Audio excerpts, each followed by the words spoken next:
And once I started dribbling a basketball on a regular basis, and just everything else outside of those three things kind of it consumes you. Fell by the wayside. Yeah, for sure. When I would go visit family when I was 14, 15 years old, dude, the fear of missing out, of hanging out with my friends, I used to get anxious.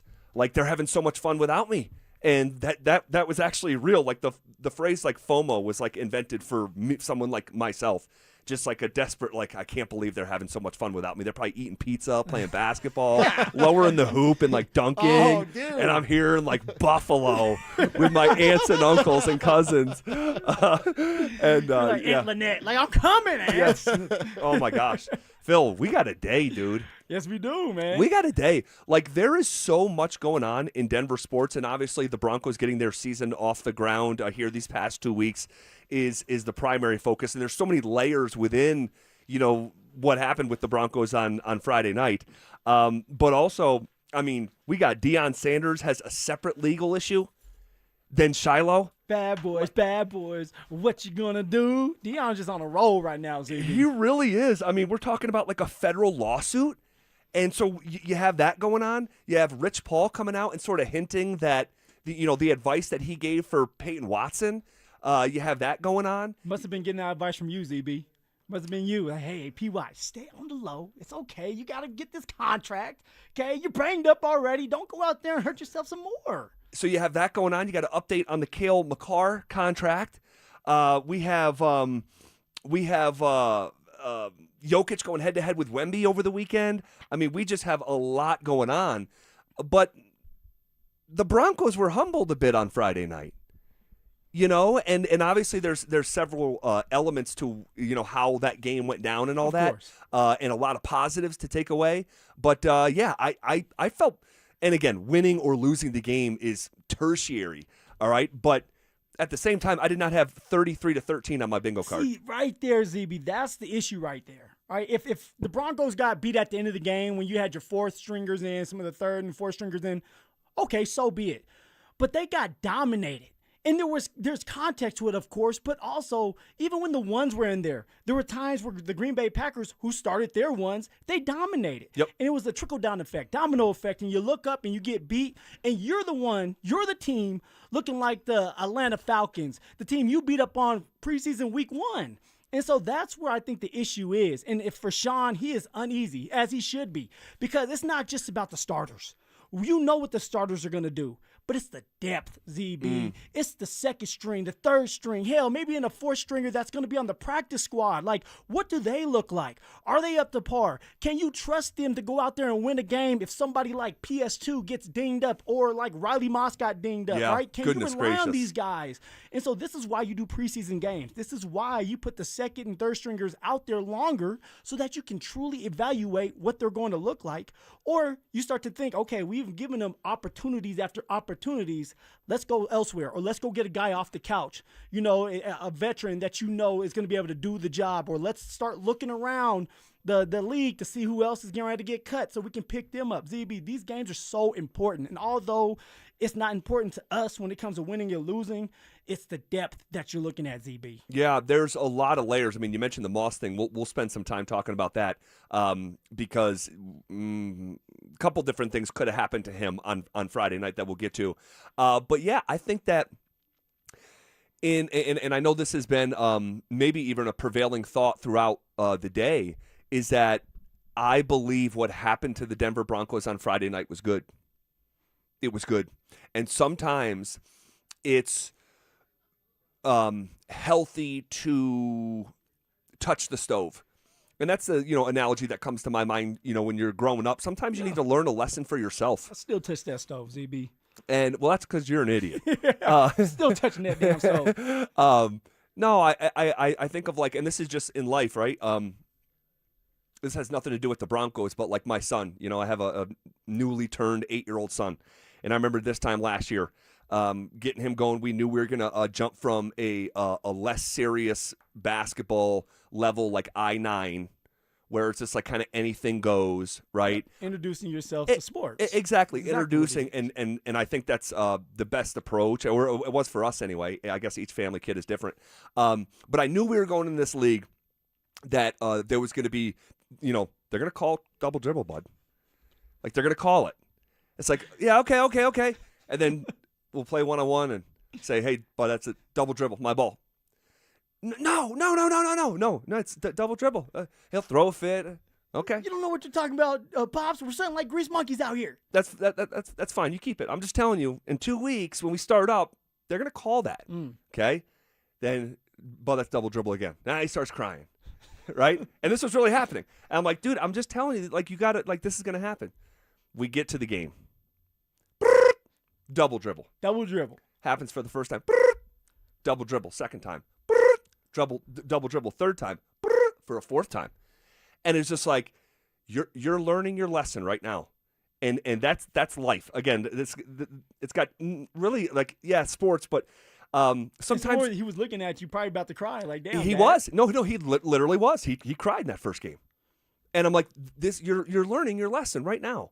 And once in a while, I think it's healthy to get checked. I think once in a while, it's healthy to get humbled and learn a lesson. And I think that the Broncos, particularly the defense, right, feeling themselves a little bit, and for good purpose. This is one of the best defenses in the NFL. But it's like, dude, this is a really hard league. This is a really hard league. And if you are not 100% focused and you don't have your you-know-what together, like, you can get got. You can get got. That's why when the schedule came out, I was working with Will that day. And he's like, Cardinals, that's an auto dub. And I'm like, I get what you're saying, but no, I can't co-sign an auto dub in the NFL. Once you think you have the NFL figured out, it'll humble you. No, I mean, should you go out there against the Arizona Cardinals and beat them? Of course. Sure. But there's been stories I've told where I'm thinking we're going to beat the Jets. We're going to beat the brakes off the Jets. We're going to have a 2-game win streak or a 3-game win streak. They go in there, or we go in there, and I mean, they blow us out. Both running backs go for 100 yards, and we get embarrassed when we should have won the game. Yep. All right, the 49ers was another one. The 49ers, at the time when we went there to San Francisco, they won 2 games. Correct. That was when Jimmy G blew his knee out. Yes. And, Kittle ended up becoming George Kittle that game and ended up almost breaking the record. And who's throwing the ball? Like Nick Mullins? Yeah, it was Nick Mullins. And so at that time, I think we were like, above 500. Yep. And we were feeling ourselves and say, hey, we're getting healthier, just to turn around that game and get blown out, get beat up on. So like you said earlier, once you think you got this game figured out, it's going to humble you again. Yep. And that is sport. That is life. And I think it's healthy. You'd rather learn that lesson right now. And Sean was pissed, right? Visibly pissed, maybe even purposefully pissed. But deep down inside, I think he liked it. I do. A little weird feeling, huh? A little sadistic. Ooh. A little. He likes when it hurts a little bit. S&M, yes. Putting the gag ball in. Yes. Give me that gag ball. Hurt me. Oh my gosh. But no, Sean knows all too well. Man. He's been doing this for almost 2 decades, and it's healthy. But it wasn't all bad, all right? There was actually a lot of positives. And let's just start with Bo is back. What did we make of Nix's return? That's where we'll start next. How did Bo Nix look in his first game action since ankle surgery? Is the Nix to Waddle connection as real as camp made it look? Did anyone on the roster bubble play their way into the 53? Preseason or not, there's a lot to talk about. Denver Sports 104.3. The Fan. Hey, it's that time of year to get your lawn prepared to make sure you have a great lawn next year, especially following a drought. I know of no 2 better products to do that than Rich Lawn Winterizer and Revive Ready Spray. Weeds flourish after a drought, where your grass is thinned and weakened. Combat this by feeding your soil at the roots with Rich Lawn Winterizer, an organic-based fertilizer that can help naturally crowd out and prevent future weeds. Plus, Rich Lawn Winterizer helps your yard backyard get greener next spring. Also overseed with Easy Green Grass Seed, which is a premium blend that is fast germinating and low maintenance. And don't forget to revitalize your lawn with Revive Ready Spray, the fast-acting organic-based lawn treatment for thicker, greener grass. With Revive Lawn products, get deeper watering, deeper roots, greener grass, and say goodbye to the backyard blues. With Rich Lawn and Revive products, you'll have the perfect fall lineup for your yard. You've seen the recent cover of People magazine featuring rock legend John Bon Jovi. The headline reads, "I'm living for the moment." And you think, good for you. You know what? It's good for all of us. This is Jay Rickstrew for Alpine Bank, member FDIC. Living in the moment sets you free. Living for the future or in the past holds you back.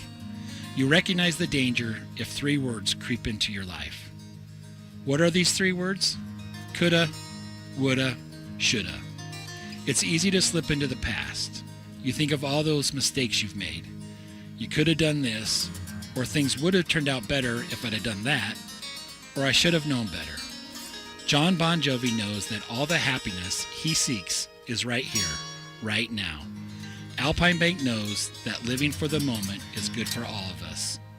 Hey, it's Phillip Lindsay here. Do you need a new roof, gutters, or exterior needs? Monarch is your one-stop shop, backed by 16 years of experience and over 10,000 satisfied customers. Their in-house insurance team fights for you, and their white glove service means every detail is handled with care. Competitive pricing, award-winning craftsmanship, and the only roofer the Denver Broncos chose to endorse. A proud member of Team Dave Logan, make the call to your home team, Monarch Construction and Roofing, the official roofer of the Denver Broncos. Robbie Dino here at BeatTheDA.com. I've handled over 7,000 cases, 300 trials. Let's face it, divorce is really impactful. You may have a controlling spouse. You may have a violent spouse. You may have been a victim of a domestic violence. You may be wrongfully accused of domestic violence. This all affects parenting rights. And let's face it, the kids are the most important. These are the things that need to be handled. They need to be handled appropriately by someone that's going to protect your kids and protect your rights. Hit me up at BeatTheDA.com, 720-706-5151. Hey guys, it's Mark Schlereth. I just made one of the best decisions of my life. I got rid of my glasses. I went to Cutarelli Vision and had refractive lens exchange, RLE. I wore glasses for distance vision, but I got to that inevitable point in life where I was always needing those reading glasses just to do about anything, and half the time I couldn't find them. Seeing menus, texting, reading my computer, or studying film, it was a struggle. But now I see the world perfectly near and far without any glasses thanks to Cutarelli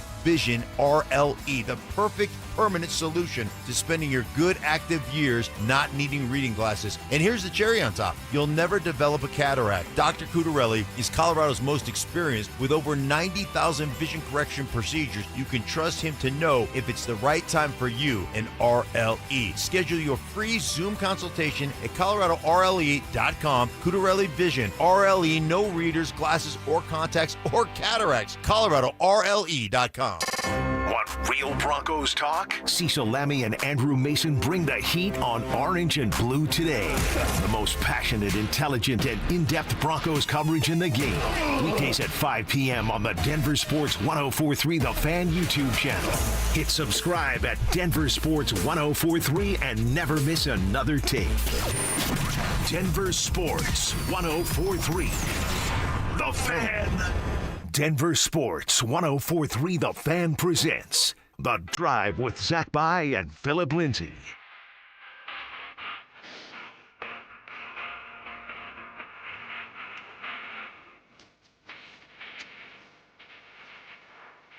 Off and rolling. Here on a Monday, August 24th, on a day that we are reacting to the Denver Broncos getting punched in the mouth to the tune of 33-13, and a assortment of other topics within Denver sports. What up, Phil? Woo! What's going on, ZB? Happy Monday. And usually we're sitting here saying Happy Victory Monday, right? Happy Victory Monday. And that wasn't the case. And that isn't the case today, but it's a preseason game, right? It's a preseason game. Nothing to see here. There's a bunch of moving parts. You got different players going in and out. You got a bunch of fourth stringers playing that are going to probably not be in the NFL here in the next week or so. But ZB, there's always something to see there. There's always something to take out of these games, whether, hey, we did a good job on this drive, but we need to clean some things up with the blocking. Or, hey, you play man-to-man coverage and you got beat deep. That can't happen when you're playing against the Rams. You got Pook on the other side, because if he gets a step on you, Riley, or PS2, that's a touchdown. So, ZB, man, how are you doing, dude? I'm doing good, man. I'm doing good. Fresh off a weekend. Looking forward to coming in here all day today and react to a bunch of stuff going on. But none bigger than Bo Nix's return to the football field, right? We finally got to see it in action. Bo is back. All right. What did your eyes tell you about the young QB? It was good to see Bo back out there, number 10, just jogging out for the first drive, getting in the huddle. And I could just think back, like, no matter who you are, when you're back on that football field after an injury. So for me, it was my rookie year. I shattered my wrist. And so that first game back, although I was ready to go, I was nervous. I was nervous because it's like, okay, the last time I played was against the Raiders, and that was last year. Now we're back here. My wrist is feeling better, but I don't know how this is going to go. Once it gets hit, how am I going to react to it? So I can't even imagine what Bo Nix is thinking and what's going through that man's head, because, one, he has to worry about his ankle. How does that feel? And then now you're back to playing. It's football time. You're in that huddle. You got to get your guys going.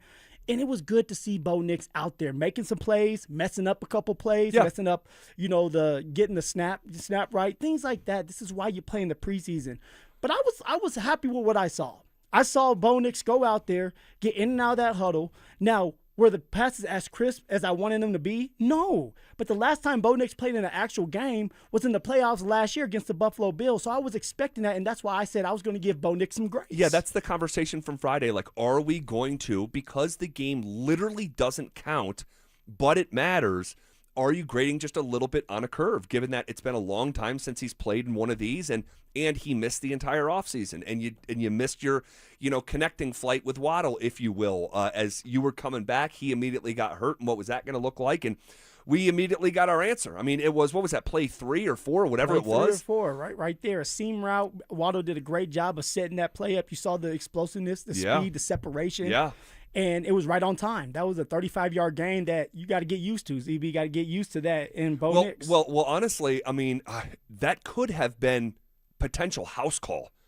I mean, Bo was late on the football. I mean, if he truly leads Waddle, that could have been, I don't remember what yardage mark they were at, but at least a 50-yard touchdown. Waddle would have split 2 defenders. Yes. Would have been gone for a touchdown. Then he would have done his Waddle dance. Yes, and so, like, yeah, was it perfect? No. Was it pretty darn good for his first game back? Yes. So, 6 for 9, 76 yards, a touchdown, no interceptions. I mean, the pass to Harvey was about as perfect as a pass that you can have on a wheel route like that. Yeah, chef's kiss. And that's right there. That's the chemistry.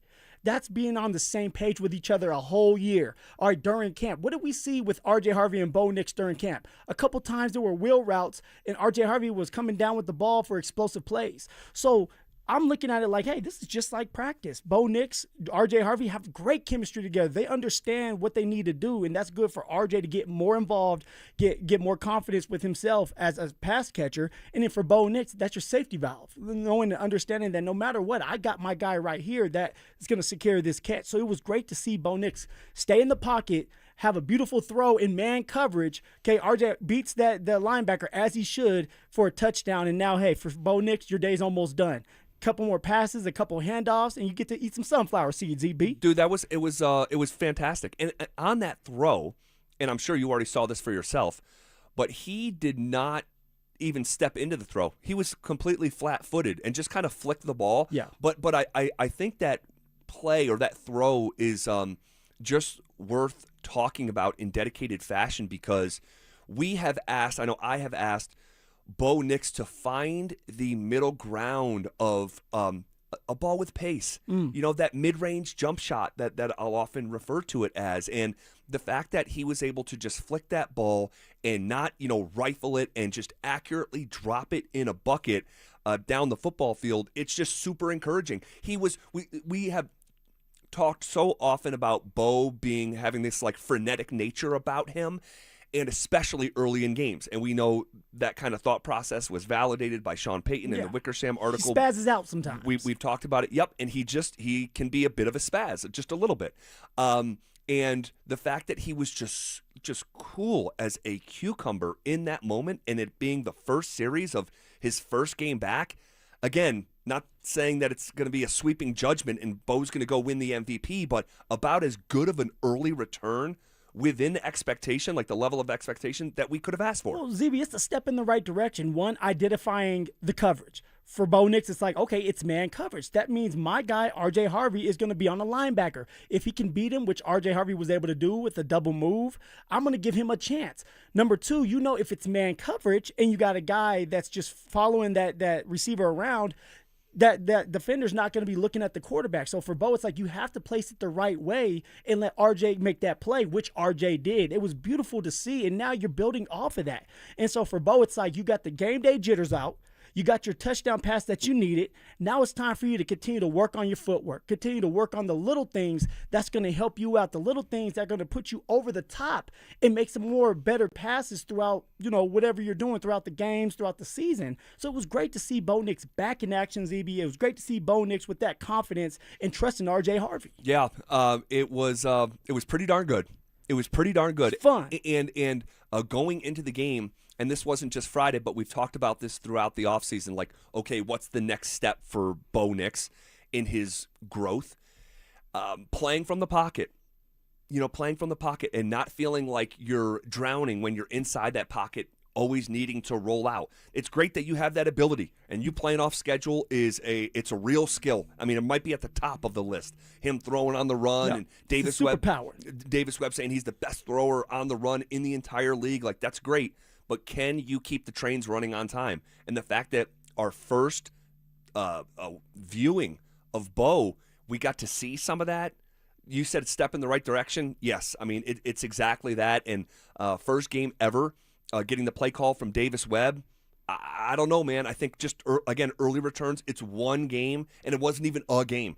It was a 14 quarter. plays. Yeah, but within that, pretty darn good, man. It was really good to see. Now, I will say this before we go. Bo Nix, we know, thrives in man coverage. There was times where the Green Bay Packers would go in there and they would look like it's man, and then they would bail back into zone. Bo at times struggled with that. For example, when you were watching Cortland Sutton on that side pass where Bo Nix kind of has to flood, he gets flooded out a little bit, throws the ball inaccurate to Court. Court ends up catching the ball. Yes. Well, for Bo, if he identifies that quicker, he can get the ball out of his hands faster for someone like Court who's already ready for it. Now, I'm giving Bo grace because it was his first time out there, right? It was like the second pass. Yep. So it's things like that you have to go back to the drawing board, go back to the meeting room, talk about, understand that it is zone and that Bo Nix struggles with zone and how he's going to really have to work that, but he's getting that work in practice against the defense, ZB. Yep. Well, a really good first step of the 2026 season. Really good first step. And now the question is, and I know we'll have the conversation eventually, if not today, tomorrow, do we see Bo Nix again? Will we see Bo Nix again? The way that Sean Payton said that we would see him twice about 2 weeks ago when he talked about it. Someone on the RamosLaw.com text line, 303-713-1043. I can't be the only one that saw Nix limping around. Did you see any of that? No. I didn't see Nix limping around. No, neither did I. Okay. He must have been at the game. We have to ask the texter that. Maybe he was at the game. Yeah, maybe. But I did not see any of that show up on camera at all. Okay. The strength of the Broncos looked anything but on Friday night. We'll talk about the defense next. Stay up to date on the Broncos with our 9 News Broncos insider Mike Kliss. Presented by Fitness Gallery and Monarch Construction and Roofing. Hear the latest from every practice and every game every single week during football season. Denver Sports 104.3. The Fan. What's going on, everybody? It's Phillip Lindsay, and let me tell you about the time I almost messed up. You're probably thinking, Phillip Lindsay's messing up? It was our anniversary, and it was around the corner, and I just waited too dang long. Shocker, right? I walked into Williams Jeweler kind of stressed out, not really knowing what I wanted. And the Williams family just slowed me down. They walked me through every step I needed to know, showed me the stones, explained the cuts, the quality, stuff I had no idea about. I walked out of there with a beautiful diamond necklace that made my wife cry. The good kind of cry, though. That's a game winner right there. Here's the thing. Buying jewelry is just like picking your team. You don't just go with anybody. There's too much money on the line. You go with the people you trust the most. Williams Jewelers is Denver born and raised, just like me, family owned, family run, and they treat you just like family the minute you walk through one of those doors. They're Denver's first family of fine jewelers, and they have 2 locations for you, Tree Creek North on 3rd Avenue and also in Inglewood at Broadway and Bellevue. And don't forget to mention my name, Phillip Lindsay, when you step through one of those doors. On BritBox, your next hidden gem is right around the corner. If you're going to be bold, here is the place to do it. Get ready for Britain's most anticipated series, streaming exclusively on BritBox. Catch new seasons of favorites, including Ludwig, starring David Mitchell. You want someone to get murdered? And the eagerly awaited new adaptation of Agatha Christie's iconic detective duo, Tommy and Tuppence. Do you think we're actually really good at this? Stream the best of British TV on BritBox. Watch with a free trial. I know that hiring can be challenging. You need someone to match your role perfectly. Well, now you can meet them fast on ZipRecruiter. Build your team, build it sooner. Meet your match on ZipRecruiter. Just head to ZipRecruiter.com/free right now to try it for free. That's ZipRecruiter.com/free. Meet your match on ZipRecruiter. Try it free. When you see this in your kitchen, the stainless steel fridge is covered in fingerprints. you hear this. Leslie, people are going to think you were raised in a barn or by wolves, or raised in a barn by wolves. Fortunately, Wyman Stainless Steel 3-in-1 cleans, shines, and protects to give you the best shine. A spray and a wipe will have your fridge shining like a mirror. Wow, my fridge looks brand new. Your fridge looks amazing, Leslie. Sorry, I was being a little dramatic earlier. Your kitchen says a lot about you. Let it brag with Wyman. This is the story of the one. As a maintenance engineer at a beverage manufacturing plant, he starts his day knowing every line is ready to run because Grainger delivers the industrial-grade products he needs to keep mixers, conveyors, and packaging equipment moving. With Grainger's vast selection of bearings, belts, and motors, he keeps operations running smoothly, so nothing grinds to a halt. Call 1-800-GRAINGER, click Grainger.com, or just stop by. Grainger, for the ones who get it done. In the zone, AutoZone. Welcome to the end of summer sale at AutoZone. We're celebrating the end of long days and short nights with big deals for a short time. Like on Wash and Wax, you can get 3 Meguiar's products for just $20. Need new brakes? Duralast brake pads are free with the purchase of Duralast rotors. We've also got oil deals and more. We're ending the summer right with the end of summer sale at AutoZone. Get in the zone, AutoZone. Restrictions apply. Wesley Financial Group is not a law firm, and Chuck McDowell definitely not an attorney. This is Chuck. If someone talked you into buying something really silly and you want to get out of that silly little thing, my advice, get the facts. Call me and I'll send you our timeshare exit kit absolutely free. Inside, you'll learn how timeshare works and all your options for cancellation. Call Wesley now for your free exit info kit. 800-572-3344. That's 800-572-3344. Is your financial advisor offering you up to a 25% upfront bonus? And are they promising you up to 9% growth per year, all for your retirement income? If not, then you need to come to Trajan Wealth. Hi, I'm Jeff Jr., founder of Trajan Wealth. And if you plan to retire within the next 10 years, don't wait, only to find out it's too late. I've seen hardworking folks like you retire only to be required to go back to work, all because their advisor told them guarantees like these were too good to be true. They aren't. That's up to $25,000 upfront or up to $9,000 per year on $100,000, guaranteed for retirement income. Don't keep working when you're supposed to be retired, and don't let any financial advisor tell you it's too good to be true. Unlock your Trajan family office at TrajanWealth.com or call 1-855-TRAJAN-1. That's 1-855-TRAJAN-1. Annuity guarantees are based on the claims paying ability of the issuing insurance company. DBA in most states has Trajan Wealth Insurance Solutions. The new National Western Center merges agriculture, entertainment, and education all in one place. Be part of it all at nationalwesterncenter.com. This segment on 104.3 The Fan is brought to you by Biondino Law Firm. Denver Sports 104.3 The Fan presents The Drive with Zach By and Phillip Lindsay.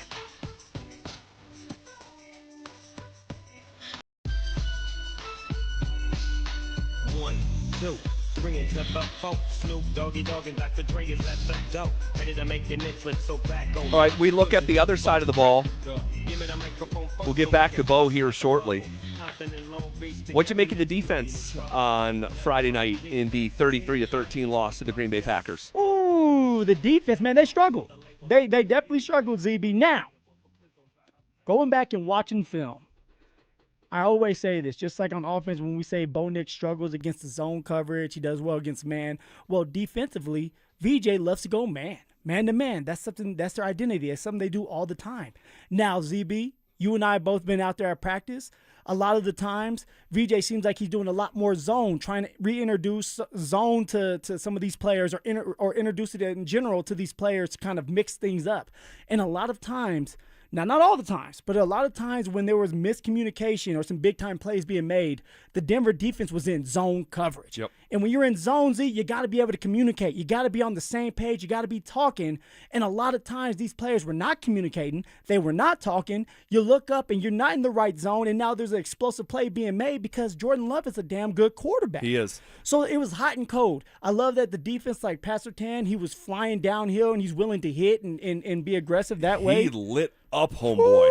Hey, look like me out there. At least see the muscles. I mean, goodness, but it wasn't all good for PS2. No, it wasn't all sunshine and rainbows. So what I'm saying with the defense is they're trying new things. So just like I'm giving Bo Nix grace, I'm going to give this defense grace because when they go out there and play zone, something that they're unfamiliar with, right, it's going to take time for them to adjust, to adapt, to learn the language, to communicate with each other. But they need to get things ironed out. They must get things ironed out before week 1, or the defense is going to start being the weakest link on the team. And if you're giving up big-time plays and the defense is staying out there, well, you're going to get scored on at some point, ZB. Well, yeah, it's the NFL, and it's an offensive league. Yeah.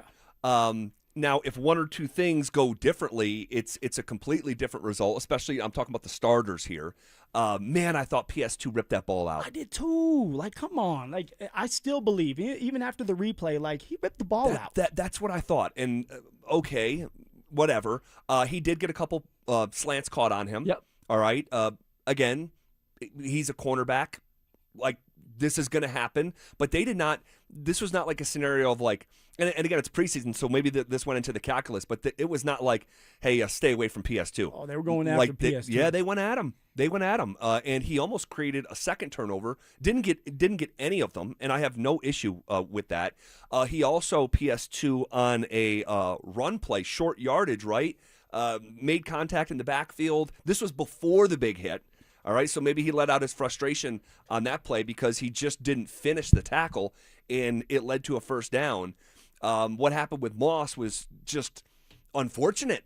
I mean, we think he is, well, first things first, he had like a picture-perfect PBU on, like, I think it was the first play of the game. It was a beautiful pass breakup, man. He was right there, understanding what he needed to do, was not too handsy, knocks the ball down. Like, that's the Riley Moss we've been seeing throughout camp, ZB. Literally, and so he makes that play, and I'm like, what you just said, I'm like, yep, that's the guy that we have been watching. That's the guy who has been the star of camp defensively, and that just makes it even more unfortunate that after the would-be turnover from PS2 that was not a turnover, he recovered it, but immediately he took a shot to the ribs, and immediately the way that he put his hand over where he was hit and pressed on it and never took it off until he left the field, which, maybe kept it on there, behind the scenes, but it just, I'm like, man. Right there, the ribs. Man, so what just happened there? Is it a contusion?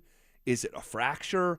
I don't know, but it didn't look great given the response. No, ZB, and my guessing is he bruised the ribs. Hopefully he didn't fracture his ribs because now you're sitting there, you're probably out for a couple weeks because of that. But I remember when I got my ribs banged up and they're bruised, and man, that hurts. You can barely breathe, let alone tweak or turn, do the things you need to do as a quarterback. Right. So for Riley, he must get healthy, and now from what we've been looking at and seeing, it's not as serious as it could be. So we need to get him back on the field because he is the number 2 to PS2, no doubt about it. It's not Jahdae Barron battling with Riley Moss. It's not Chris Abrams-Drain. It's Riley Moss and PS2 that must stay healthy this year if the defense is going to do well. So for Riley, it does suck that you go out there, you start the game strong, you pick up this fumble, you're looking good, and then something happens, right? It's football. You tweak your rib, or you get your rib cage bruised up, and now you're out for some time. Hopefully it's not too serious. We can get him back on that field, Z. Yeah, we need to hear an update, and we will probably get one in the next 24 hours or so if not later today. So we'll pass that along should we get it. Who else defensively? Who stood out in a bad way? Who stood out in a good way? I'm going to say the linebackers right now in a bad way. Yep. In a bad way, and specifically, it's the communication issue with somebody like Alex Singleton. Yeah. Now, if everybody like recalls, right, the Green Bay Packers, they marched down there. There was a penalty. They helped revive the drive. They get down there. All of a sudden, the running back does a choice route. Where is the linebacker in the middle of the field? ZB, they're playing zone, right? Everybody has their zone. Well, someone like Alex Singleton, if you go back and you watch the film, he's communicating the wrong thing. All of a sudden, Alex Singleton pushes too far back, and he looks like he's a safety. Way far back. And now you have the middle of the field wide open for this running back to score a touchdown and do his dance. Now, if you continue to watch that play, ZB, you see Jaquan McMillan getting in Alex Singleton's face saying, hey, what in the heck just happened? I saw. He looked like Chris Harris looking at Bradley Roby. Come on, fam, bam, you suck. and what Alex Singleton does is he passes to himself and says, hey, that's my bad. I called the wrong thing, or I thought it was the wrong play. And now you're giving up this big-time touchdown that can hurt you in the game. But, ZB, this is why you do preseason. The Denver Broncos, they don't do a lot of zone. This is something different and new to them, so they're trying to kind of tweak things and iron things out. So this next game, I'm expecting Alex Singleton to be in the right spot, and now maybe he's intercepting the ball because he's doing the right things. Yeah. Someone who stuck out good defensively. A little bit of a deeper cut here because he was playing a little bit later into the game. I thought the rookie defensive tackle, Tyler Onyedem, was making his way into the backfield. And that is just so encouraging. Obviously, the Denver Broncos didn't have a first-round pick this year. They didn't have a second-round pick. And then they traded back. I think they did have a second-round pick initially, right? Traded back into the third round and drafted Tyler Onyedem, a defensive tackle out of Texas A&M. And this kid's going to be a bit of a project, right? I like what I see. I liked what I saw from Tyler Onyedem. I liked what I saw from Zach Allen when he was out there. And then especially, and again, we always talk about this, how often does our observations from training camp show up in preseason and regular season games? So when we came in here for, it felt like 10 days straight saying, Q Robinson is making a play every day. Big Q. Q Robinson was out there flying around, and he hit that right tackle with a move that made him feel like he was trying to block Casper the Friendly Ghost. I just ducked right under it. That was like, from a raw talent standpoint, when we talk about someone that size that's able to move his body like that was very impressive. Oh, it was very impressive. And let's just stay on Q Robinson. He did some great things out there. And then on the other side, ZB, there was times where it's like, Q, if you just stay in your gap or you just do your part, you have another sack or you stop that run. But that's just a young player trying to make plays in developing his craft, right? This is why you do have preseason games. On top of that, Q Robinson is on almost every single special teams. So he's running down there on kickoff making tackles. He's on punt making tackles, and then he's lining up as a pass rusher working on his craft that way. I love the developmental mindset of what the Broncos have thought about when they were drafting someone like Q Robinson. And now, do I trust him to go in the game and be the backup right now? I still wouldn't trust Q Robinson to do that yet. Okay. But is he a guy that's building up to that? Building equity, building like the trust? Of course. And I could see him come in week 5, making a couple plays, and you feel more comfortable with him being out there. But ZB, I also have to kind of shed light on Chris Abrams-Drain.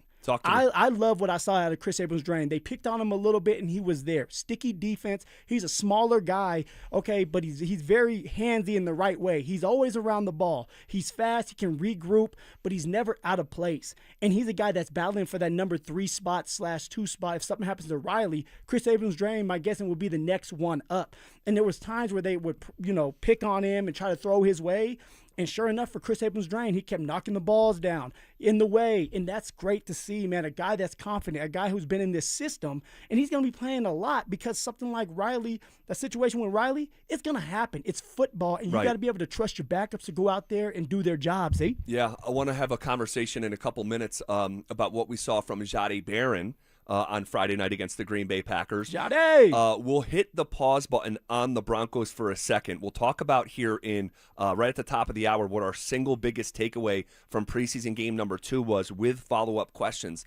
But I think we may have heard something over the weekend that gave some credence to whispers that I was personally hearing down at Ball Arena. Okay, we'll get to that conversation coming up next. Names that rhyme, takes that hit different. Shapiro and Piro is happy hour sports talk built for the modern fan. Local stories, hidden gems, and the mustache monologues you never knew you needed. Weekdays at 3 p.m. on the Denver Sports 1043 The Fan YouTube channel. Subscribe now at Denver Sports 1043 and get in on the action. Denver Sports 1043 The Fan. Summer is a time to feel and look your best, but I'm not talking about your tan or abs. Guys, I'm talking about your hair. Restore that bald spot, reverse your receding hairline, or add volume to decades of thinning during Advanced Hair's once yearly summer savings event. Advanced Hair's simple one-day treatment begins to regrow your own natural hair the very next day, and it can even grow for life. Did I mention Advanced Hair even guarantees your new hair will grow? Take advantage of your flexible summer calendar and get the most hair for your dollar during Advanced Hair's best offer ever. The summer sales event is on for a limited time, so schedule your free consultation and get the details today. 720-459-HAIR. One-day treatment, life-changing results with Advanced Hair. Your new hair is guaranteed to grow. Check out the incredible before and afters and get your savings details while still available. That's 720-459-HAIR or advancedhair.com. You want to know why Mike Evans never made it to the big leagues?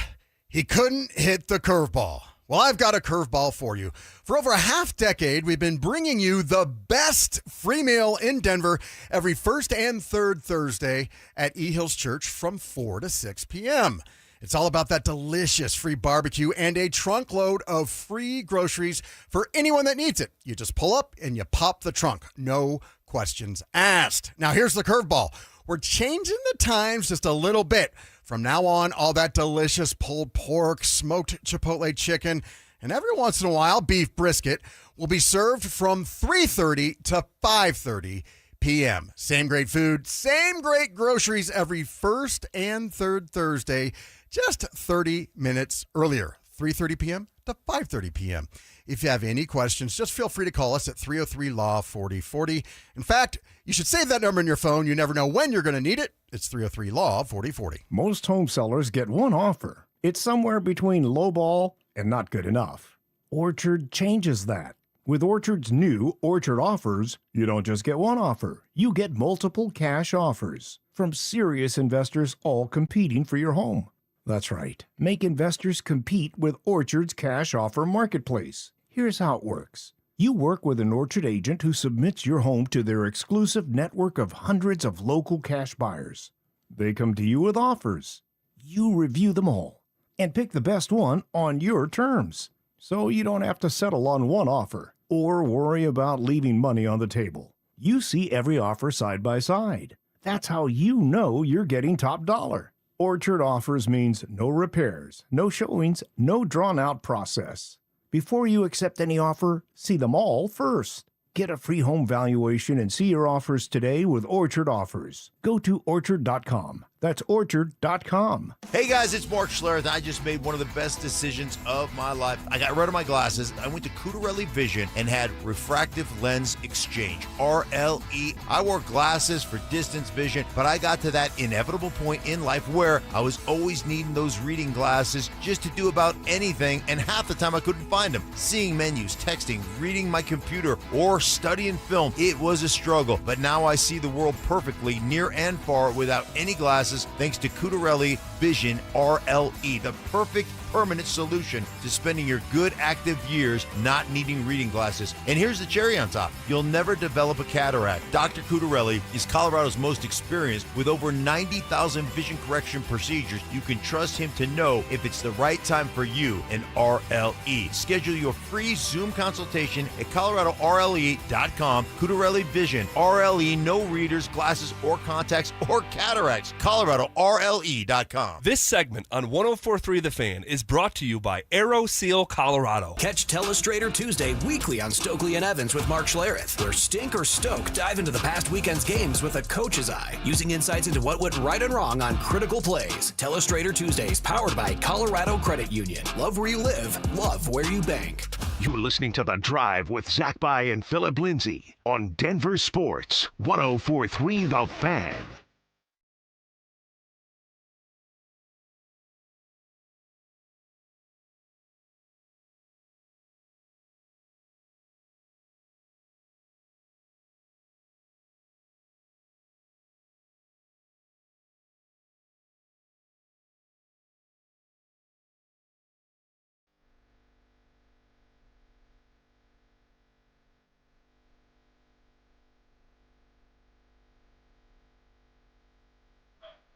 All right, we'll get back to Broncos here in just a couple minutes.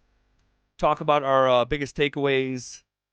I'm seeing a lot of activity on the RamosLaw.com text line. A lot of action, huh? A lot of action reacting to the game, and very opinionated. We'll get to some of those.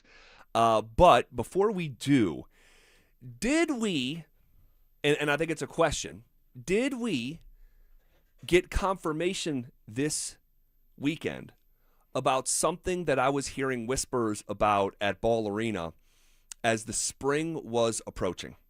All right. Now, I had came in here and I never definitively said, because I don't know, and said that repeatedly. Of course, yeah. When talking about Peyton Watson's hamstring and his maybe reluctance. You were partying with P-Watt the other day, so you probably had some good information. I was not. I don't get into those kind of parties, nor do I want into those kind of parties. But what I said was, because I had talked to someone within the organization, and this is someone who would know. This is someone who's in the locker room and on the team plane and in the hotels and all this stuff, okay? And there was a whisper saying, hey, there's a thought that P-Watt can go, and he's not going. So that started to kind of get floated around the locker room maybe, and people started talking about it. That's usually what happens. Yeah, and it was just speculation, because what is so important, man, it's so important when you have these conversations. I didn't see the MRI. No. I didn't see the MRI. And when you have someone pull their hamstring, and then you're in the recovery process, and you pull it for a second time, and then you think you're good, and you come back and you pull it for a third time within one season, it's just like it's a lot. It's a lot.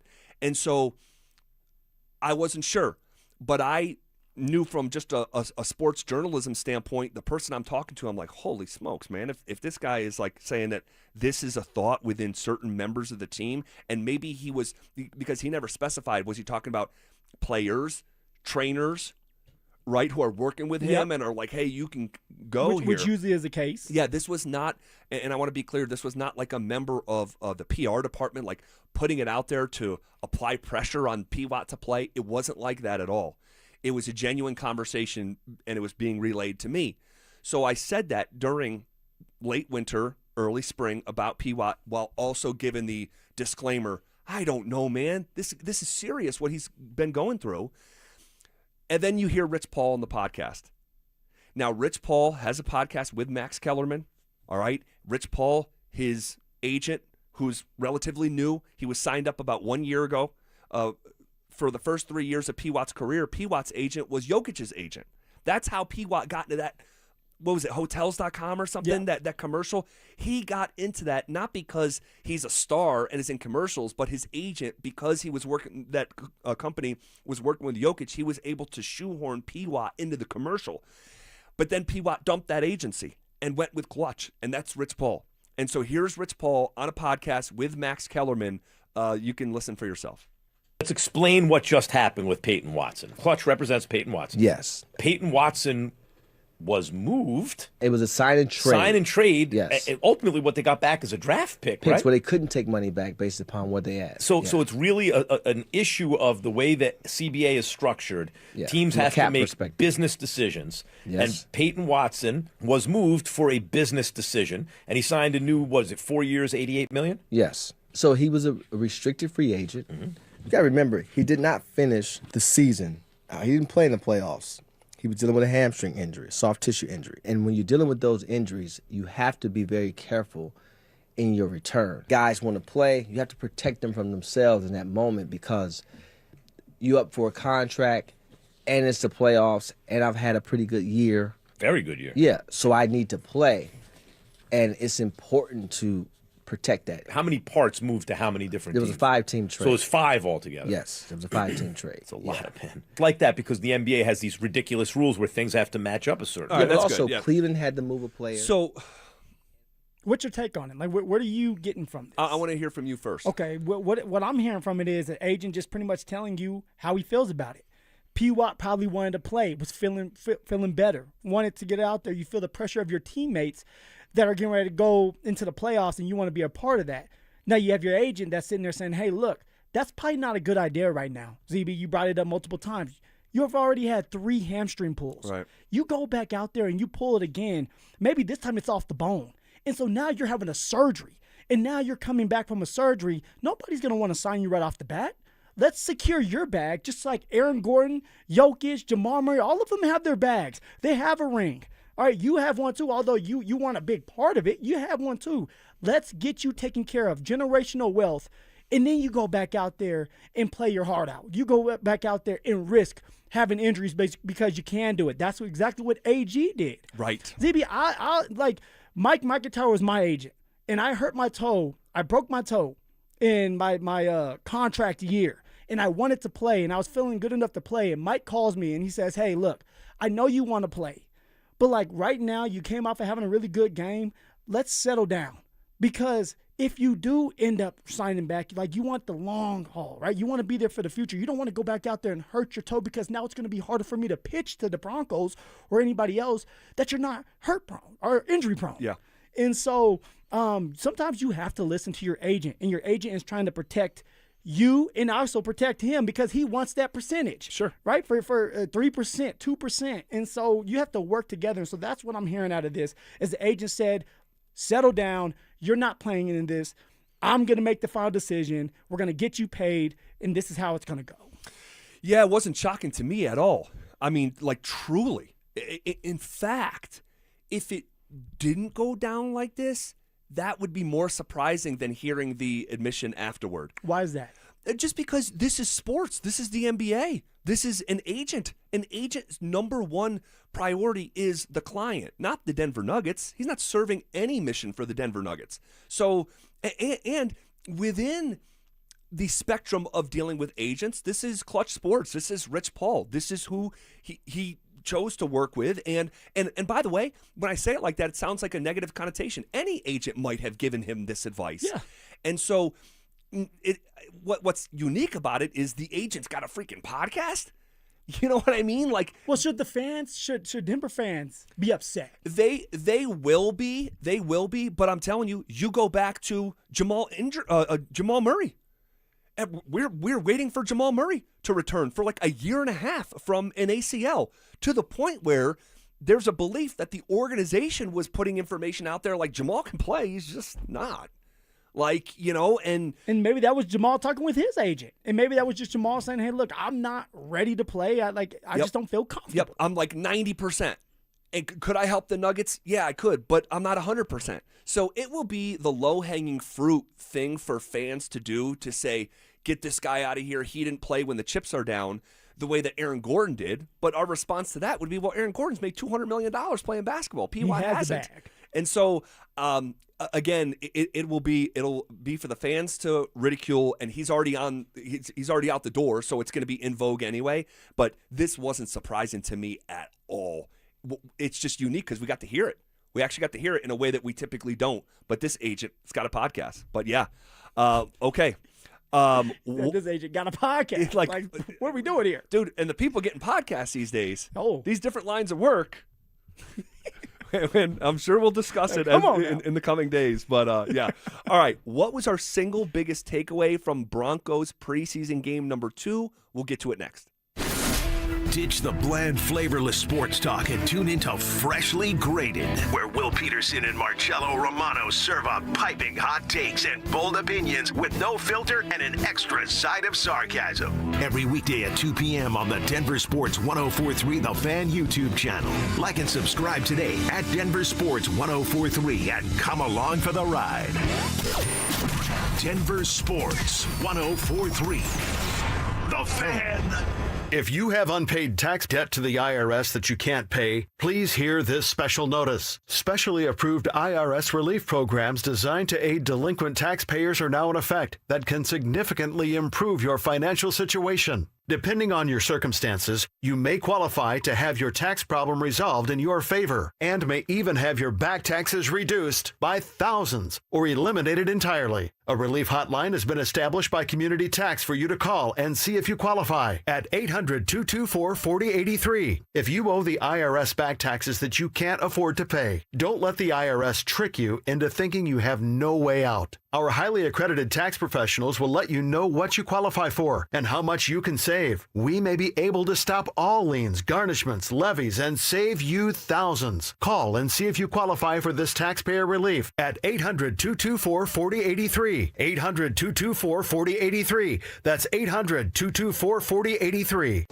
Hey guys, your boy Mark Schlereth here, and when I want a meal that's a cut above, I head to Jack's, locally owned with locations on Pearl Street in Denver and the new flagship at Park Meadows Drive in Lone Tree. Jack's serves premium Australian Wagyu, incredible seafood, and chef-driven dry-aged specialties. Stop in for lunch, enjoy social hour from 3 to 5, or make it a memorable date night. And for something extra special, discover the Blind Tiger Speakeasy. Jack's, upscale flavor, comfortable atmosphere. A small roof problem today can become a major expense tomorrow. Colorado hail, wind, and heavy snow can turn minor damage into costly repairs. Don't wait until it's too late. Trust Colorado's best roofing for honest inspections, dependable repairs, and reliable service. Schedule your free roof inspection today at roofingcolorado.com. Siltahar Motors, where Colorado goes for the best deals, the best selection, and people who treat you right. Ford is ranked #1 in quality by J.D. Power, and Siltahar has the best selection of top-quality Ford trucks and SUVs in Colorado. F-150, Bronco, Explorer, and Ranger at 0% financing, no payments for 90 days, thousands in cash back. Plus, a large selection of certified pre-owned vehicles, inspected, warranted, and backed by a 5-day exchange with top dollar for your trade. Family-owned, Ford dealerships in Colorado since 1960, sthmotors.com, or Highway 36 in Wadsworth. Siltahar Motors. Get everything you want out of a dealership.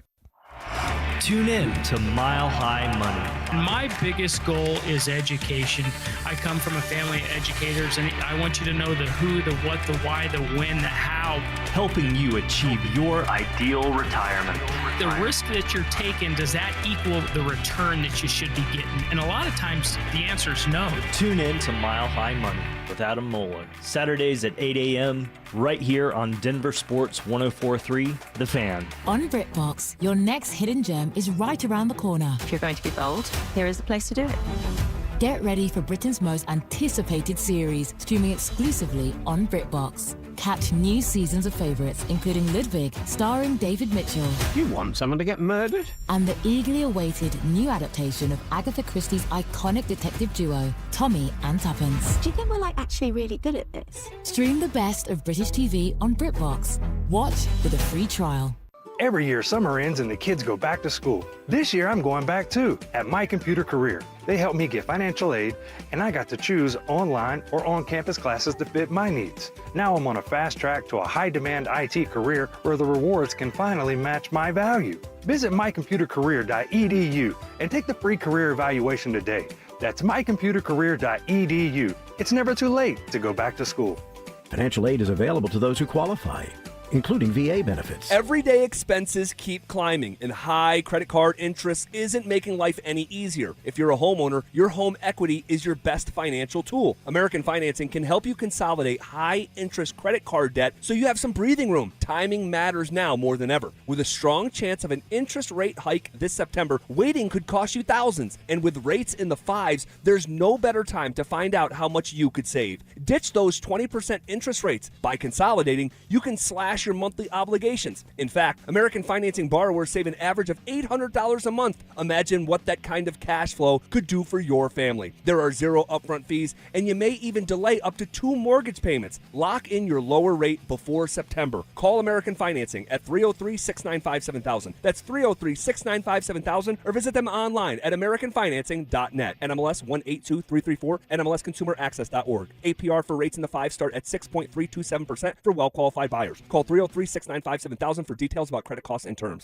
It's summer sale time in Colorado. Hi, folks. Dan Cicchini, done right kitchens, baths, counters, floors, finished basements, windows, and doors since 1985. Book now for select install dates this fall and save 14% on your done right remodel up to $3,000. DRHI.com. This segment on The Fan is brought to you by Homestrong, Colorado's foundation repair and concrete experts. KKFN and KKFN HD1 Longmont, Denver.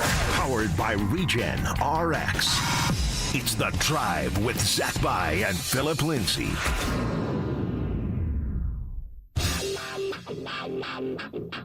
Leading off with a big story of the day, here's The Drive with Zach By and Denver, Colorado's own Phillip Lindsay. 1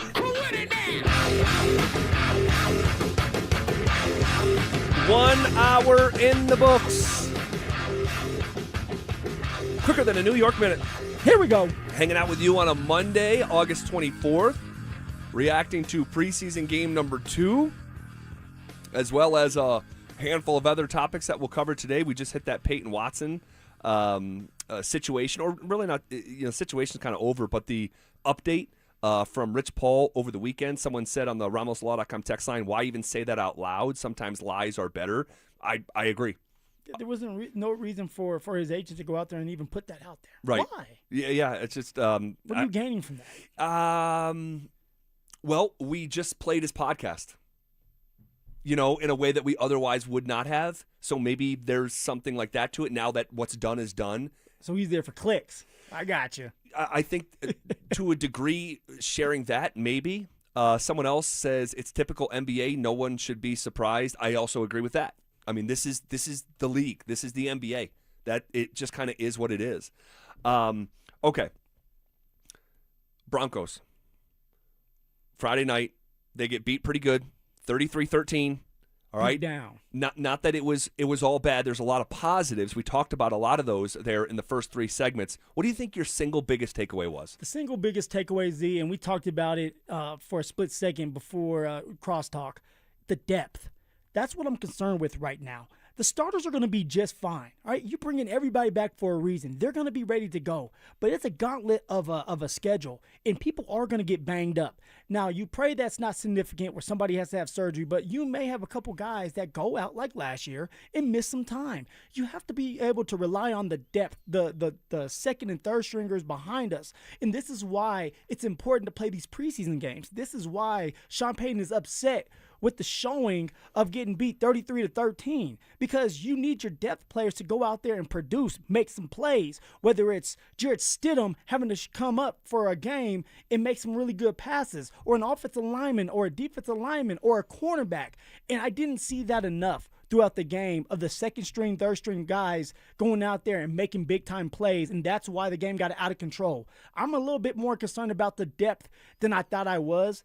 And maybe I should be, but I also understand just playing in there long enough, ZB, and I keep saying week 5 because a lot of injuries start by week 5 for some odd reason. By week 5, people go down, and you start to look to the left and right, and if you can't trust that man, whether it's a linebacker, who has the green dot, the guy who's relaying the message, if you can't trust the guy that you're playing with, you're not going to have success out there against a team like the Seattle Seahawks or the Rams or Kansas City. Like, you have to be on the same page, ZB.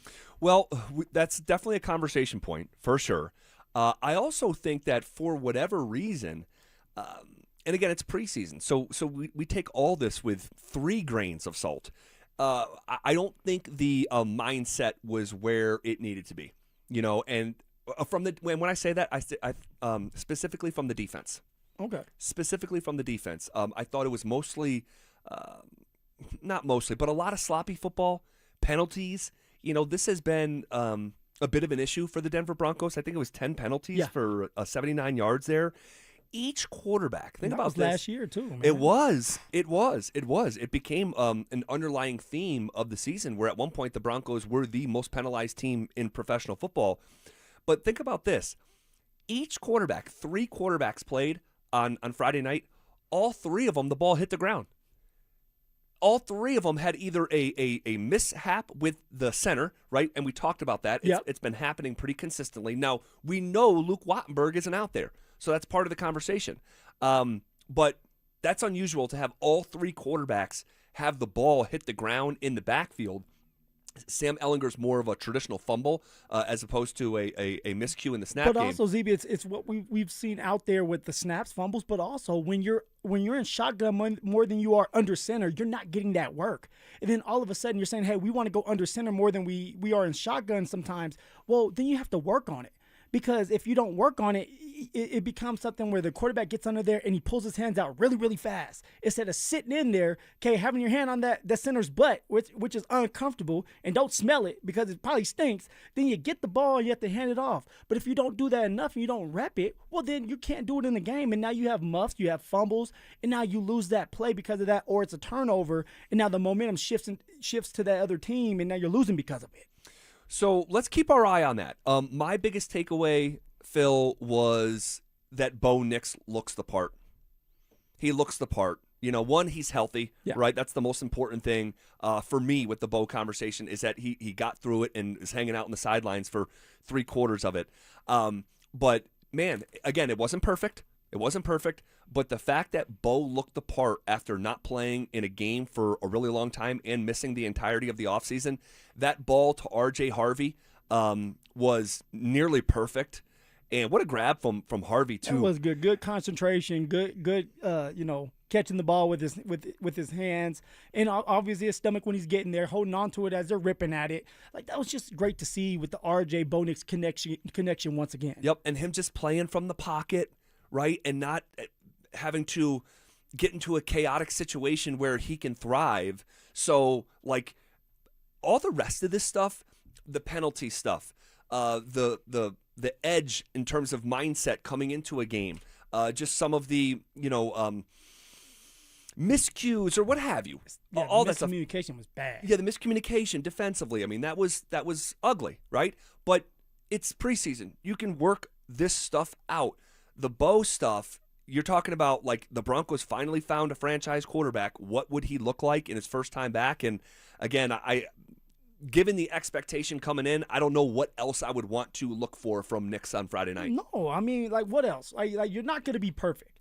You're not going to be perfect. And I always tell my wife, baby, you're so perfect, but we all know we have flaws. I have a bunch of flaws. Of course, we all do. But you're hoping that you get enough out of it. What did Bo Nix do? He went down there. He commanded the huddle. He got in and out. He made a couple checks. He had a really good throw to R.J. Harvey. He was trying and attempting to throw it to Court, to Pat Bryant. He was trying to get that ball around. He was trusting his offensive line, staying in the pocket long enough for plays to develop. He was able to build a little bit more chemistry with Waddle on that play. Now he understands, okay, Waddle's fast. He can get that separation. Maybe I need to get the ball out of my hands a little bit quicker. This is why you do preseason. And for Bo, it's just about getting back into the rhythm, the groove of things. And he said it best. It's just like riding a bike, right? Once you get back on that bike and you start riding and it feels good, and it's like, hey, I've done this my whole life. Let me go out there and make these plays. Let's get back to the playoffs. And this time, it's time to finish it. And if they're going to finish it, the offense must start fast, and Bo Nix must be on his A game when it comes to man, zone, everything. He's going to have to do his part, be accurate with the football, make them damn plays. Here's Bo Nix after the game. How'd it feel? Great. Just like any typical year, going out for the first drive, it's there's going to be some different things that you can grow from, but I felt like for the first drive of the season, it was solid. It was solid. And his connection with Waddle, we were wondering if we were going to see it. We saw it. Now, that's one of those plays where, hey, amazing play, but you left something out there. Like, if he leads him and gives that ball earlier, and he's talked about this. Have a little zip to it. Yeah, now Waddle's going up the field.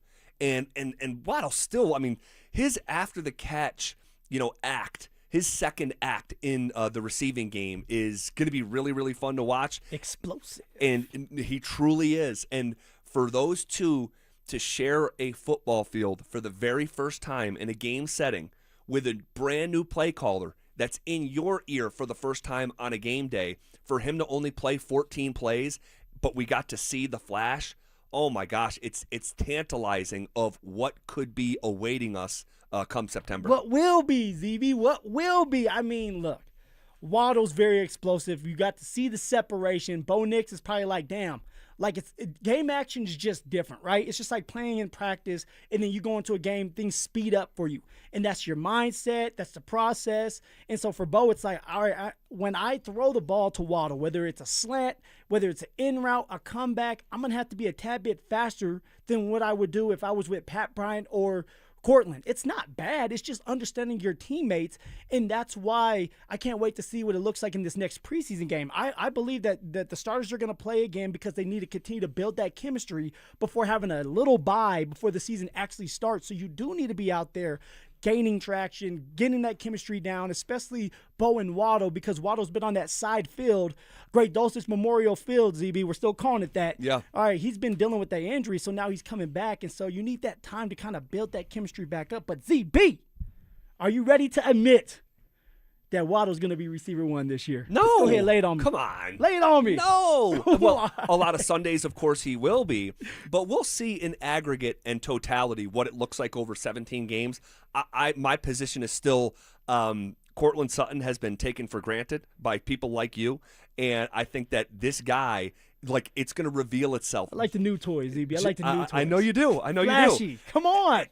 But Cortland is more substance. And that connection that's been built over 2 years on third downs and, got to have it downs.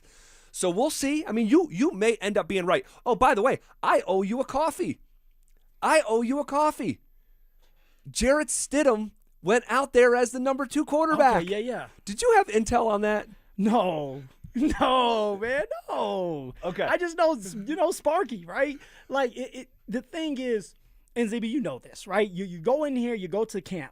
There's not one time that Ellinger got an opportunity to go with the 2s when we were out there that last week. That was the indicator. The last week, earlier in camp, yes, he was. But like that last week, it was like indicator that we're going with Stidham, but Sammy E is still going to be available. He's still going to be on this team. Whether he gets cut and brought back as a practice squad player or they make room for him on the 53-man roster, it's having the chemistry with those 3 guys that they're going to keep together intact for Bo Nick's sake. But Stidham was going to be the guy that was going up because of what he did last week. Last week, he showed that he still has it, that he can have that confidence, that he got the confidence back, he got his swagger back. And so they rewarded Stidham by going out there and saying, hey, you're going to be the 2s no matter what. Well, we'll circle back to that conversation because I'm curious how you thought both of those guys played behind Bo Nix. Riley Moss leaving the game with injury felt like the thing of most consequence beyond Bo Nix. This is your starting cornerback opposite of Pat Surtain. Sean Payton has said, quote, and this is today, all right, this is like close to real time. He's doing fine. I would say this, nothing serious. We're being smart. We'll see as the week progresses where he's at. That is really good news. Now, it will be curious how they handle preseason game number 3. For him or for the guys behind him? For the guys behind him, because I don't think you're going to see Riley Moss at all this coming week. I hope this is the only time I hope we don't see Riley Moss. We know that he's the next best thing other than PS2 on the other side. Right? He's playing out of his mind, and he started to have a really good game before he messed his ribs up. Yes. All right. His confidence is through the roof. You need him for that first game against Kansas City. Rest him now. And I know you're looking at me weird. All right, but behind Riley, no. That's the battle, Z. Yes. And so how do you think, let's just assume that Riley will be down on Friday. He's not going to play in the final preseason game, okay? He's down. And I believe that's going to be the case against the Vikings Friday evening. Who is starting opposite PS2? Here's how it's going to go. Here's how, close your eyes and imagine this. Here's how it's going to go. PS2 on his side. The next one up, Chris Abrams-Drain. I talked about him earlier and how he was doing in that game. Chris Abrams-Drain did a great job. I want to go and see the PFF grade because I guarantee he's probably high up there. I'm sure. I mean, my man had sticky defense. He was always around the ball. He was knocking the ball out, pass breakups. All right, he was sticking with these bigger defenders. He was coming up making tackles. He understands the scheme. He's comfortable in that scheme. He's played and started in some games as well, ZB. Chris Abrams-Drain is the guy that I would trust. Okay, it's not just from the Green Bay game. But ZB, you and I, we sat out there for days watching Chris Abrams-Drain make plays after plays after plays. And so he's going to get his crack, okay, the next crack at going in there as the number 1 cornerback. If Jahdae Barron wants more respect, he needs to do more with his opportunities. All right, what's telling me about Jahdae is they don't trust him. When they have Jahdae out there at the beginning of the game and then late into the second and going into the third quarter and Jahdae Barron, the first-round draft pick, still out there, it's letting you know that they don't trust that young man just yet and that he needs the reps. Chris Abrams-Drain, if Riley Moss cannot go, Chris Abrams-Drain will be the next one up, and he should be. He has deserved and earned that right to be the starter right next to PS2 if Riley's not there, Z. And Chris Abrams-Drain was opposite PS2 today at practice. There we go. It's not a surprise. It's not a surprise, but it is, I think, it's telling because we have been telling our audience that Chris Abrams-Drain is next up. It's not Jahdae Barron. And, like, Barron, I'm curious your thoughts, but on Friday night, he gets a touchdown caught on him by a tight end. He missed a tackle at the line of scrimmage that led to, like, a 7-yard run. It could have been, a run for no gain. I mean, it's just kind of where we're at, But I would have been so curious and borderline fascinated for a preseason game if they said, Barron, you're opposite PS2. But what have we talked about? What did Sean talk about where it's like, hey, if we put somebody in there and the team doesn't like it or they're like, hey, like you're playing favorites. The locker room has to know you're playing the best players. Exactly. So, like, at this point, like, do you want Jahdae Barron to go out there? Of course you do because he's a first-round draft pick and you want to be right. But this is not about Jahdae Barron. This is about the football team. This is about the opportunity of a lifetime to try to get to a Super Bowl, and you must play the best players. So if your better player is Chris Abrams-Drain, then you got to play him because now you have someone like Hufanga, Brennan Jones. They're going to be like, you get it, coach. You understand what this is about. This is not about your draft status. This is about winning games. And so for Chris Abrams-Drain, he deserves to be in there, Z. All he has done in the preseason games and in camp is make plays. Whereas Jahdae Barron, he has struggled majority of the time. Yep. And he's still struggling in these preseason games. Now, of course, you're going to get caught on. Of course, things are going to go wrong. But you have to start showing this coaching staff that you're taking the steps in the right direction so that they can trust you on the outside. Or you'll forever be on the inside as a backup nickel because Jaquan McMillan, Z, he's going to get paid. He's going to get paid here in Denver, man. You're pretty optimistic about that, yeah. I am, man. I just feel it right now where it's like there's not a lot of nickels that can do what Jaquan McMillan can do. All right, Riley Moss is another one. They might both end up getting paid because of what they do this year. Oh, I'm Phil, sorry. you're coming around. Unless Chris Abrams-Drain has something to say about it. Well, maybe so. I mean, we'll see. We'll see. Yeah, that's a long way from here. But I'm saying you're coming around because you were not of the mind that the Broncos can pay both Riley and J-Mac. No, I mean, but Z. Why the change of heart? Well, that game against the Green Bay Packers, what Riley did at the beginning of it, the camp he's having. All right, like actions over words. The man is putting in that work. And isn't it so funny? Isn't it funny that the two guys that are doing well during camp, Jahdae Barron or Jaquan McMillan and Riley Moss, they worked out together the whole entire offseason? Interesting. It is interesting. They're on the same page. They understand. They get it. They're helping each other out. And so when Riley goes out there and makes the plays and he's cleaning up his hands, right? He's cleaning up his fundamentals. And now all of a sudden he's making those plays. He's breaking on balls. He's trying to be aggressive and get these interceptions. That's what you want from your cornerback. What more can that man do other than continue to produce and show up and be consistent? And if he can do that, he may not end up here though, ZB, because he may play above his head and get a bigger contract. But that man, if he can do what he did against Green Bay and during camp, it's going to be a problem throughout the season where it's like, hey, dude, do we extend him now or do we let him go? That's going to be the question, Z. It's going to be fascinating, but good news, big picture-wise, on the Moss front. Sean saying it's not anything serious. That is crucial because there's these scenarios, and I was talking with Dr. Joe Ramos about this morning with our Ramos injury report of like, yeah, there's like a contusion, there's like a fracture, but then there's like this other scenario where and I'm not a doctor, but like the connective tissue that like wraps around your ribs, like when that stuff like gets ripped and it like hurts to sneeze and stuff and or breathing heavy, like you're talking about like, up to 8 weeks. And September 14th is coming here in a hot second, and I think you need Riley Moss. So that's really good news on the Riley Moss front that we got here today. The penalties, it's got to get cleaned up, 10 for 79. How about 0 targets for Evan Ingram? I went back and I watched film because I seen the stat line. And there were times, now I don't know where you're at with this, but there were times where Evan Ingram was open coming across the field and Bo Nix just didn't look his way, whether he wasn't the first reading the progression or just not trusting Evan Ingram. Now, Evan Ingram's doing a better like time out there. He's doing a better job of trying to get involved in the blocking game, trying to get involved so that he can stay on the football field. Evan was out there running routes. Bo Nix wasn't giving him that chance. Now, that's not all on Bo. Evan has to go out there and earn his reps, right? Earn the opportunity to catch this ball. But also for Bo, it's like this is preseason. Try to get these tight ends and everybody else involved when you can. I know you're trying to go to your number one read. It was your first time out there. But there was times where Evan Ingram was open and did not get that opportunity to catch the ball.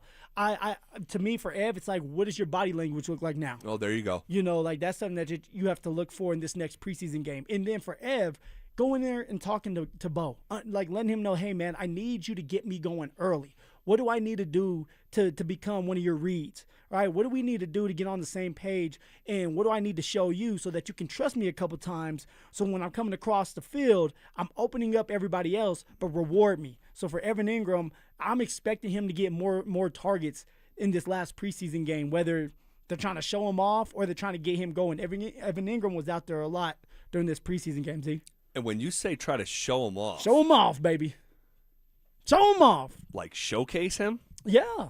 Yeah. Everybody at some point you're trying to showcase, right? In two different ways. One, for the quarterback to get involved and get him ready for the season. And two, if you don't believe in this player and you think that somebody else may want him or 31 other teams may want him, you're going to show him off a little bit more. All right, you're going to implement him in the plays a little bit more. And see, that wasn't the fact. The thing was Evan was out there. Right. But the quarterbacks never found him, never got him involved. And that needs to change just for us, our sake, or if you're trying to show him off to trade him at some point, you have to have film out there so that somebody will take the leap of faith in trade for him. Yeah, I remember the last preseason game with Albert Okwuegbunam, and he had like 9 targets, and they ended up getting like a 7th-round pick for him from this is Travis Kelce, Philadelphia. Very interesting. I think Evan's going to be here, but the more we go down this road, I'm like, man, are we trying to talk ourselves into something? And we have drawn from substance, I think. He made a play last week in preseason game number 1. He's made some plays out of practice, but he's also had big chunks of training camp where he wasn't involved at all. And now you have a preseason game come and go where your starting quarterback is there and back for the first time. And, man, you didn't get a single target, let alone a catch or gain a single yard. So let's just keep our eye on that. Here was Sean Payton after the game in his disappointment. I think they won a lot of the battles. You can take the line of scrimmage. You can take the kick coverage. They got a big return. Penalties, that impacted field position a lot. Rushing battle, like pick a topic. And I would say, yeah, that would be one. But I would say, the kicker's going to be the player of the game, right, rookie. But I can't think of one area that we played or outplayed them, honestly. Well, he was visibly upset. I think that he would never show it visibly, but I think he was happy. Ultimately, once he gets out of that mood and they watch the film, and by the way, what kind of film session was this like over the weekend? I mean, you better not be smiling. Don't go in there with some sunflower seeds with your sandals on, kicking back, thinking it's going to be peaches and cream. I mean, for Sean Payton, this is a great opportunity for him to teach, right? For these coaches to teach, so that this doesn't happen again, so that the depth players are ready to go. Maybe they're more focused and understand that they have not arrived, and that's everybody's EB. But Sean Payton's probably not a happy camper. But why? Why do you think, before we go, man, why do you think that in a morbid way he's happy that this happened? Yeah, because I think he has an understanding just how hard that league is. Like, Sean Payton thought he had good teams in the past that went 7-9. Sean Payton went 7-9 3 years in a row. He has unique understanding of the battle ahead, especially the battle right out of the gate, starting in Arrowhead here in, 4 weeks, less than 4 weeks. And so I think a reality check is good. I think a humbling is good for the Broncos, and it's just a straighten-your-back type of moment that, yeah, we won 14 games. Don't forget about the game board being knocked over. It's a completely new race, and I think that once he gets out of this window of time, that he'll be thankful that, because he has everyone's attention right now. Everyone's attention, especially those coaches. Imagine being a coach around Sean Payton here. Walking on eggshells. In the last 48 hours. Goodness gracious. Okay, Deion Sanders now has a legal issue completely different Then what's going on with his son? We'll fill you in on that. A mixed weekend from Nikola Jokic against Victor Wembanyama, and a bit of an update on the Cale Makar front. That's all next. The Nuggets just added a 6-time All-Star to the roster. Hey now, you're an all-star. Get your game on, go play. DeMar DeRozan is coming to Denver, bringing 18 points a game, 17 years of experience, and a score Jokic and Murray have never had off the bench. And a big reverberation. Now, how does this change the fan base's thoughts on the Nuggets offseason? Denver Sports 104.3. The Fan. Brenda Stokely from my friends at Roller Auction, leader in Colorado auctions for over 40 years. They conduct over 150 auctions every year, selling tens of thousands of items at the price you set. Auctions are held regularly for Colorado government agencies, and they always have big-ticket items at great prices. That's why I love Roller Auction. And almost all bidding is conducted online in real time, and it's open to the public. Anyone can participate. Check back regularly. New auctions are added weekly. Be the first to know about new auctions available for bidding when you sign up for email notifications. Go to rollerauction.com/thefan. This is the sound of Lucy, staying on top of her spending. You see, even though she's buying a new pair of jeans, she knows that it fits within her monthly budget. Because Wells Fargo will send an alert if her balance drops below her set amount. Yep, nothing gets past Lucy, or Wells Fargo for that matter. However you make money work, Wells Fargo can work with that. Wells Fargo Bank, N.A., member FDIC. Hey Denver, Zach here. Need foundation repair, waterproofing, crawl space repair, egress windows, or concrete work? Trust Homestrong to get it done. They can even turn your crawl space into a finished basement in weeks. Visit buildhomestrong.com. You'll never go wrong with Homestrong. If you're stuck in rush hour traffic, you have options. Contact Arby's, and Arby's today to get $1 fries and sliders between 2 and 6 p.m. Get $1 fries and sliders between 2 and 6 p.m. with any regularly priced food item only at participating Arby's. Arby's, we have the meat. Hey, it's Phillip Lindsay here. Do you need a new roof, gutters, or exterior needs? Monarch is your one-stop shop, backed by 16 years of experience and over 10,000 satisfied customers. Their in-house insurance team fights for you, and their white glove service means every detail is handled with care. Competitive pricing, award-winning craftsmanship, and the only roofer the Denver Broncos chose to endorse. A proud member of Team Dave Logan, make the call to your home team, Monarch Construction and Roofing, the official roofer of the Denver Broncos. I'm Rob Wilhite, and for nearly 50 years, my firm has stood beside Colorado families after serious car accidents. With over $1 billion won, we know how to fight for you. Call 303-GOOD-LAW or visit willhitewins.com. That's willhitewins.com. Hey guys, your boy Stink here. And if you're over 50, there's a good chance you're dealing with an enlarged prostate. Waking up at night, weak stream, all of it. Here's the good news. PAE, prostate artery embolization, is minimally invasive, done through a tiny pinhole, and you're home the same day. Most men who have PAE don't experience any sexual side effects associated with conventional prostate surgery. At Colorado Advanced Endovascular, their experienced team offers specialized prostate treatment with near zero impact on sexual function. Lakewood location, personalized care. Visit coloradoae.com. There's a difference between the cameras you buy at Home Depot and the cameras Vantage installs. Consumer cameras give you a grainy silhouette. Vantage cameras can read a license plate at the end of your driveway with full color night vision. 24/7 recording and no monthly subscription fees, so you never miss a thing. Invest in real security for your home. Schedule a free Vantage Threat Zone Analysis report for your property. Call Vantage at 720-366-7759 or visit vssicolorado.com today. Find your next adventure this August in the new 2026 Honda CR-V Hybrid during the Honda Summer Event at Champ Honda. With impressive hybrid efficiency, modern technology, and the versatility Colorado drivers love, the CR-V Hybrid is ready for your daily commute or your next weekend getaway. Champ Honda has one of their largest selections in years, making it easy to find the right vehicle. Plus, with their one price, one person, 1 hour philosophy, buying is simple, transparent, and Champ Honda never charges dealer handling fees. If there's one thing you can count on, it's 24/7 protection when you bundle home and auto insurance with Progressive. And if there's two things you can count on, it's your smoke detector battery dying at 3 a.m. Not 3 p.m. on a Saturday when you have nothing going on, but in the middle of the night when you're fast asleep.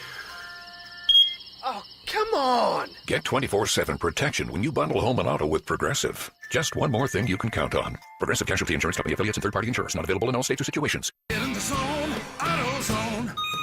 Welcome to AutoZone. What are you working on today? Truck started slow. Battery might be toast. Slow starts are the first sign of heat damage to your battery. We'll test it, no charge. Thanks. And if it is dead? We'll set you up with a new, fully warranted battery, some up to 5 years, and we'll recycle the old one. Thanks for the rundown. Lead the way. Get free battery testing, charging, and recycling at AutoZone. Get in the zone, AutoZone. Restrictions apply. The Drive's heading to Murphy Creek Golf Course August 28th from 2 to 6. Join Zach By and Phillip Lindsay and experience wide fairways, expansive greens, exceptional practice facilities, rustic charm, and great food and drinks. The Drive, live at Murphy Creek Golf Course August 28th. Here's the deal. The government is over $38 trillion in debt, which means the IRS isn't slowing down. And the tax code is complex and unforgiving. So it's not surprising if you're one of the millions of Americans that owe back taxes to the IRS. Unfortunately, they're the world's most powerful collection agency, with the ability to garnish your wages, seize your bank accounts, and even take your home or business. But don't be stressed or worried any longer. We're Optima Tax Relief, America's most trusted tax resolution firm. We have resolved over $3 billion in tax debt for our clients. Our award-winning professionals deal with the IRS every single day, protecting our clients and preparing them for the best possible resolution. For tax help you need, for tax help you can trust, give Optima a call today. Call 800-343-6460. 800-343-6460. 800-343-6460. Optima Tax Relief. Some restrictions apply. For complete details, please visit OptimaTaxRelief.com. Every day at 3:30, the Drive comes off the top rope to hit you with a 1, 2, 3. Finally, The Rock has come back to Denver. Tape your wrists, stretch your spandex, and oil your hair. Here's Zach and Phil with today's 3 count on the Drive. All right, let's come off the top rope with it. All righty. Hanging out with you on a Monday. How about Deion Sanders? Recently deposed as a part of a federal lawsuit accusing Deion Sanders of defrauding the graphic designer who created his Prime logo. Oh, here we go. Man, now this was many years ago. Apparently, this guy, Tips, did not get compensated from Deion. And it's one of these things where, goodness gracious, Front Office Sports is writing about it, the New York Times. It's a completely separate legal issue than what's going on with Shiloh when he's also been served in that department. There's a lot going on, man. A lot of noise right before the season starts. That's never a good sign for a coach or head coach dealing with a bunch of distractions. You know, for the kids, they're listening, they're hearing all this. For Coach Prime, it's like, man, I got to be focused on this year. I must win this year. And yet I have a bunch of stuff going on. I'm being served these papers. Somebody's trying to sue me. My question is, like, hey, if you're trying to sue somebody, then you must have some kind of contract saying that you did this for Coach Prime and now he didn't pay you. You have something. I mean, because this is a federal lawsuit. And so this guy has to have something. He's based out of Omaha. And this was done back in 2011, all right, where he created these 2 separate logos. That's what you see on sweatshirts and all this stuff. It's a lawsuit filed in Nebraska. And the designer's name is Alan Tipp. He alleges that Sanders and his representatives fraudulently induced him into signing away his rights to apparel logos from back in 2011. All right, the Prime one and the other one is a Truth.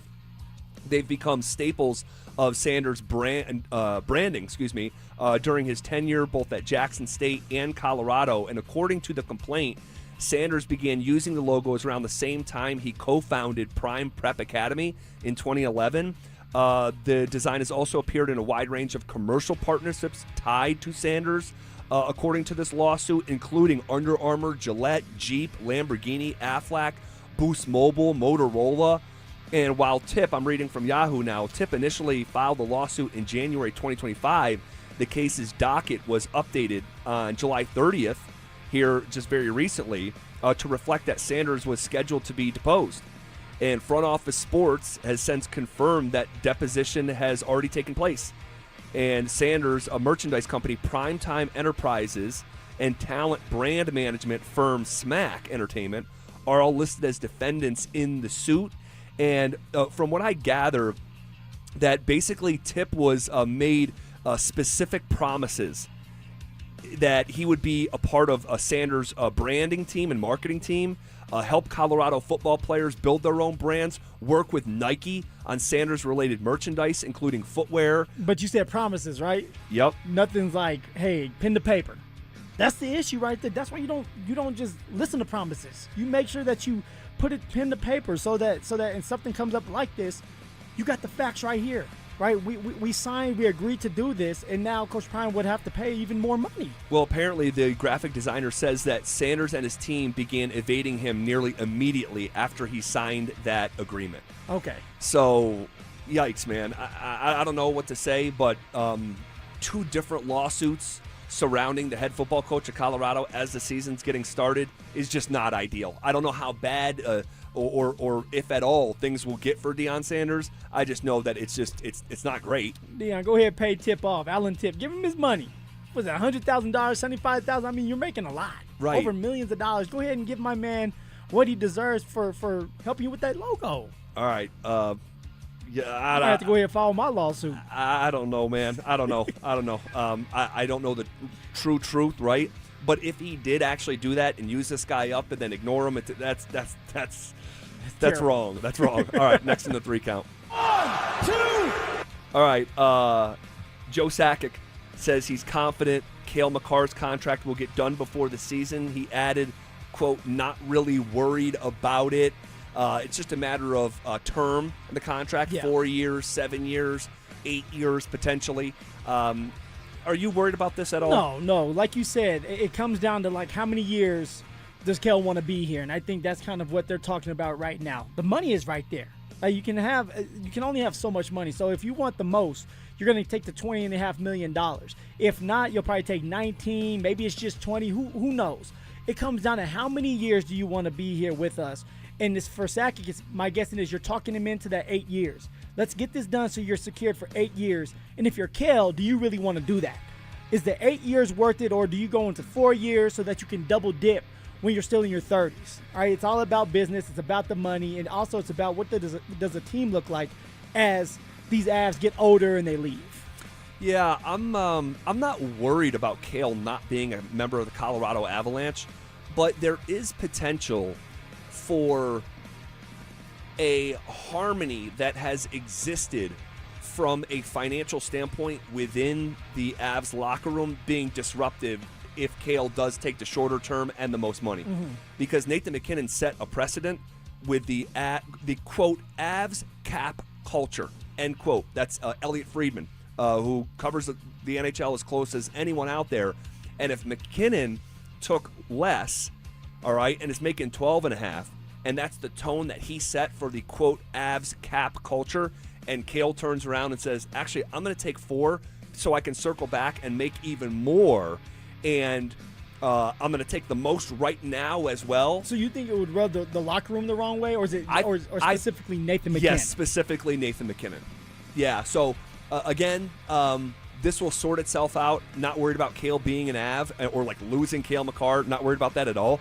But again, if you accept that to be true, that Nathan McKinnon set the Avs cap culture the way that Elliot Friedman frames it, and Cale turns around and says, actually, give me the 4 so I could take the most now, circle back, and make even more, that could just, it's worth a discussion. All Cale has to do is say, hey, look, it's not necessarily about the money. It's about like what we look like in 4 years. You're getting up there in age.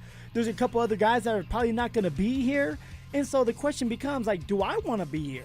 Like, can I win with the next group of people that come in once people start to leave? That's what I would tell Nate Dogg. And then I would say, stop looking at my backyard, man. It's green. Yours is green. Let's go ahead and go on, okay? All right, next in the 3 count. 1, 2, 3! All right, mixed the weekend from Jokic. He goes head-to-head with Wemby in just a friendly, all right? So this game doesn't have consequence, but it was Serbia and France once again. Jokic drops 34, 13, and 5.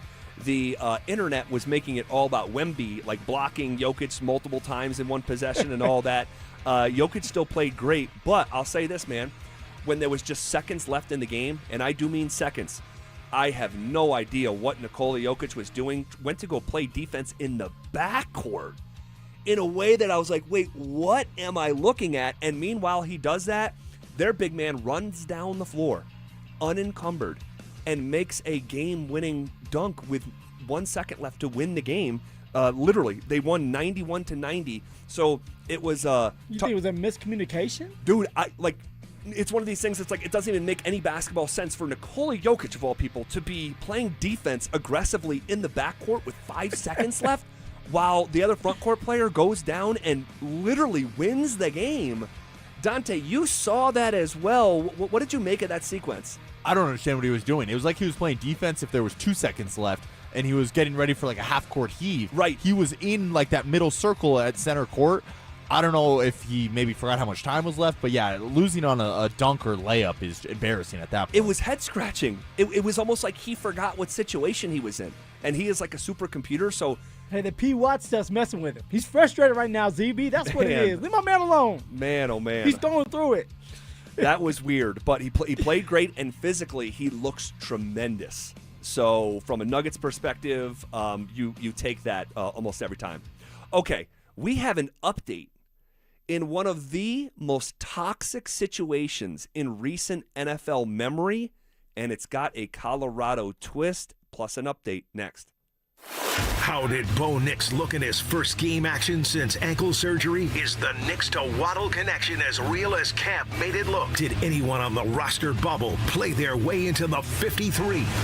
Preseason or not, there's a lot to talk about. Denver Sports 104.3. The Fan.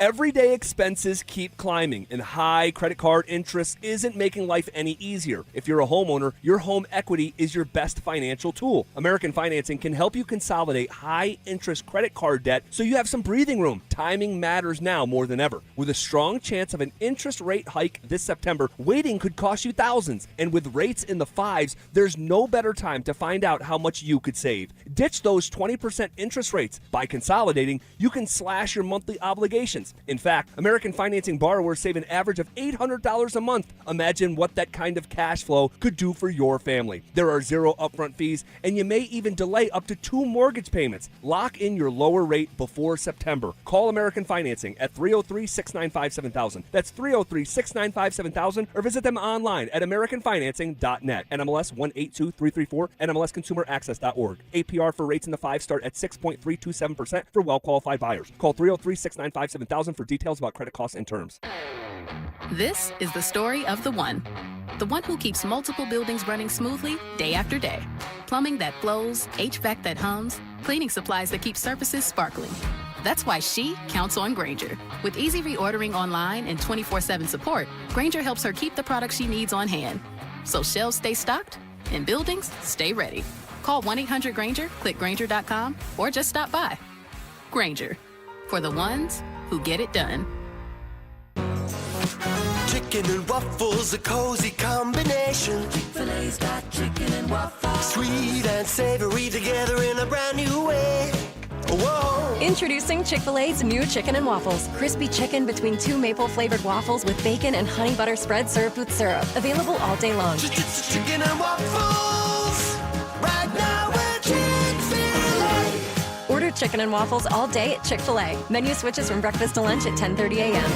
Summer is a time to feel and look your best, but I'm not talking about your tan or abs. Guys, I'm talking about your hair. Restore that bald spot, reverse your receding hairline, or add volume to decades of thinning during Advanced Hair's once-yearly summer savings event. Advanced Hair's simple one-day treatment begins to regrow your own natural hair the very next day, and it can even grow for life. Did I mention Advanced Hair even guarantees your new hair will grow? Take advantage of your flexible summer calendar and get the most hair for your dollar during Advanced Hair's best offer ever. The summer sales event is on for a limited time, so schedule your free consultation and get the details today. 720-459-HAIR. One-day treatment, life-changing results with Advanced Hair. Your new hair is guaranteed to grow. Check out the incredible before and afters and get your savings details while still available. That's 720-459-HAIR or advancedhair.com. Hi, I'm Donnie, owner of Fitness Gallery, where we believe there's nothing more important than your health.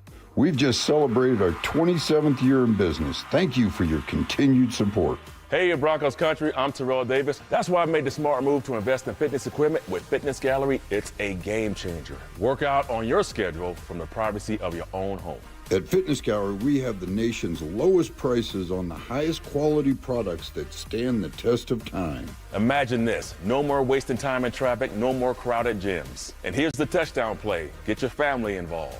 Your health is your ultimate MVP, and I know staying fit is not always easy. Whether it's Rod, Carl, or myself, we shop at Fitness Gallery, and you should too. With the right equipment at home, you can train like a pro whenever it suits you. You never regret buying quality. Fitness Gallery sells commercial-grade equipment for the home. It's simply the best. Invest in your health and happiness with Fitness Gallery. Visit one of our 7 store locations for a free home gym layout and design today. Matthews Fine Watches and Jewelry buys, sells, and services pre-owned Rolex, Cartier, and all luxury Swiss watches. So if you're looking to make a change in your watch collection or just looking to sell, come to Matthews Fine Watches and Jewelry. Matthews Fine Watches and Jewelry, located in the Highlands Ranch Town Center or online at MatthewsFineWatches.com. If you're considering sedation dentistry and want to learn more about it, Clarkson Dental can help. When it comes to your health, you want to make sure you know all the details. The highly trained professionals at Clarkson Dental have your answers. Learn more at coloradosedation.com. Summers are made for time on your deck. Right now, when you purchase a new deck from 5280 Exteriors during August, you'll get free solar railing lights, no payments, and no interest until 2027 for qualified buyers. A 2-time President's Club winner, 5280 Exteriors, the altitude of quality. Want to partake in our contests? Check out the rules at DenverSports.com.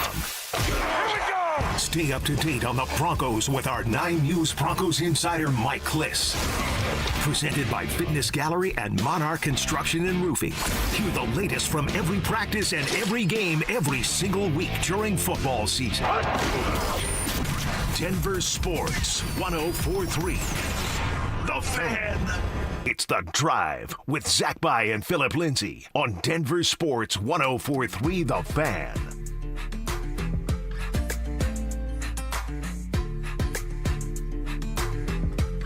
All right, as we roll along here on a Monday, we'll get back to Broncos here in just a second. But we have an update in one of the most toxic situations in recent NFL memory. Holy moly. What is happening in Cleveland? Have you been following this story from over the weekend? Oh, Z, man, it's all over the place. It's all over the social media. I mean, we've been following this from day one when they said that there was going to be a quarterback competition between Shador and I was going to say Payton Watson, Deshaun Watson. Yes. I mean, it's been all over the place. Z. Dude, I think it was the biggest story in sports from over the weekend. Like legitimately. Dude, it's Shador. And I'm like, I don't watch cable, ESPN, FS. Like, I don't watch that during the week. Sometimes I'll check it out over the weekend to watch SportsCenter. But my bandwidth it's got to do with this show, and that's where I put my energy and focus in Denver sports, not necessarily what they're going to talk about, like First Take or Get Up or any of those shows. But I'm bringing that up because I can promise you, I don't watch any of it, but I can promise you this was what they'll call the A block. Like, this is their lead. This is what they're going to discuss for 40 minutes of a 2-hour show. And, man, it's nuts. I cannot imagine what it is like doing this job in Cleveland. We had Aaron Goldhammer on about a week and a half ago, and the story's nuts. Man, we might have to bring him back on. We definitely can. Like, what in the world is going on now? Right? Because I think he thought that. Did he think that Shador was going to end up winning the job, or was it Deshaun Watson? I think he said Deshaun was going to win the job, and that, Sanders should get traded somewhere else at that time. Yes, because you can't have that kind of noise as a backup. He made the Tim Tebow analogy. He called Shador Sanders the most popular athlete in Cleveland over someone like Donovan Mitchell or anyone else that you could discuss. And so it's fascinating on its face. But then you have this game this weekend where the Browns went out and played the Buffalo Bills. The Browns were favored to win. The Browns are playing in Cleveland and a 3-point favorite, and Buffalo smacked them. And you had this dynamic of Shedeur Sanders is like on the sideline, gave a 7-minute interview. Did you see that? Oh, yeah. I mean, holy smokes. And Deshaun Watson is getting booed off of the field. Booed off of the field. And you go back and listen to Goldhammer's comments. He said, Shedeur Sanders, rock star, most popular athlete in Cleveland sports. Deshaun Watson, the single most hated person in Cleveland sports. And I'm sure you guys saw it, but if you didn't, or even if you did, this was instantly viral.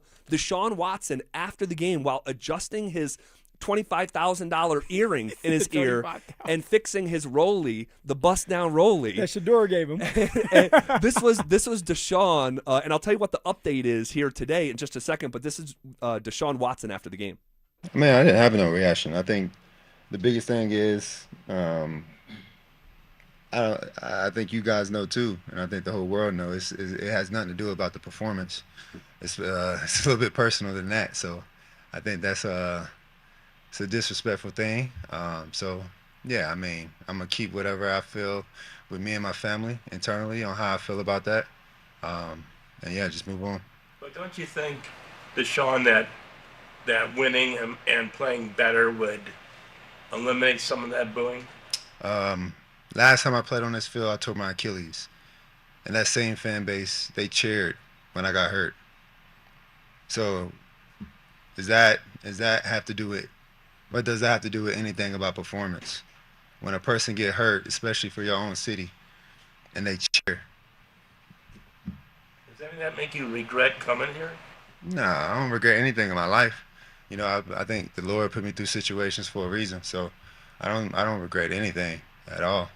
But you know, I had different thoughts on how it was going to be, but you know, it is what it is. You know, sometimes the tables turn. And I'm patient enough because I'm a child of God to, wait for that time to change. So I'm not tripping on it. Wow. That's a lot, man. That's a lot.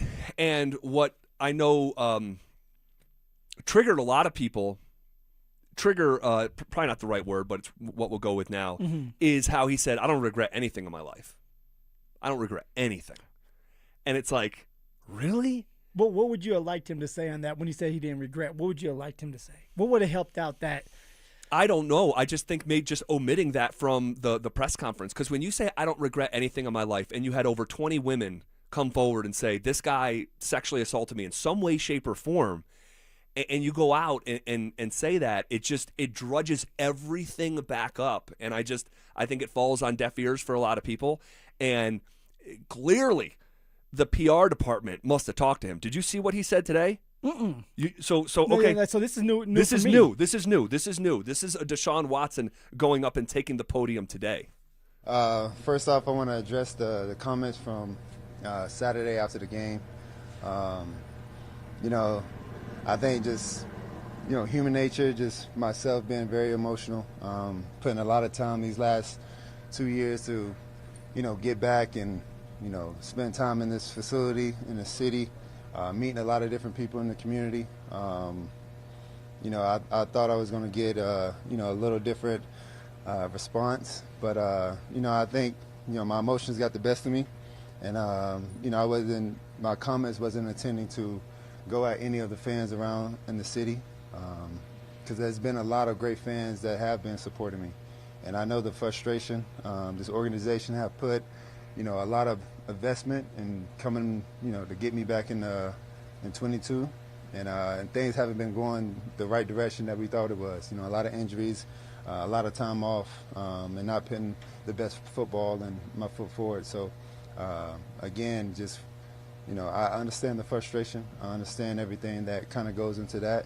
And moving forward, I just want to focus on football, making sure that, I'm putting the best product out there. All right, I'm going to stop it. He goes on for another 60 to 90 seconds. So doing the forward-facing apology. Yeah. What an Hey, talk about a statement that's been said a million times over the last 6 decades. what a mess in Cleveland. I know, man. It's straight mess. And that sounds like the PR team got with him and said, hey, look, man, you're going to have to make things right. You're our starting quarterback now.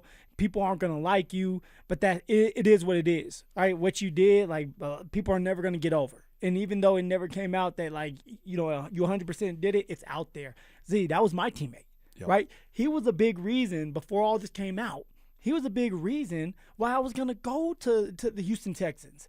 And at that time, it was like, hey, like, he's in a bit of trouble, but none of this came out yet. Yeah. We get in there, all of it starts coming out. The floodgates open, and it's like, man, what in the world did I get myself into? I can't imagine with Deshaun Watson, and now it's in Cleveland, and them booing him, and it's a distraction there. It's messy, and now Shedeur Sanders is having to back up Deshaun Watson. Crazy. What a situation there.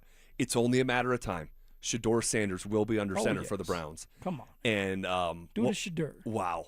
Just wow. You know who's doing the Shedeur was Damar Hamlin. Oh, yeah. Do you see that? Do the Shedeur.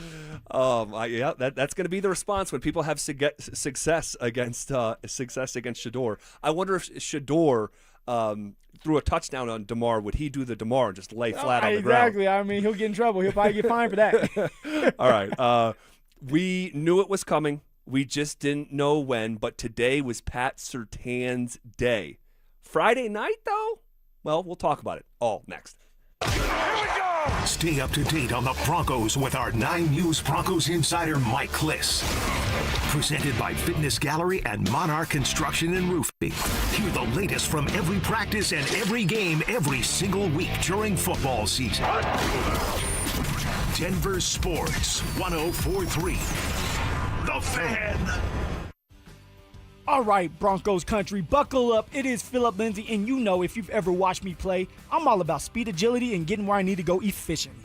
And when it comes to your summer vacation, you need that same kind of reliable power, and this is why I'm teaming up with my friends at Hermes Worldwide. Let's be real, getting to and from the airport or your destination could be a total fumble. And although your boy over here has never fumbled in the NFL, I still don't want to deal with stressful parking, unreliable ride sharing, and nobody else needs to deal with that either. And this is where Hermes Worldwide is going to step into the game and score that game-winning touchdown for your summer plans. They offer top-notch transportation services, from sleek airport transfers in comfortable, clean vehicles to reliable long-distance travel. They're dependable and very professional, and they understand that your vacation time is precious to you and your beautiful family. So, what I'm trying to tell you is you need to ditch the travel day headaches today and make your summer vacation a guaranteed win. Call Hermes Worldwide today at 303-577-7600 or visit them online at ridehermes.com/DenverSports. Again, that's ridehermes.com/DenverSports to book your next ride today. Men, summertime is here, and that means vacations, summer barbecues, outdoor parties, camping, beaches, and so much more. This is Jeff for the Rocky Mountain Men's Clinic, and if you're like many men, you may not be feeling like yourself this summer. Perhaps your energy is low and you aren't sleeping well. Maybe your workouts aren't as good as they used to be. And if what I'm describing is you, it's likely you're suffering with low testosterone. But low T doesn't have to affect you anymore. Just call Rocky Mountain Men's Clinic, get treated, and see how it changes your life. If you're like most men, you'll feel so much better. Deeper sleep, improved vitality and clarity, greater strength and energy, and an enhanced sex drive as well. So call us. Just $99 gets you a PSA and T-test and a medical consult. And if you start on treatment the day of your appointment, your visit is free. Call 720-440-7900. That's 720-440-7900. Or go to RockyMountainMen'sClinic.com. We have 5 offices across the Front Range to serve you. Hey guys, it's Mark Schlereth. I just made one of the best decisions of my life. I got rid of my glasses. I went to Cutarelli Vision and had refractive lens exchange, RLE. I wore glasses for distance vision, but I got to that inevitable point in life where I was always needing those reading glasses just to do about anything, and half the time I couldn't find them. Seeing menus, texting, reading my computer, or studying film, it was a struggle. But now I see the world perfectly, near and far, without any glasses, thanks to Cutarelli Vision RLE, the perfect permanent solution to spending your good active years not needing reading glasses. And here's the cherry on top. You'll never develop a cataract. Dr. Cutarelli is Colorado's most experienced with over 90,000 vision correction procedures. You can trust him to know if it's the right time for you and RLE. Schedule your free Zoom consultation at ColoradoRLE.com. Cutarelli Vision, RLE, no readers, glasses, or contacts, or cataracts. ColoradoRLE.com. DenverSports.com. This is the story of the one. As a maintenance engineer at a beverage manufacturing plant, he starts his day knowing every line is ready to run because Grainger delivers the industrial-grade products he needs to keep mixers, conveyors, and packaging equipment moving. With Grainger's vast selection of bearings, belts, and motors, he keeps operations running smoothly, so nothing grinds to a halt. Call 1-800-GRAINGER, click Grainger.com, or just stop by. Grainger, for the ones who get it done. Pump up the volume. Business moves fast. Orders roll in, deadlines close in. When you ship with USPS Ground Advantage, you can keep up with confidence. Every package stays in our secure network from dock to door. And with nationwide reach, dependable tracking, and upfront affordable pricing, you get built-in peace of mind. You run the business. We run the routes. Visit USPS.com/Ground Advantage to learn more. Every now and then you find a deal where you get more and pay less. Now that's a good deal. That's Straight Talk Wireless on Verizon's 5G network. Find it exclusively at Walmart and StraightTalk.com. KKFN and KKFN HD1 Longmont, Denver. Powered by Regen RX. It's The Drive with Zach By and Phillip Lindsay. Denver Sports 104.3 The Fan presents The Drive with Zach By and Phillip Lindsay.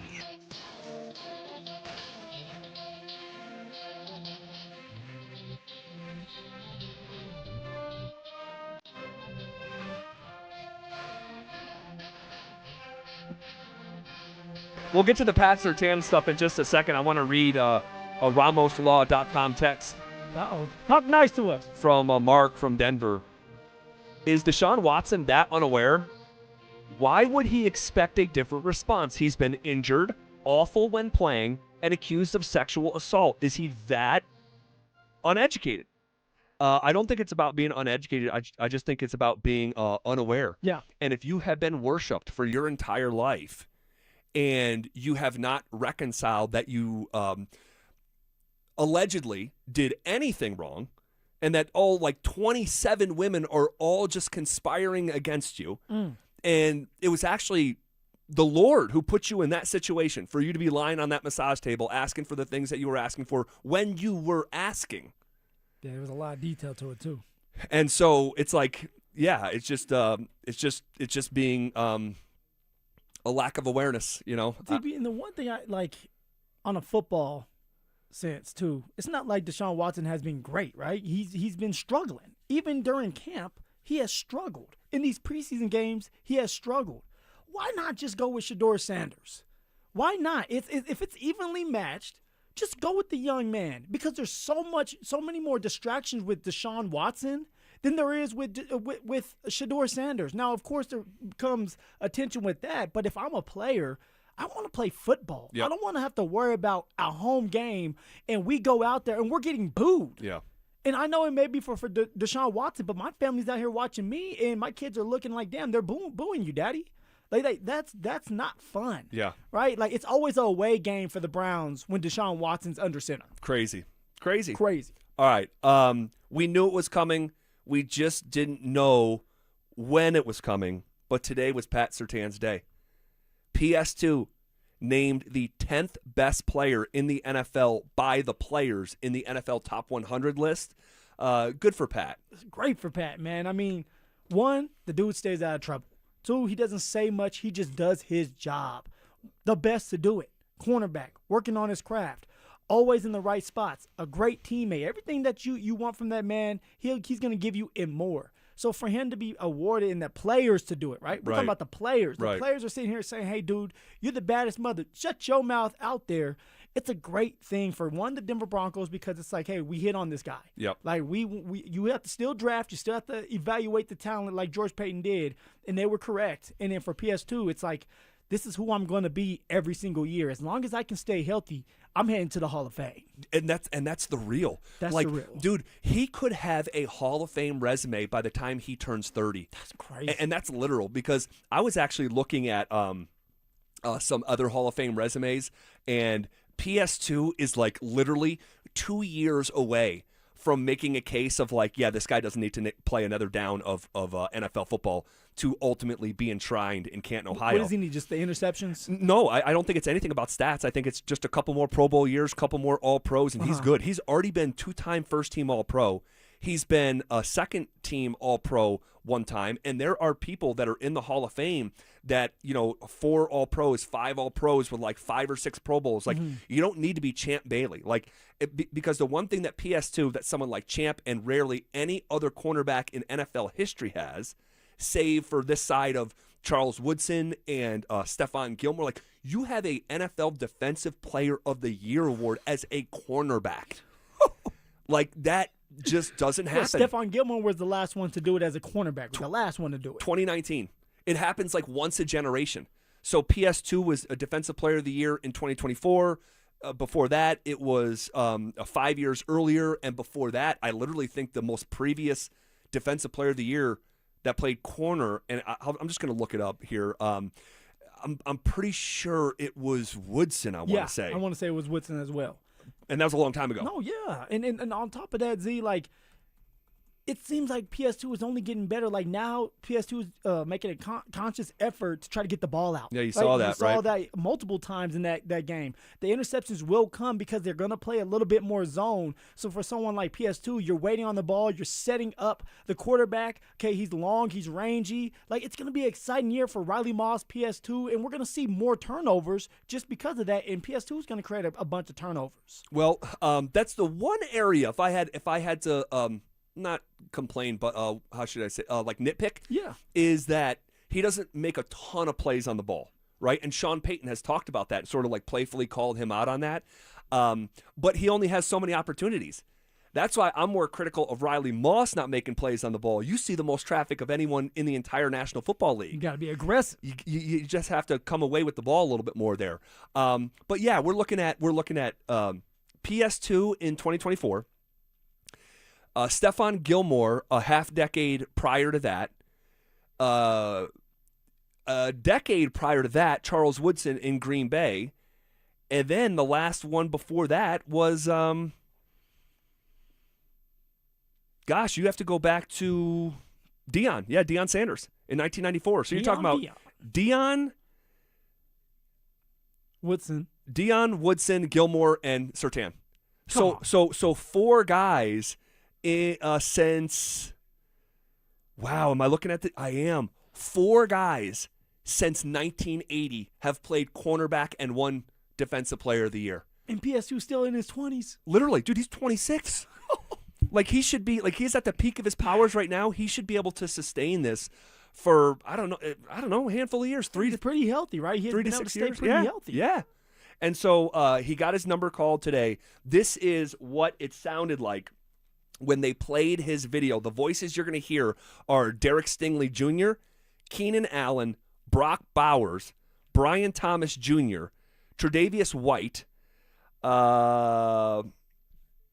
Zach Allen, Alec Pierce, and Garrett Bowles. All right, those are the voices you're going to hear. Obviously, you can't see it. You would normally see these guys, but this is what a PS2's video sounded like when it was released as the 10th best player according to the players within the National Football League.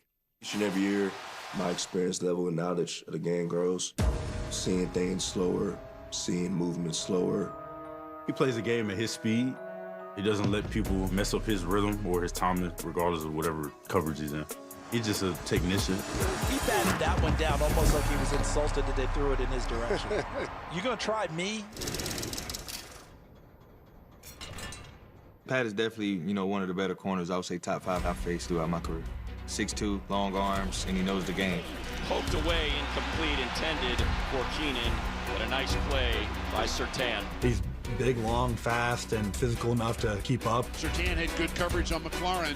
His ability to be able to do everything at his size makes him one of the best for sure. First time we have called the name Brian Thomas, the Pro Bowl receiver. You get the ultimate respect when you eliminate people and don't let me hear them. It's incomplete to Ridley. Pat Surtain on him. They haven't gone near the Defensive Player of the Year at all today. It's not going to be put on the stat sheet. People may not hear about it, but I'm just doing my job, locking my side down. This one will be the quietest mic'd up ever. I'll say the Green Bay interception. My best interception in my career so far.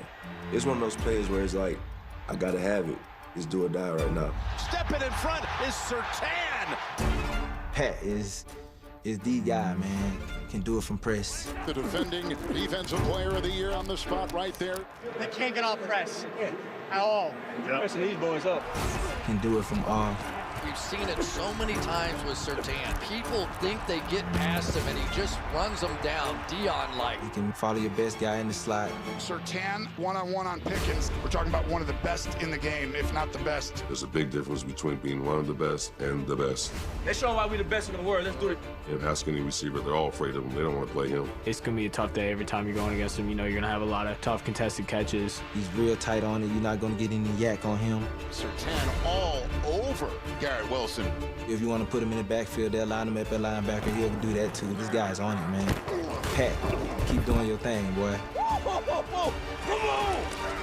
When you have the best DB in the game in the past decade, 2 decades, it makes everybody else's job easier because we know we can just roll the coverage away from Pat. Appreciate you, bro. You're the best one in the league. Thank you. All right, I've seen them all, and I'm just telling you right now, you're the best one. I appreciate that, man. And that was Mike Vrabel at the end of the Patriots game. Pat Surtain is a bad boy. The best in the league, ZB. The best. I can't believe that, man. Like, he's on our team, the Denver Broncos. Okay, Defensive Player of the Year, Pat Surtain. You know, hats off to George Payton. Somebody out there may say, well, that's an easy pick. No. Come on, man. You got to evaluate. Somebody else could have taken him, but they didn't, and the Broncos did. George Payton did, and look at us now. I always remind people, Pat Surtain was not the first cornerback taken in that draft. J.C. Horn was. So someone else could have had Pat Surtain. They didn't see what George Payton saw. And, like the phrase living legend exists for people like Pat Surtain. Pretty damn cool. Okay, Bo is back. What did we make of Nix's return? We'll get to it next. Names that rhyme, takes that hit different. Shapiro and Piro is happy hour sports talk built for the modern fan. Local stories, hidden gems, and the mustache monologues you never knew you needed. Weekdays at 3 p.m. on the Denver Sports 104.3 The Fan YouTube channel. Subscribe now at Denver Sports 104.3 and get in on the action. Denver Sports 104.3 The Fan. Hey, what's up, guys? It's Zach here from my friends at Homestrong. You know, home repairs shouldn't feel overwhelming. That's why Homestrong is your one-stop shop. Family-owned, 20-plus years of experience, and the highest-rated structural company in the state of Colorado. Over 300 five-star Google reviews. So if you see cracks, water issues, or a cold, dirty crawl space, start with a free inspection and a free quote. Homestrong handles everything: foundation repair, basement waterproofing, crawl space encapsulation, concrete lifting, decorative concrete, even turning crawl spaces into fully finished basements without calling another contractor. Financing is available, lifetime transferable warranty. You'll never go wrong with Homestrong. Will your money last as long as you do? Retirement should be about enjoying life, not worrying about outliving your savings. At AJM Financial, we build retirement strategies to help protect and grow your savings, reduce risk, lower taxes where possible, and maximize your income in retirement. Schedule your complimentary retirement confidence review at 800-467-0737, 800-467-0737, and tune in to Adam Moeller's Mile High Money Radio Saturdays at 8 a.m. on 104.3 The Fan. You know your age, your weight, your income, and probably even the mileage on your car. But what's your testosterone level, and is that level normal for your age? If you don't know the answer, Low T Center can help, and we'll do it for free. Come take a free testosterone test and find out if Low T Center can help invigorate your life like it has for thousands of other men in your area. Go to fixmylowt.com and book an appointment online for your free T test today. Most camera installers don't offer a guarantee. Vantage does. It's called Capture or it's free. If a Vantage system misses an incident in a zone they identified during your threat zone analysis, they'll refund the entire install. That's the kind of guarantee a company can stand behind, because your security system is designed around your property first, not pulled off a kit shelf. Invest in real security for your home. Call Vantage at 720-366-7759 or visit VSSIColorado.com today. Terms and conditions apply. Do you know the Joker's stat line, but not your bottom line? Are you checking Rock's box scores and not your credit score? You watching Nate Dogg rack up assists but ignoring your own assets? I've been there. Trust me, it's Josh over here to tell you how my money's going farther these days. That's what I like about BOK Financial. It's what they're doing with Let's Talk Money. It's about paying a little more attention to the financial stuff that we all tend to avoid. Visit BOKFinancial.com to learn more how that money you're saving can go a little farther. Let's Talk Money. BOK Financial, member FDIC, conditions apply. Hey, Rob Biandino here at BeatTheDA.com. I've handled about 7,000 cases, over 300 trials. Man, I see so many bad stops on these DUIs, unlawful arrests, the police putting body cams off, the evidence is sketchy. We got to go get the evidence. We go find those cameras, the stores, the ATMs, the banks. We got the experts to challenge their breath tests, their blood tests. My office has over 100 years experience at this stuff. Hit me up at BeatTheDA.com. or 720-706-5151. This August, take advantage of the Honda Summer Event at Schomp Honda and get behind the wheel of the all-new 2026 Honda Passport. That's what I drive, and it is fantastic. Built for Colorado adventures and everyday confidence, Passport is ready for mountain getaways, weekend road trips, and your daily commute. At Schomp Honda, buying is simple with their one price, one person, 1 hour philosophy, giving you a clear, upfront price, one dedicated advisor, and a fast, hassle-free buying experience. Plus, Schomp Honda never charges dealer handling fees. Hi, I'm Donnie, owner of Fitness Gallery, where we believe there's nothing more important than your health. We can't stop time, but we can make your day more efficient. And we can help you get fit and stay fit. Hey, Broncos country, I'm Terrell Davis. That's why I made the smart move to invest in fitness equipment with Fitness Gallery. It's a game changer. Work out on your schedule from the privacy of your own home. At Fitness Gallery, we have the nation's lowest prices on the highest quality products that stand the test of time. Imagine this, no more wasting time in traffic, no more crowded gyms. And here's the touchdown play, get your family involved. Your health is your ultimate MVP, and I know staying fit is not always easy. Whether it's Rod, Carl, or myself, we shop at Fitness Gallery, and you should too. With the right equipment at home, you can train like a pro whenever it suits you. You never regret buying quality. Fitness Gallery sells commercial-grade equipment for the home. It's simply the best. Invest in your health and happiness with Fitness Gallery. Visit one of our 7 store locations for a free home gym layout and design today. Are you an experienced sheet metal worker looking for more than just a job? Ready for a career? At Smart Local 9, we offer strong, reliable, family-supporting wages, employer-paid health care, no out-of-pocket premiums, and dependable retirement with both a pension and 401k, so you can retire with dignity. Learn more at smw9.com. Experience the strength of collective bargaining with Smart Local 9 sheet metal workers. Visit smw9.com. Smart Local 9, where pride meets your future. This is Carla Hall for Eggland's Best. Whether it's breakfast, lunch, or dinner, make sure you're choosing wholesome ingredients like Eggland's Best Eggs to plus up your nutrition. With more than 6 times the vitamin D and double the omega-3s and vitamin B12 compared to ordinary eggs, Eggland's Best supports a healthy lifestyle. Available in so many delicious varieties. Classic, cage-free, organic, free-range, and pasture-raised. Eggland's Best. Better taste, better nutrition, better eggs. Visit egglandsbest.com to learn more. On BritBox, your next hidden gem is right around the corner. If you're going to be bold, here is the place to do it. Get ready for Britain's most anticipated series, streaming exclusively on BritBox. Catch new seasons of favourites, including Ludwig, starring David Mitchell. You want someone to get murdered? And the eagerly awaited new adaptation of Agatha Christie's iconic detective duo, Tommy and Tuppence. Do you think we're actually really good at this? Stream the best of British TV on BritBox. Watch with a free trial. Want real Broncos talk? Cecil Lammy and Andrew Mason bring the heat on Orange and Blue today. The most passionate, intelligent, and in-depth Broncos coverage in the game. Weekdays at 5 p.m. on the Denver Sports 104.3 The Fan YouTube channel. Hit subscribe at Denver Sports 104.3 and never miss another take. Denver Sports 104.3 The Fan. You're listening to The Drive with Zach By and Phillip Lindsay on Denver Sports 104.3 The Fan.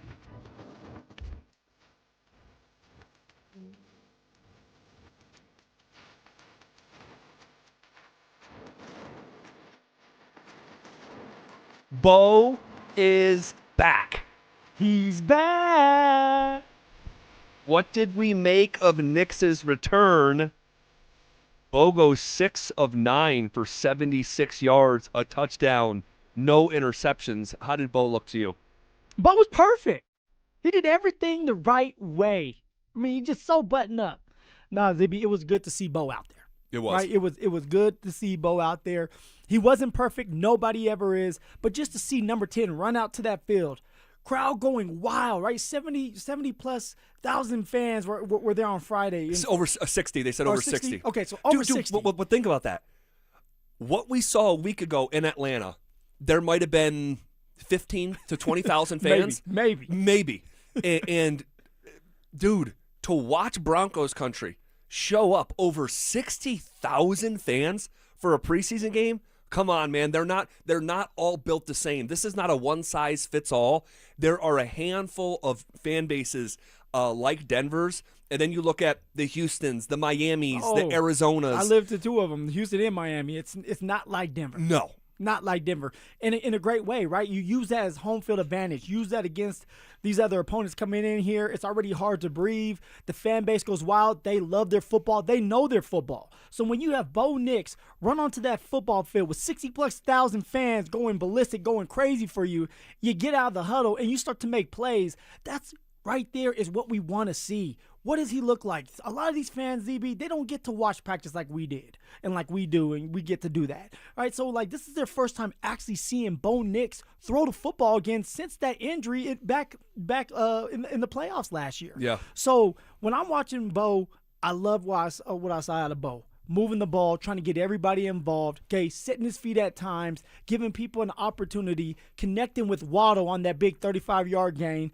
Like I said earlier, getting in and out of the huddle, making a couple checks. Was everything perfect? No. He had a couple throws where it's like, come on, Bo, like if you set your feet, it's there. The Cortland Sutton one where he overthrew that to the side, too far outside of him. I actually still think Cortland caught it. I thought they were going to overturn it. You know, it was a great catch by Court, but hey, that's what Cortland does, right? Sure. He makes spectacular catches. Yep. And so overall, Z, great showing from Bo. He didn't get a lot of time out there, connected with R.J. Harvey on that wheel route, which we've seen multiple times during camp.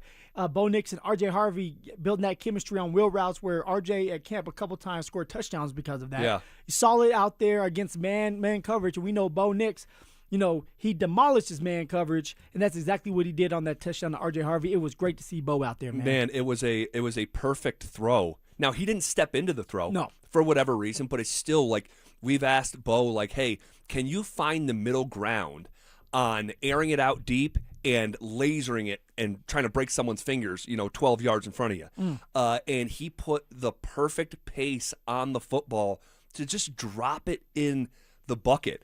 And, that I refer to it as like mid-range jump shot, right? And we saw a moment, was this at OTAs last year or training camp last year when Cortland Sutton going down the left sideline? No, that was actually, it was OTAs this year. Was it this year? Yeah, and he dropped the ball? Yeah. Was it the one he dropped the ball? And but Sutton went back to him and was like, dude, that was last year. Oh, was it last year? Yeah, that was last year. So, there was a sequence, we talked about it, where I'm bringing it up because it's similar just on the other side of the field, where Sutton was going down the left sideline, and Bo was trying to fire it into him. And if memory serves, and again, it was over a year ago, Sutton's like, dude, up, down. Yes. Get it up and have it come back down, right? Not just bulleting in there, right? And not just having it just go high. Get it up, have it some height, yeah, and then get it back down to me so that I can get a chance to catch this ball and make a play. I thought of that when I saw that throw, because I'm watching the evolution of Bo Nix, where he's got to be told a little over a year ago, dude, that's not the style of throw that we're looking for right here. And to be able to watch him drop that in that bucket to Harvey was pretty awesome. And you can't throw that pass much better than that. No. I know, ZB, and on top of that, it's the chemistry being built between RJ Harvey and Bo Nix. Like something we've talked about where it's like, hey, RJ's going to be the guy coming out of the backfield. Well, Bo Nix is making that clear, hey, man, I trust you. Yep. I'm going to give you that opportunity. Now, there's some running backs with that you're there and you're in man coverage and you hope that the quarterback will give you a chance. And there's some running backs that you know the quarterback's going to give you a chance, right? White, back in the day with Tom Brady, James White. You know, that was Tom's best friend, right? Rex Burkhead was another one. That was Tom Brady's best friend because now I can just dump it down or we can do some wheel routes and make some big-time explosive plays. Well, that's what it looks like between R.J. Harvey and Bo Nix. They're building this chemistry that's only going to get better from here. And so it was good to see Bo Nix with that touch, right? The accuracy of just getting it up and then back down to R.J. Harvey for a touchdown. And then his day was done pretty much. Yeah, pretty much. And then on the play to Waddle, a great explosive play. You take it 9 times out of 10. But, man, if he got that football sooner into Waddle's hands, it might have been a house call. It really might have been a house call. Here was Bo talking about his connection with Jalen Waddle. That was probably my strongest emotion after hitting him. You can't really explain the type of player he is. You just got to get out there and play, and when you throw him the ball, you just understand that it's a little bit different, and he's just a really great football player. He adds a lot to our team, not only on the field, but like we just mentioned it jokingly on the sideline, but just him being on the sideline, his personality just gets everybody going. He's very exciting, and he's just got a great positive attitude out there, so he's going to be great for us. And it was cool to see Waddle exude so much emotion after he made that play. That's probably been pent up, right? And it's your first play in a Broncos uniform. You're in front of the home crowd. It's the first time that Broncos country is seeing a non-relayed over the radio version. Yeah. Like we're describing. You were dealing with the injury before That's right. During camp, and people were speculating, are you going to be ready for the season? Is this something that we're going to have to get used to as you being hurt? And for a while to go out there and make that explosive play, the separation that he got, I think Bo Nix was surprised. Like, damn, I see it in practice, but this is a game against the ones, and you got that type of separation. Now, for Bo, he has to start understanding that, man, maybe I'm going to have to speed up my process just a little bit more than I would with Cortland Sutton or Pat Bryant. I'm not disrespectful. It's just the speed, right? And maybe for Waddle, It's like, hey, you may have to slow down a little bit more at times so that you can open it up for yourself and just have that separation at other times when you need to do that as well. So this is going to be a fun year for both Cortland Sutton and the receiver one, Jalen Waddle. And ZB, you're going to be right there, front row seats for it. Maybe I will. We'll see how it all plays out. Hopefully, honestly, because we've been going back who we think the number one is. If you don't understand the context of him saying that, I still think it's going to be Cortland Sutton. You think it's going to be Jalen Waddle. You know what the healthiest thing is? If we're still arguing about this in November. That means everybody's eating. That's right. Everybody's eating. How about the defensive side of the ball? Were they eating or getting eaten themselves by the Packers on Friday night? We'll talk about them next. Ditch the bland, flavorless sports talk and tune into Freshly Grated, where Will Peterson and Marcello Romano serve up piping hot takes and bold opinions with no filter and an extra side of sarcasm. Every weekday at 2 p.m. on the Denver Sports 104.3 The Fan YouTube channel. Like and subscribe today at Denver Sports 104.3 and come along for the ride. Denver Sports 104.3 The Fan. Hey, what's up, guys? It's Zach here for Aero Seal Colorado. Hey, when your air conditioning is kicking on in these sweltering summer days, is that cold air going where it's supposed to go with the pressure that it's supposed to have? Or do you have a hot upstairs, a colder downstairs? Maybe you have temperature inconsistencies room to room the way that my house used to have. Guys, that's more than a comfort issue. That's an energy issue. That's an efficiency issue, all right? That's an issue once a month when you pay that utility bill and you don't really know where that money's going. Guys, in my house, we used to have the cold air flowing aimlessly, unfortunately, into a crawl space. We didn't realize it because you can't see inside your duct system. Well, AeroSeal Colorado can, and they have a patented technology where they seal your entire HVAC duct system from the inside. Guys, they have a 4.9 rating on Google, and I'm talking about a truly innovative approach to making your home more comfortable. I am a satisfied customer. They fixed our home and the temperature inconsistencies, the comfort issues, they are gone and gone forever. So learn what I already know to be true at aerosealcolorado.com. That's AEROSealcolorado.com. At Gebhardt BMW, they're proud to serve their clients and deliver the luxury experience you expect from BMW and the Gebhardt family. They have immediate availability and flexible transportation options to accommodate your busy schedule. They also offer one-stop shopping for all your BMW needs, from maintenance to repairs, window tint to clear mask, and light body and wheel repair. They really are a one-stop destination for all your BMW needs. Gebhardt BMW, your trusted family dealership in Boulder since 1975. Men, when addressing the problem of erectile dysfunction, you want the right treatment for your specific medical situation because every case is different, and finding the right treatment can mean the difference between just an okay experience and an amazing one. This is Jeff for the Rocky Mountain Men's Clinic, and at our practices, we offer the full range of ED treatment protocols and can even combine therapies to help make those intimate moments special, both for you and your partner. At the Rocky Mountain Men's Clinic, we're the leader in treating ED in the area. Our medical providers specialize in men's sexual health and understand that no two cases are alike, which means you'll get the right treatment for you based on sound medical evaluation and appropriate applications of medical therapies. Plus, we offer treatments that are effective in well over 90% of cases, which means if you're like most men, you'll get your sex life back. So call us. Your initial visit is just $99 and includes blood work, a medical consult, and if medically advised, a test dose. And if that test dose doesn't work in the office, your visit is free. Call 720-440-7900 or go to RockyMountainMen'sClinic.com. We have 5 offices across the Front Range to serve you. Hey guys, your boy Stink here, and if you're a guy over 50 dealing with an enlarged prostate, you need to know about PAE, prostate artery embolization. It's minimally invasive, done through a tiny pinhole, and you're back home the same day. Most men who have PAE don't experience any sexual side effects associated with conventional prostate surgery. At Colorado Advanced Endovascular, their experienced team offers specialized prostate treatments with near zero impact on sexual function. Top-tier radiologists, boutique setting, personalized care in Lakewood. Go to coloradoae.com. Dan Jacobs with Jacobs Law on 303 Law 4040. Here's a story my lovely wife Kimberly was particularly proud of. Jeffrey, a listener just like you, called 303 Law 4040 and said he was T-boned by a driver running a red light and rammed his car right into a tree. When the cops came, the other driver lied and the police believed him. They said Jeffrey was at fault. Now, with the big made-for-TV lawyers, that's where the case would normally end. Many of them won't even touch a case if they actually have to work to prove it. But Jeffrey insisted he was innocent. He worked with us together on our team to find the witnesses and the evidence to get the ticket overturned and the insurance company's denial reversed. At 303 Law 4040, we aren't a big settlement mill like the made-for-TV lawyers. Each client meets with me and my lovely wife Kimberly in person, and you get our cell phone numbers. If you've been injured in an accident, you know the number, 303 Law 4040. Go ahead, save that number in your phone. You never know when you're going to need it. That's 303 Law 4040.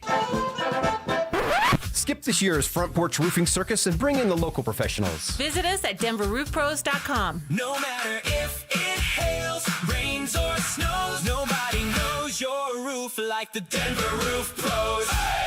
Everyday expenses keep climbing, and high credit card interest isn't making life any easier. If you're a homeowner, your home equity is your best financial tool. American Financing can help you consolidate high-interest credit card debt so you have some breathing room. Timing matters now more than ever. With a strong chance of an interest rate hike this September, waiting could cost you thousands. And with rates in the 5s, there's no better time to find out how much you could save. Ditch those 20% interest rates. By consolidating, you can slash your monthly obligations. In fact, American Financing borrowers save an average of $800 a month. Imagine what that kind of cash flow could do for your family. There are 0 upfront fees, and you may even delay up to 2 mortgage payments. Lock in your lower rate before September. Call American Financing at 303-695-7000. That's 303-695-7000, or visit them online at AmericanFinancing.net. NMLS 182334, NMLSConsumerAccess.org. APR for rates in the 5 start at 6.327% for well-qualified buyers. Call 303-695-7000 for details about credit costs and terms. Dental phobia?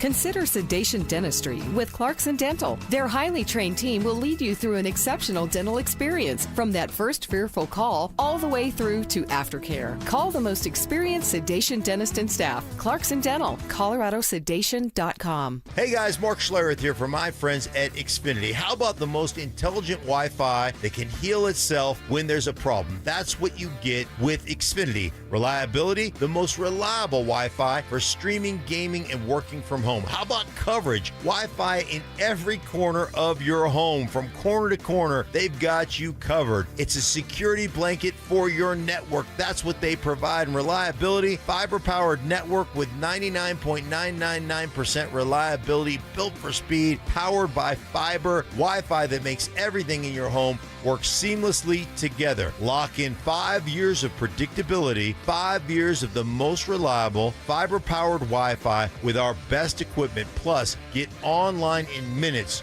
with same-day Wi-Fi. 5 years, same price, no contracts, no commitments. Everything you need included, data, equipment, and the most reliable Wi-Fi. Restrictions apply. Select plans only. It's The Drive with Zach By and Phillip Lindsay on Denver Sports 104.3 The Fan.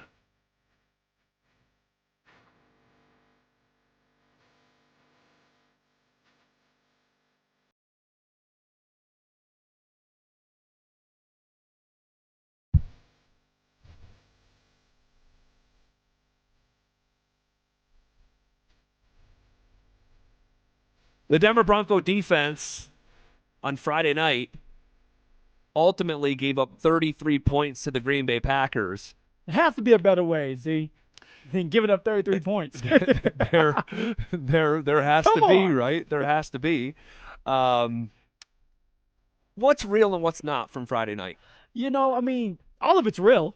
All of it's real, ZB. You're evaluating all these players from the first string to the fourth stringers. You have to go out there with a business mindset and execute. Why? Because at some point, the second and third stringers that make this team, they're going to be playing, and not just special teams.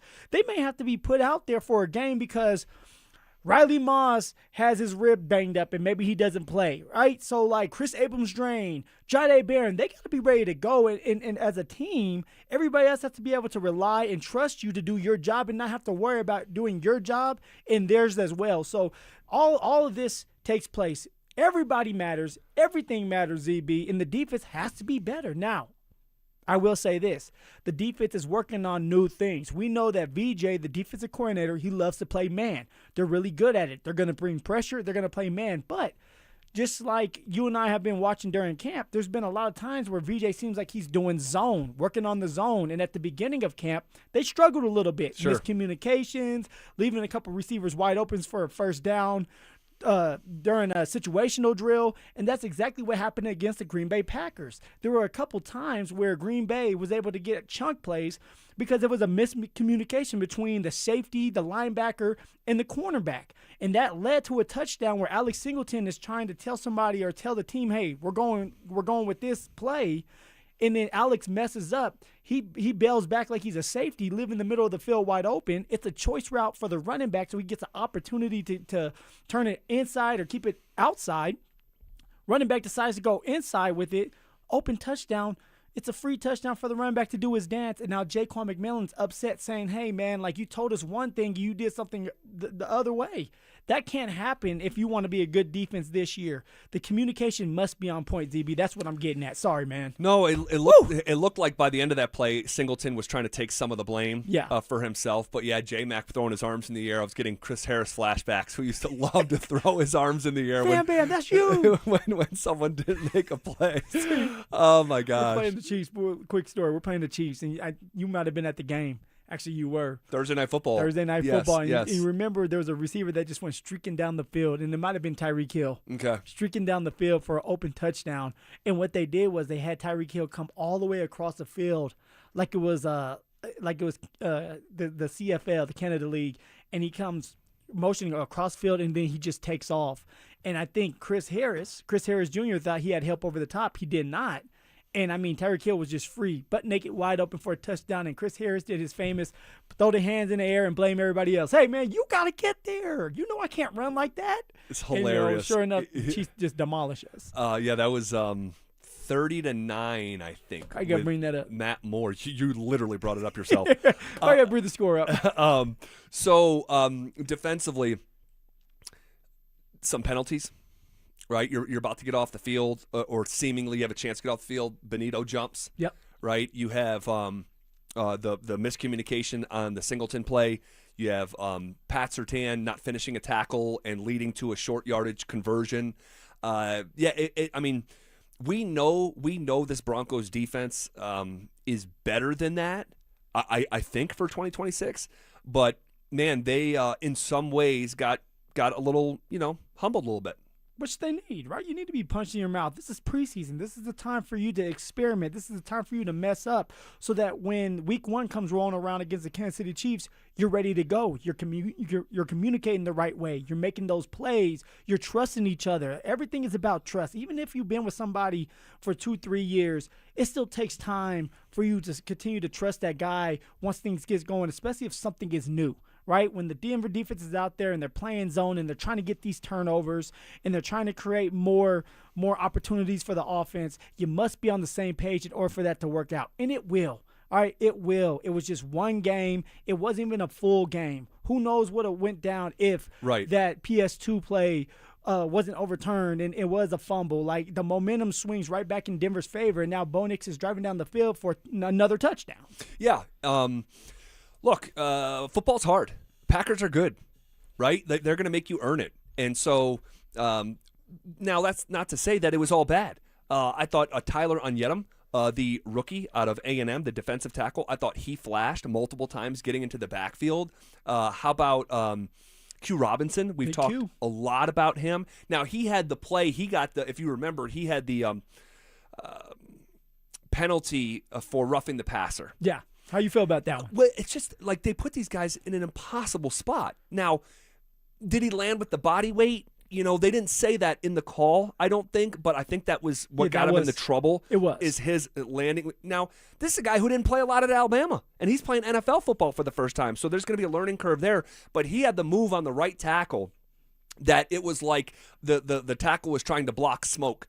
I mean, the fact that he ducked under it, but this is why he was drafted, because the traits. It's like you look like that, you're that size, you're that weight, but you can dip real quick like that and duck under a tackle. Imagine the haunting feeling of that right tackle who your hands are going to engage another human body and he's literally not there. He's behind you and you're like, damn, I just messed up. And now you're telling the quarterback to look out. Right. Look out. Right. But that's big Q Robinson for you. He has been doing well during camp. He seems like he's getting better every single day, every single game. And he's adding to his craft by doing those things, those moves, tinkering with little things here that can help him out. Is Q Robinson ready to be a backup like you can trust? If it's up to me, not just yet. But he's building that up. He's building that equity. He's out there. He's stacking days. He's a damn good special team player. Okay, you can put him on punt return, kick return as a blocker. You can put him on kickoff like he was Friday night where he was making a tackle. And then as time goes on, let's just say you get into week 5, he'll really be ready to play. He'll be more confident in his abilities by just being out there, getting used to all this. So Big Q Robinson's doing his thing, and he's stacking these days, and he's looking really good doing it. Looking really good doing it. All right, we'll talk about some more defenders that maybe didn't have their best day, others who did stand out in a good way. Also, what did we make of the run game on Friday night? What was our single biggest takeaway from Broncos preseason game number 2? And did we get confirmation on a whisper that I heard down at Ball Arena? Did we get confirmation on that whisper over the weekend? We'll get to all of that as we are on the doorstep of 40 consecutive minutes of commercial-free sports talk coming up next. The Nuggets just added a 6-time All-Star to the roster. Hey now, you're an all-star. Let your game on, go play. DeMar DeRozan is coming to Denver, bringing 18 points a game, 17 years of experience, and a scorer Jokic and Murray have never had off the bench. And a big reverberation. Now, how does this change the fan base's thoughts on the Nuggets offseason? Denver Sports 104.3. The Fan. Hey guys, it's Mark Schlereth. I just made one of the best decisions of my life. I got rid of my glasses. I went to Cutarelli Vision and had refractive lens exchange, RLE. I wore glasses for distance vision, but I got to that inevitable point in life where I was always needing those reading glasses just to do about anything, and half the time I couldn't find them. Seeing menus, texting, reading my computer, or studying film, it was a struggle. But now I see the world perfectly, near and far, without any glasses, thanks to Cutarelli Vision RLE, the perfect permanent solution to spending your good active years not needing reading glasses. And here's the cherry on top. You'll never develop a cataract. Dr. Cutarelli is Colorado's most experienced with over 90,000 vision correction procedures. You can trust him to know if it's the right time for you and RLE. Schedule your free Zoom consultation at coloradorle.com. Cutarelli Vision, RLE, no readers, glasses, or contacts, or cataracts. coloradorle.com. I'm Sam, owner of Marino's Landscape. With my Chase Ink Business Premier Card, I earn unlimited 2.5% cash back on purchases of $5,000 or more. So everything I buy to run my landscaping business gives me cash back to help throw a big thank you party for my team, for all they do. Chase Ink, cash back built for every business. Find the right card at chase.com/ink. Real business owner compensated for their participation. Cards issued by J.P. Morgan Chase Bank and a member FDIC. Subject to credit approval. Terms apply. As Coloradans, we know how important it is to protect our homes. And unfortunately, wildfires are a reality here. It's Zach, and that's why I trust 5280 Exteriors, a two-time President's Club winner offering Class A fire-rated products designed to help protect your home. Thinking about upgrading your outdoor living space? Now's the time. Purchase a new deck during the month of August and get free solar railing lights. No payments and no interest until 2027 for qualified buyers. 5280 Exteriors, the altitude of quality. When you've been hurt after a traumatic car crash, you don't need a sales pitch from an attorney with big promises and a loud voice. You need a team who fights for real results fast. That's why so many across the country choose the Berg Simpson Law Firm. Berg Simpson is nationally recognized, but is local right here in Colorado. So give us a call and let our team fight for the results you deserve today. If you've been injured, call Berg Simpson for free now at 303-790-2525. BergSimpson.com. Good lawyers changing lives. Hey, it's Phillip Lindsay here. Do you need a new roof, gutters, or exterior needs? Monarch is your one-stop shop, backed by 16 years of experience and over 10,000 satisfied customers. Their in-house insurance team fights for you, and their white glove service means every detail is handled with care. Competitive pricing, award-winning craftsmanship, and the only roofer the Denver Broncos chose to endorse. A proud member of Team Dave Logan, make the call to your home team, Monarch Construction and Roofing, the official roofer of the Denver Broncos. Hi, I'm Donnie, owner of Fitness Gallery, where we believe there's nothing more important than your health. We can't stop time, but we can make your day more efficient. And we can help you get fit and stay fit. Hey, Broncos country, I'm Terrell Davis. That's why I made the smart move to invest in fitness equipment with Fitness Gallery. It's a game changer. Work out on your schedule from the privacy of your own home.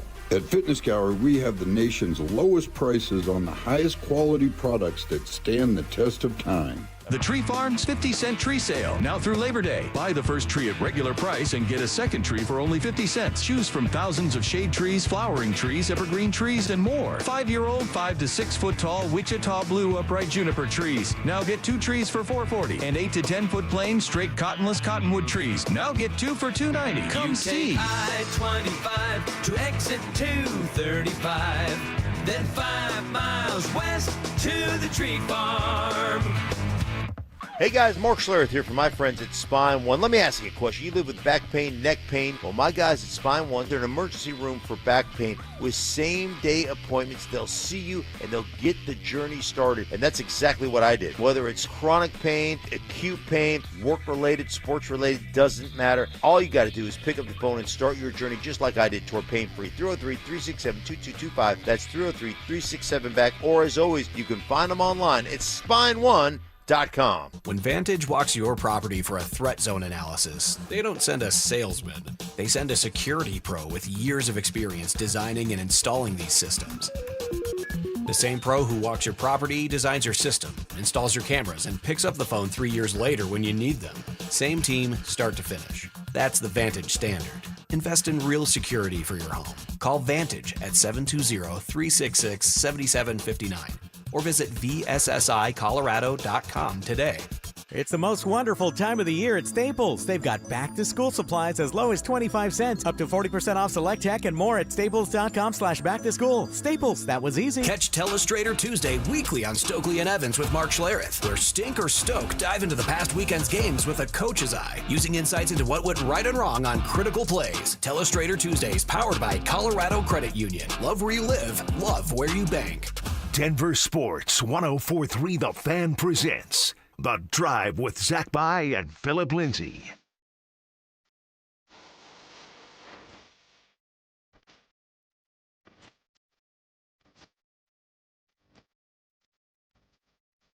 Rolling downhill on a Monday.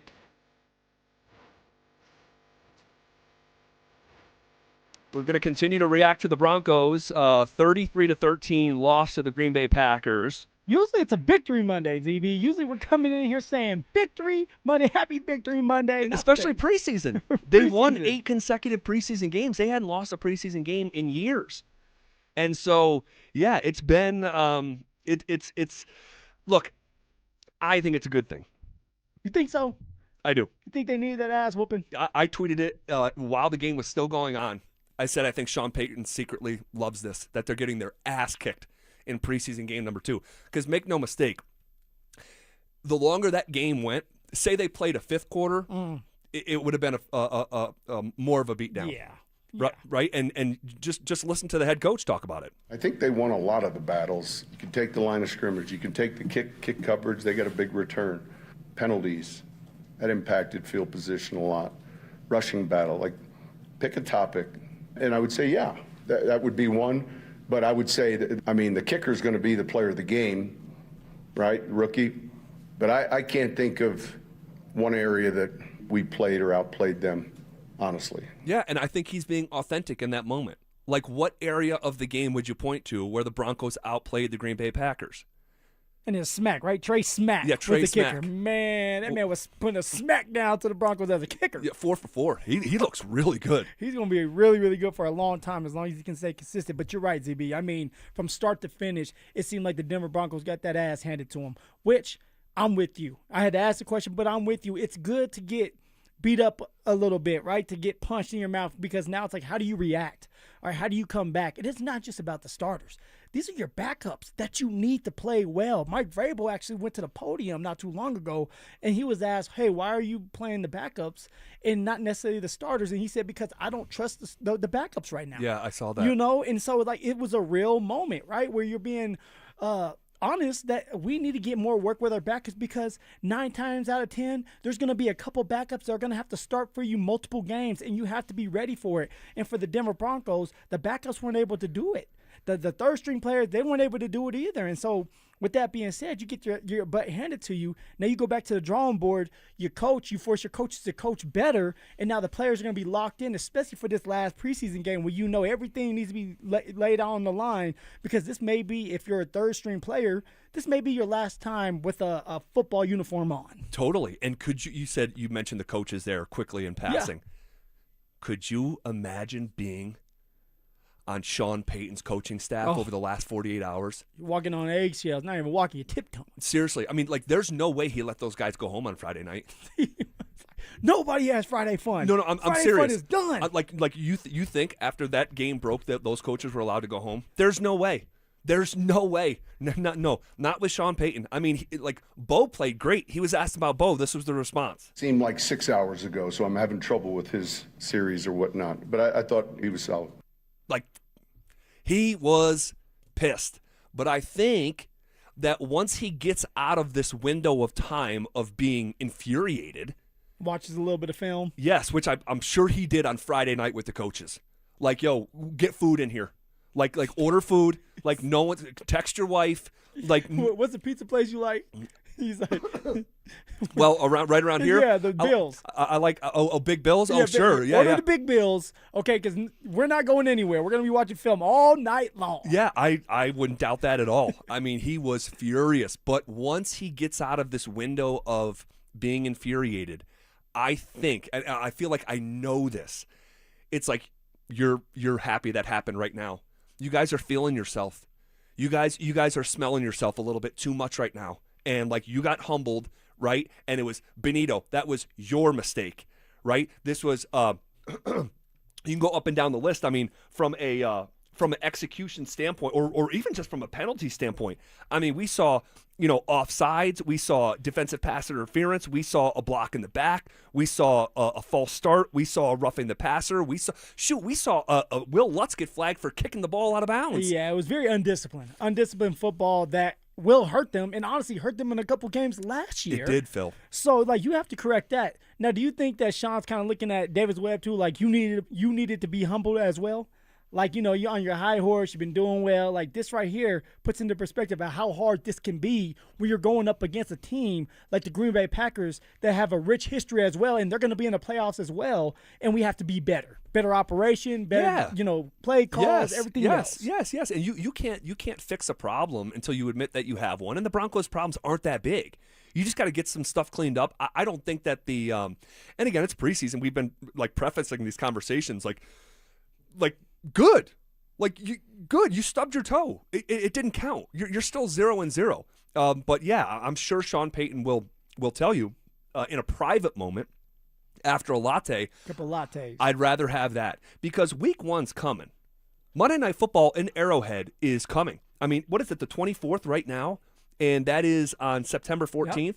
So we're just a few weeks away, and that team won 14 games last year. Right, had a little pixie dust, sprinkled on it. 11 of the 14 wins decided by one score. A little bit of magic. Yeah, and it was fantastic. But the first meeting that Sean Payton had with the Broncos this year was about the historical regression for teams like the 2025 Denver Broncos once they get to 26. And we've done the math here. It's an average of 3 when you have, and that was the math that was being used by Andrew Mason 2 months ago when we did this was teams that won 9 games and 10 games by one possession, because we don't have enough examples of teams that won 11 games by one score. So that was the tone that was set by Sean Payton. You whooped up on the Atlanta Falcons a week ago, as you should have. They defeathered the Falcons on last Friday night. And then so this right here is good. Then they got branded today, man. The horse got branded. There you go. We're defeathering one week, and the next week we're getting branded. What in the heck is going on? But it just shows you, right, when it comes to the Green Bay Packers, their depth as well. You're only as good as the backups around, right? The depth around you. You got to be better. The coaching staff has to be better. The starters have to be better. So it was good to get kicked in the face a little bit. Now you go back. You have something to talk about. You have meetings to go to, and now you're up. You're reacting. You're not just sitting back, relaxing, maxing all cool, thinking that you've arrived when you haven't even started the season yet. And everybody can work on something, and they'll tell you that, and everybody knows that. But you have to stay where your feet are. Be where your feet are these moments, because everyone counts. Because guess what? If you don't have these preseason games and you don't clean things up, it's going to happen in week 1 against the Chiefs. That's right. And that could be the reason why you lose a game, or it could be the reason why you win the game. If you clean it up, you have these conversations, you communicate. Now you're out there playing good football. You win because of that. Yeah, and football's hard. NFL football is really hard. It's tough. And the Broncos are going to be just fine. But a little setback, a little touch in the stove, a little humbling, is good. And that's what builds strength, right? When you're lifting weights, in some ways you're tearing the muscle up to build back even stronger. And I've shared this before. I don't even have to lift anymore. I'm just wake up. See, I'm stronger. I do the old kind of prison workout. Yeah, I see you in the schoolyard. Yes, yeah, and I still am going on the school property and doing pull-ups when they're on the other side, because they have a couple different playground areas. So when there's a man doing pull-ups on the monkey bars. You're not supposed to be 120 feet within the school. No, but if you see a butterfly trying to break out of its little cocoon, if you actually witness that and you help it, this is real, and you help it, you learned this from Animal Planet, and you peel back the cocoon and give him a safer trip out of there, he dies within the first 3 hours. Why is that? Because he is actually building strength as he's breaking out of the cocoon. Oh, okay. And without that process of building that strength and bursting out of the cocoon, he's not going to be able to fly.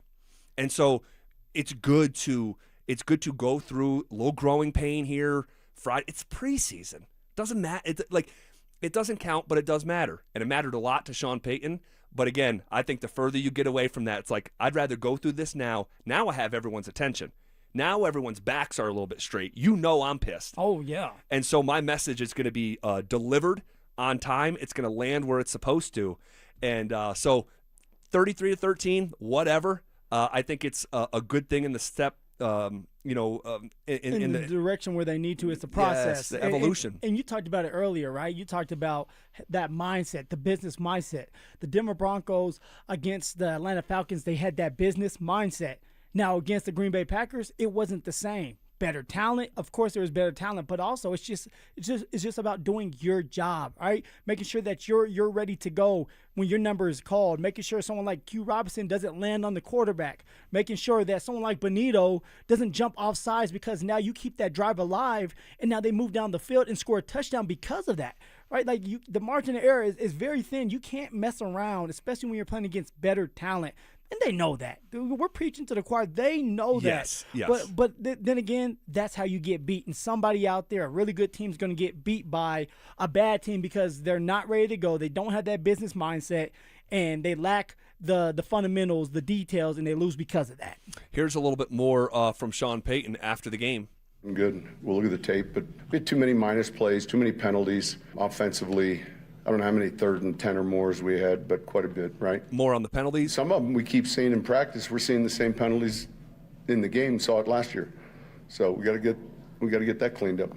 All right. There's a lot to clean up. You have enough time to clean it up, right? The Broncos are going to be good this year.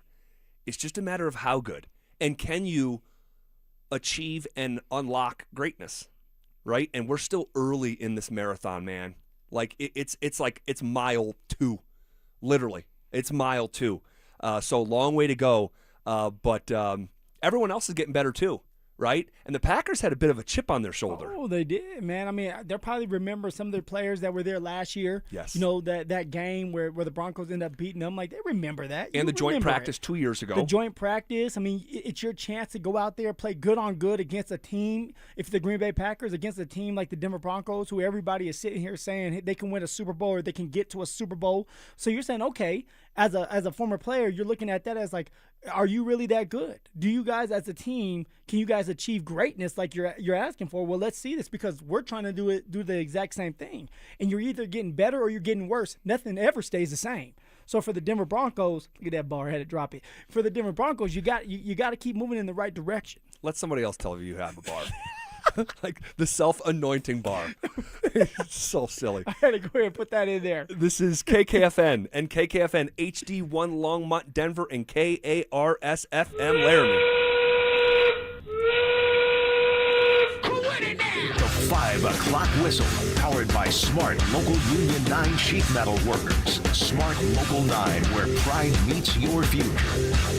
We are coming with it, and we are coming for it. It's Zach Vai and Phillip Lindsay, and we are The Drive, powered by Regen RX. Woo! ZB, I know you had a couple of lattes when you were watching that butterfly break out of that cocoon. I know that for a fact. You were sitting there interested as hell, like, you know what? Damn, this man is just working those wings, working them. Never had a night like watching Animal Planet? Oh, all the time. Like just glued to the couch, like becoming one with the couch? You know, a cold pop in one hand, you're just drinking back, and you're just like, damn. Yes. That's amazing. Yes. Dude, the Planet Earth series, I would like recommend to anyone. You know, that series was mind-blowing, and there's been others like it since, but I like the ocean one, man. It's just calm, you know, like you turn the lights off, it's the blue, you know, you start to feel good about yourself. It's common until they start talking about the orcas. That's true. Are you and these damn orcas? Orcas. I love it. I love it so much. But yeah, I was enjoying the heck out of that game on Friday evening. I went and rewatched the condensed version today. And for those who don't know, so if you pay $100, you can get NFL Plus. And NFL Plus, you can get replays of every game. Yeah. All right, and then but they also will package it in condensed form, where you only see replays on big plays, turnovers, and they jump like from play to play. So a 3.5-hour NFL experience gets condensed down to anywhere between like 39 and 45 minutes usually. And but my son figured it out, that Dude, he watched 4 games yesterday. My man's breaking down film. Dude, four NFL games because they're so short. Yeah. And I wasn't being disciplined enough with the screen time. And he's just like going from game to game, like watching all these condensed games. I love it. What do you think your biggest takeaway was from Friday night? Biggest takeaway for me, personally, we talked about it earlier and we're going to talk about it again. ZB, I'm a little bit more concerned about the depth, right? And it showed a little bit when Riley Moss went down. Riley went down, then the Green Bay's offense was able to move the ball a little bit more. All right, you're looking to strengthen that depth because at some point they are going to have to play. Whether somebody's missing a couple games, somebody has a season-ending injury, knock on your head, knock on wood, hopefully that doesn't happen. The depth has to be ready to go, and you have to be able to trust the depth. Well, we get into this game, your starters play for 14 snaps, and then they're sitting there eating sunflower seeds, and yet you look up and you get your head kicked in 33-13. That's an issue. All right, maybe the players aren't looking at it. The starters aren't looking at it as a big deal because they weren't playing. But as a head coach, Sean Payton, you're looking at this like, hey, man, like we shouldn't have a major drop-off. Because when somebody needs to go in there and their number is called, they have to be able to go out there and execute, be able to go out there and be explosive and help win these games. And so that's what you're doing in preseason. You're evaluating everybody that can help you win football games because somebody's going to have their number called and they have to be ready to go, ZB. So my biggest takeaway is the depth has to be better. Well, fortunately, on that depth front, it doesn't sound like Riley Moss did anything too serious to himself. All right, and I wasn't sure. It didn't look too violent of a play, but like sometimes that doesn't mean anything. Well, look at the play Bo hurt his ankle. It's like the most innocuous play you've ever seen. It's like, wait, he's not going to play? It didn't look like some big bump, but when he immediately went and put his hand over his rib and never took like his hand off, you see that from time to time with like someone just, when you really hurt yourself, our natural human instinct is to try to cover it and squeeze it and whatever. And fortunately, Sean Payton said today, quote, he's doing fine. I would say this, nothing serious. We're being smart. We'll see as the week progresses where he's at. That doesn't sound like a fracture. That doesn't sound like some tearing of like whatever, the fascia that like wraps around your rib cage. I've heard like you rip that up, man, and it could be just like the worst kind of pain, sneezing, breathing heavy. Like it's pretty painful and more long-standing of an injury. Doesn't sound like that's what we have here.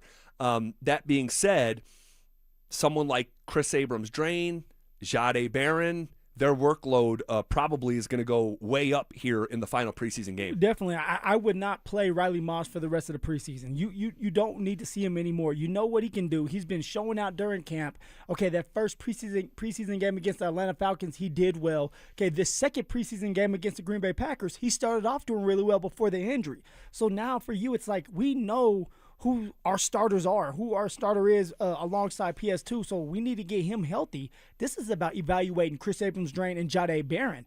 Jahdae Barron has been playing on the outside all camp long. Is he getting better? And for Chris Abrams-Drain, this is your moment. This is your time to show that you do belong up there and that if they have to call your number early, you can start alongside PS2 or Riley Moss, and there's not going to be a major drop-off. And Chris Abrams-Drain did a great job, I believe, during that game, just watching it, rewatching it, watching film on him. I mean, he is playing sticky defense. He's there. Green Bay was trying to pick on him because he's a smaller guy, but he has pass breakups.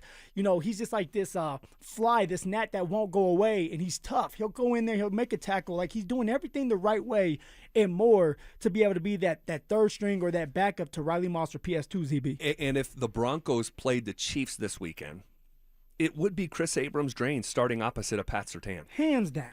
And that for me, like, and again,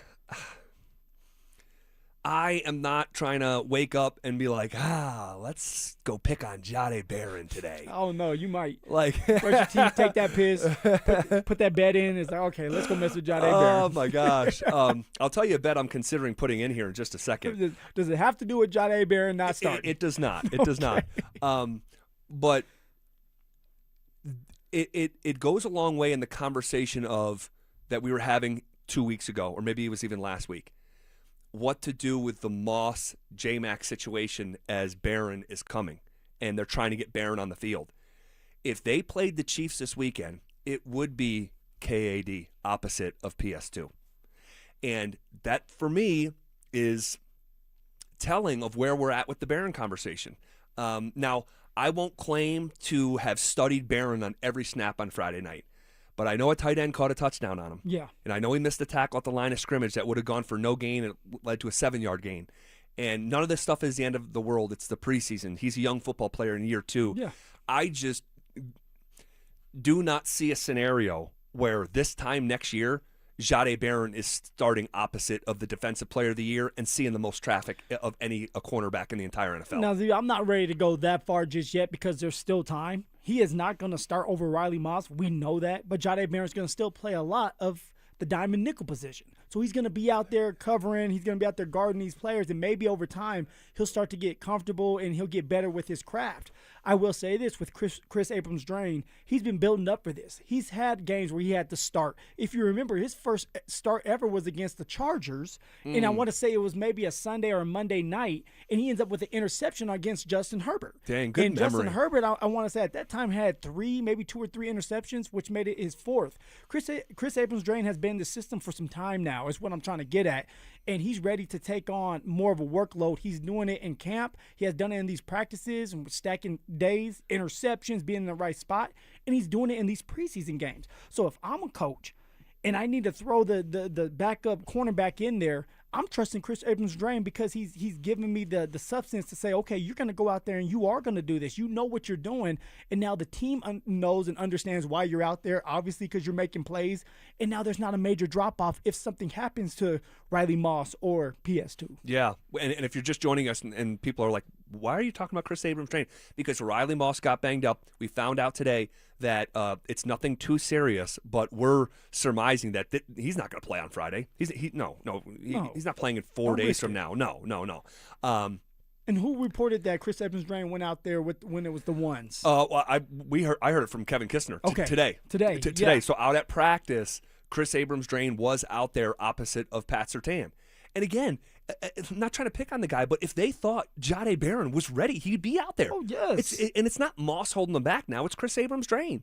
So, again, I'll tell you what. The Broncos can tell us as much as they want that Barron is right on track. This has not gone according to plan. That's the only thing I know, all right? That's the only thing I know. And I know the Broncos have a good secondary, but he's supposed to be one of the biggest parts of it, the 20th overall pick.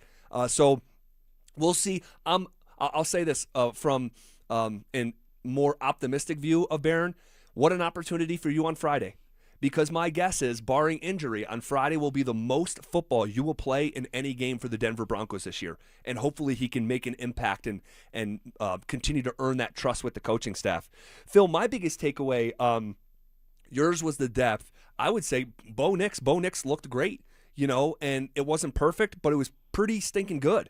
And that pass to R.J. Harvey with pace on it, dropping it in a bucket, that has not come easy to Bo. Bo naturally wants to fire that thing in there 100 miles per hour. So to see him calm and cool and collected and just sort of effortlessly deliver that football on time and on target was really encouraging. You had the play to Waddle, probably could have been sooner, maybe even more down the seam to allow him to turn up field. Step into the throw. Yeah, you step into the throw. He didn't step into I don't think either of them, no, actually. He didn't. Especially the wheel route. He kind of just let it go with the arm strength that Bo Nix does have. He let it shine. And it reminded me of the pass to Waddle during the camp, where Waddle was able to beat PS2 on that double move. And you have Bo Nix that stepped up. Now, in practice, he stepped up into the throw and was able to hit him and kind of lead the way. And so that was the R.J. Harvey throw, Bo Nix. That's the play. It reminds me of the Bo Nix, Jalen Waddle throw in camp. And sure. For the Waddle throw, ZB, I just think it's the timing, right? In getting on the same page. Waddle has been on the other field, the injury field, trying to get better for most of camp. And now you're trying to build that chemistry back up, build that relationship. And it just takes time when you have a powerful receiver like Waddle that gets in and out of his breaks quicker than somebody like a Courtland Sutton. Here was Bo Nix after the game talking about that connection with his new wide receiver. That was probably my strongest emotion after hitting him. You can't really explain the type of player he is. You just got to get out there and play, and when you throw him the ball, you just understand that it's a little bit different, and he's just a really great football player.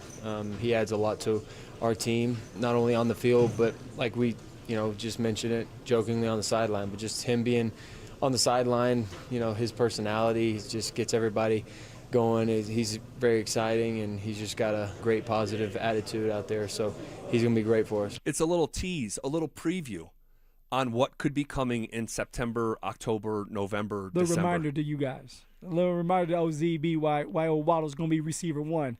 He just brings that energy, brings that separation. Like, that's who he is. He's with got all sizzle, eyes. man. Oh, yeah. You know that the confidence is just dripping off that man. I mean, he was confident when I was with him his rookie year.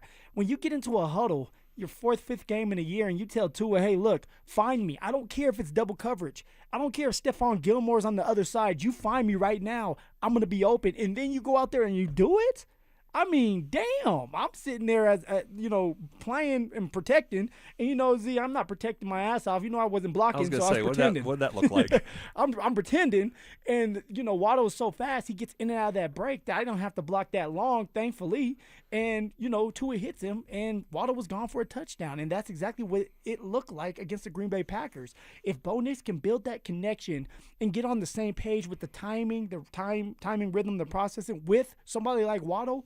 Those are when the explosive plays come, and now you have someone like Courtland Sutton that at the beginning may not be happy, but he's going to be happy at the end when he's getting these 50-50 balls and nobody's double-teaming him. Yeah, that is going to be so interesting to watch unfold throughout the fall. You can't just bracket Courtland anymore, and not like he was being double-teamed like he's Megatron or something like that, but he was the focus of opposing defensive coordinators when it came to slowing down the pass, and now it's like, man. Pat Bryant, quiet. Yeah, but he's been quiet since the week we were there with camp. Like, he had a big week. Yeah, had a solid game. A big couple weeks, a solid game followed by a really quiet week and a really quiet game. Yeah, and at times I was thinking, like, man, is Pat Bryant dealing with some type of like minor injury? Now, he was playing, he was practicing, but he wasn't doing the things he was doing earlier. And it's like either he's dealing with something or some soreness, or maybe he's not implementing the offense like he was earlier, and now they're in a different, install, and it's not with the slots. But he was quiet in this game as well, so that's something definitely to watch for. But I will say this, ZB, when it was 3 wide at the beginning of the game, who was in there? Yeah. Troy Frank or Nope. Courtland Sutton. Yep. Yeah. He was like, no. Courtland Sutton, Waddle, and Pat Bryant. That's right. Those were the 3 starters that whole time that the starters were in there with Bo Nix. And then Troy Franklin came in later on. So that right there lets you know that Pat Bryant has been dominating this camp. You were right, ZB. I will give it to you. Look at you smiling. You were right. I love it. Pat Bryant is going to be the starter week 1. He is going to be. But he's going to have to come up big. He's going to have to get open. And, again, Bo Nix is going to have to find these guys. Get into a rhythm. It was only 14 plays, ZB. So, I take it with a grain of salt because it was only 14 plays. What does it look like with a full game? Pat Bryant, a key focal point in there. They have a couple plays for him, like get him going. It's going to be a great year, man. Well, at least Pat Bryant got 1 target. Oh, look at you. You know who didn't receive a single target? Is Evan Ingram. Yeah. And there's been some moments in camp where he makes play, or will make a play, excuse me. He made a play last week against the Atlanta Falcons, right, down the right side of the field, like a right seam. 24 yards. It was 24 yards, yep.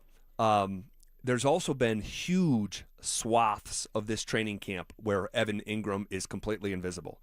And on Friday night, I mean, it wasn't much of anything. Let's just keep our eye on that.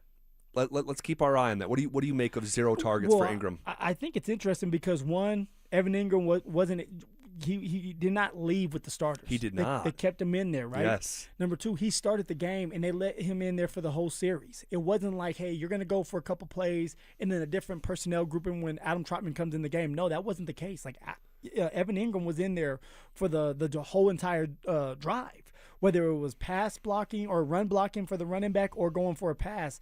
Now, with that being said, there were times where Evan Ingram was open and Bo wasn't looking at him. Bo was going to his first or second read, which tells you that Evan Ingram wasn't the first or second progression read. So that's something that Evan's going to have to get used to, and he's talked about that. Again, for Evan, you have to build that trust. You have to build the chemistry up. If I'm Evan Ingram right now, I'm talking to Bo Nix. What do I have to do to get on your good side? What do you need to see from me if I get the separation? You got to give me an opportunity to show you. Play action. That's going to come up big. But for Evan Ingram to definitely get involved, he's going to have to continue to work on the run game when it comes to blocking, which he didn't do a bad job of. He's putting his head in there. Is it the greatest blocking? No, it's not. I mean, he's in year 10. He's not going to be this, great blocker, but he's trying so that he can stay on this field to build this rhythm up, to build equity, to stay on that football field long enough to create these big-time plays for himself. But he needs to get with Bo Nix, ZB, have a little conversation, and have Bo Nix start to trust him, trust this process so that he can get involved.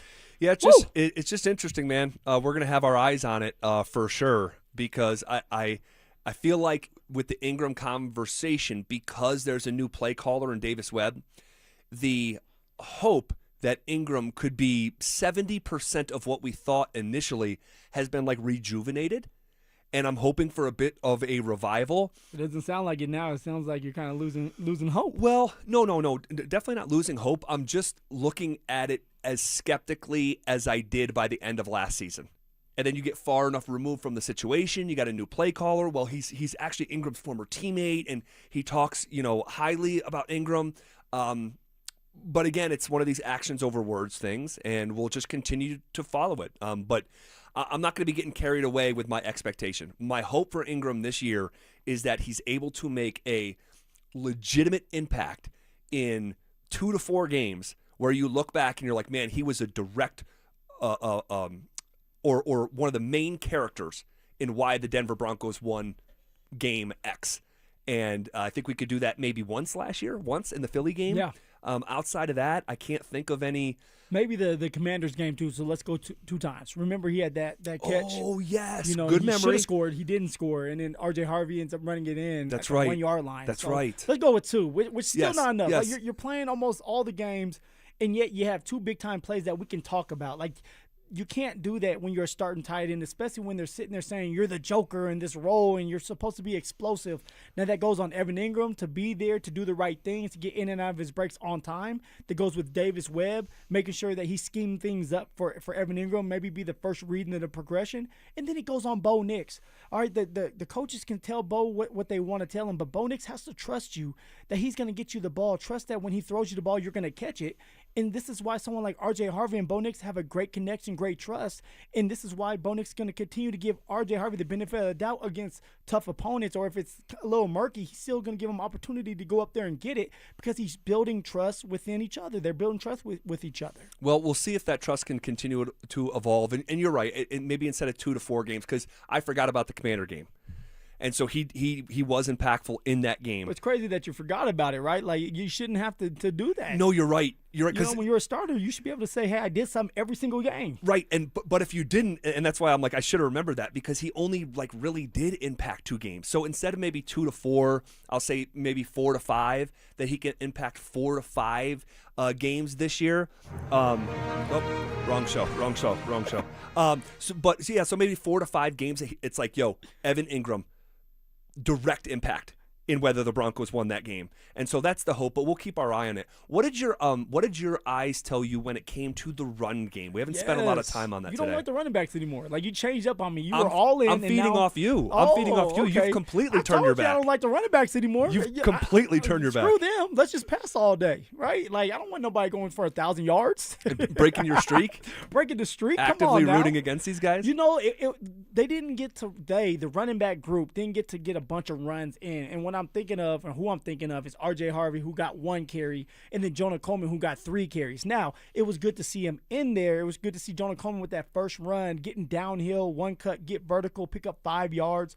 But I would have loved to see Davis Webb stick to the run longer. Okay, once R.J. Harvey went down, which I'm fine with, I know what R.J. Harvey is going to do, right? He is not in between the tackles runner. He's on the outsides, wheel routes, passing, tosses. We know that. And what a weapon, though. A weapon. I am really starting to get excited about R.J. Harvey's role in a Davis Webb-led play calling offense. And sorry. No, you're right. James White, okay, New England Patriot, running back. had a great bond with Tom Brady. Stayed in Definitely. the league for a very long time, not because he ran well in between the tackles. He can run, but they used him to get out of the backfield, screens, all right, the wheel routes. You can stay in the league for 8 to 10 years if you just do your part, star in your role. And that's exactly what R.J. Harvey seems to be doing, which is great for him. Jonah Coleman, I want to see more in this last game of them just featuring him getting downhill.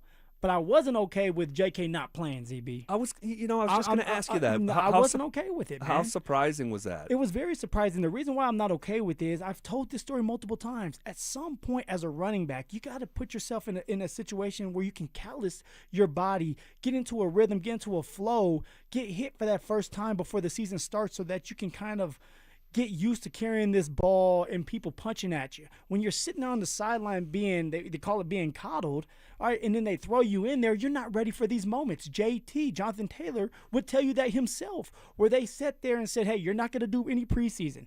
You're not going to do a joint practice. But guess what, buddy? We're going to run you 30 times the first game of the year when you have to play 16 more games. It's just not smart to do. So hopefully this game coming up, you have JK that gets 5 or 6 carries and just get him acclimated, get him back in the groove. Now, if he's dealing with the injury, which he was earlier, then I understand why you don't play him. But if it's just to protect him, you're not protecting him. He needs to callus up. He needs to condition his body so that he can go through 17 games plus the playoffs and hopefully a Super Bowl, ZB.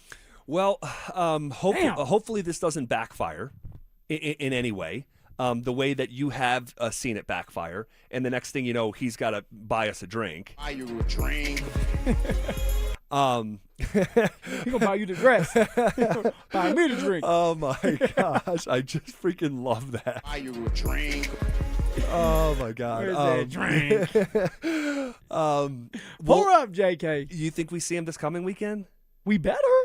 We better. If they don't play this man in any of the preseason games, but Bo Nix had to play and he was coming off an injury as well, this is your starting running back. You can't just assume he's going to be ready to go week 1 if he didn't get any reps getting tackled. We have to still see him out there. Now, it doesn't have to be 10 carries, but give him 3 carries, 2 in a row, just something to get him going.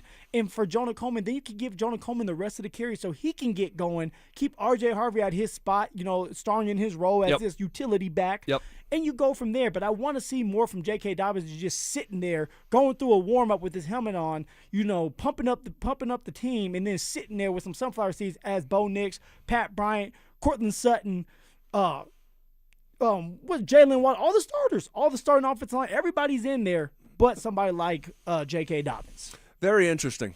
Very interesting. How'd you feel about it? I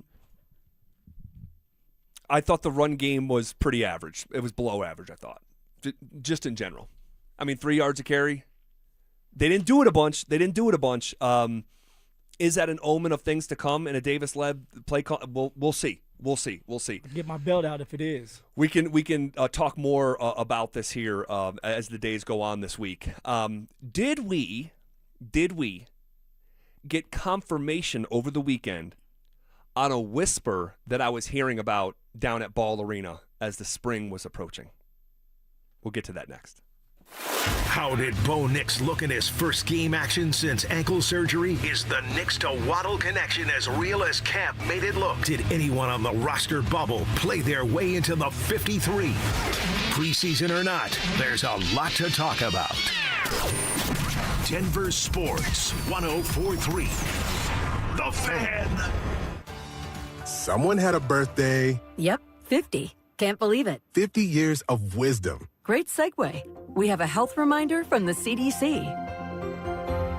Pneumococcal vaccination is recommended for adults 50 or older. Says here, we're over 6 times more likely to be hospitalized with pneumococcal pneumonia than adults under 50. I don't love those odds. Same. Look what I found. Pfizer's Prevnar 20 is proven to help protect adults against pneumococcal pneumonia and invasive pneumococcal disease in just 1 dose. And millions have already gotten it. Continued approval may depend on a supportive study. Don't get Prevnar 20 if you have a severe allergy to its ingredients. A weakened immune system may lower your response. Common side effects include injection site pain and swelling, fatigue, headache, muscle, and joint pain. For full prescribing information, please call 1-855-213-2138.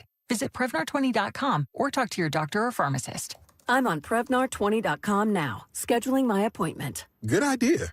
And happy 50th. If you or someone you know were affected by the recent hailstorms, Denver Roof Pros has been helping homeowners along the Front Range for over 10 years. We understand it can be confusing with your doorbell ringing nonstop as to what your first steps should be. Most hail damage is not an emergency. Pause, take a breath, and call Denver Roof Pros before you file a claim. We're local and, more importantly, properly insured. Trust Denver Roof Pros. No matter if it hails, rains, or snows, nobody knows your roof like the Denver Roof Pros. Hey! The Drive's head into Murphy Creek Golf Course, August 28th from 2 to 6. Join Zach By and Phillip Lindsay and experience wide fairways, expansive greens, exceptional practice facilities, rustic charm, and great food and drinks. The Drive, live at Murphy Creek Golf Course, August 28th. Hey, this is Rob Biandino at BeatTheDA.com. I've handled 7,000 cases, over 300 trials. If you've been injured in a car accident or property damage, you need our help. I handle all my cases personally. I know all the medical experts, all the damage experts to get you the most for your injuries and your damages. If you're injured in an accident, call me. I will go to war for you. The insurance company knows that I'm a trial lawyer. That will get you more money, a better settlement at the end of the day. Give me a ring, 720-706-5151. Hit me up at BeatTheDA.com. Hey, what's up, guys? It's Zach By here. If your home's hot upstairs and cold downstairs, that's more than annoying. It's a sign your system's leaking air and wasting money. And with utility bills climbing, energy efficiency matters. That's why homeowners trust AeroSeal Colorado. Their innovative sealing technology boosts comfort, cuts energy use, and even gives you cleaner indoor air as a nice bonus. Customers love it. A 4.9 Google rating, and some folks practically write books after the job's done. AeroSealColorado.com fixes what others can't even find. AeroSeal. Comfort sealed. It's home selling season. And what's the biggest mistake you can make when selling your home? Settling for less money. That never happens with Orchard. Low ball offers can wear you down, causing you to settle for thousands less. You don't have to settle when you sell with an Orchard agent. Orchard reinvented the real estate industry by guaranteeing your home sale. Their local agents help you sell on market for top dollar. First, Orchard gives you cash up front to buy and move into your new home first, on your timeline. No waiting, no showings, no double moves. Then, once you're settled in, your Orchard agent helps you sell your home on market for top dollar. Here's what one customer said. I went under contract within 24 hours of my home listing, which was amazing. With Orchard, you never have to settle for less. Buy before you sell and get top dollar for your home with Orchard. Curious how much your home is worth? Visit Orchard.com to get your free home valuation. That's Orchard.com. Men, erectile dysfunction can affect much more than just your sex life. It can create stress in relationships, leading to feelings of anxiety or embarrassment, and impact your overall confidence and well-being. This is Jeff for the Rocky Mountain Men's Clinic, and we specialize in treating men's sexual health issues to help men find solutions that fit their individual needs. ED is a frustrating condition, and many men suffer for years without seeking treatment. But the good news is that if you're like most men, we have the answer. Our licensed medical providers will evaluate your specific medical situation and recommend a plan designed for you. And these advanced medical therapies work, with treatments having success rates of well over 90%, which means you and the one you love can have great sex again without the fear and worry of ED. You can even last up to an hour or more, and you may just find you're performing like you haven't in years. So call us. Your initial visit is just $99 and includes blood work, a medical consult, and if medically advised, a test dose. And if that test dose doesn't work in the office, your visit is free. Call 720-440-7900 or go to RockyMountainMen'sClinic.com. Hey guys, it's Mark Schlereth. I just made one of the best decisions of my life. I got rid of my glasses. I went to Cutarelli Vision and had refractive lens exchange, RLE. I wore glasses for distance vision, but I got to that inevitable point in life where I was always needing those reading glasses just to do about anything, and half the time I couldn't find them. Seeing menus, texting, reading my computer, or studying film, it was a struggle, but now I see the world perfectly near and far without any glasses thanks to Cutarelli Vision RLE, the perfect permanent solution to spending your good active years not needing reading glasses. And here's the cherry on top. You'll never develop a cataract. Dr. Cutarelli is Colorado's most experienced with over 90,000 vision correction procedures. You can trust him to know if it's the right time for you and RLE. Schedule your free Zoom consultation at ColoradoRLE.com. Cutarelli Vision, RLE, no readers, glasses, or contacts, or cataracts. ColoradoRLE.com. Catch Telestrator Tuesday weekly on Stoke Oakley and Evans with Mark Schlereth, where Stink or Stoke dive into the past weekend's games with a coach's eye, using insights into what went right and wrong on critical plays. Telestrator Tuesdays, powered by Colorado Credit Union. Love where you live, love where you bank. This segment on 104.3 The Fan is brought to you by Williams Jewelers, where Colorado shines. You're listening to The Drive with Zach By and Phillip Lindsay on Denver Sports 104.3 The Fan.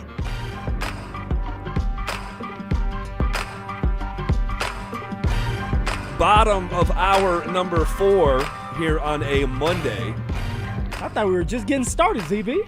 You can. Mike Rice is here. If you want to stay for Denver Sports tonight, Mike. You're on your own, baby. If it feels like you're just getting started, you can hang out with Dante and Mike and do hour number 5. I don't want to take their attention. Come on now. Would you if someone said, "Hey, you're gonna do 5 hours a day instead of 4, but you're gonna get a 3-day weekend every weekend"? I'm taking the 5 hours a day. You and I, ZV, we'll take on the world 5 hours a day. I want my Friday off. Management, did you guys just hear that? Phil willing to do 5 hours a day. For free. Dude, they do that in, I think it's Washington, D.C. So, but they get Friday and Saturday? No. They just do 5 hours, 5 days a week. No. I'm not doing that. It's like drive time 2 to 7. Yeah, I'm good. And it's like, but I think it's a 3-man show, I want to say. I feel sorry for those guys. Yeah. I want my weekends. I want to be able to get home. Yes. 2 to 6 will suffice. Okay. I was hearing whispers. A whisper. I don't want to mischaracterize it. I was hearing a whisper from someone within the Denver Nuggets, non-public relations. This is someone who is in the locker room, on the plane, in the hotels, all of it. Okay. And he told me that there was a thought for some, not all, but for some within the organization that Payton Watson could play if he really wanted to in the postseason, and that there were some, not all, but some people thought that he was purposefully turning down that opportunity in order to hold his value where it was as he entered restricted free agency. He has his money on the line, right? Generational wealth sitting right in front of him. He doesn't want to let that go. Correct. And so I made sure to say, while sharing that I am not personally sure. I did not personally see the MRI, but what I do know is that young man pulled his hamstring, was on the road to recovery, pulled it again, eventually came back and pulled it a 3rd time. Throw your hat, right? That's 3 times. And so I don't know the truth, okay?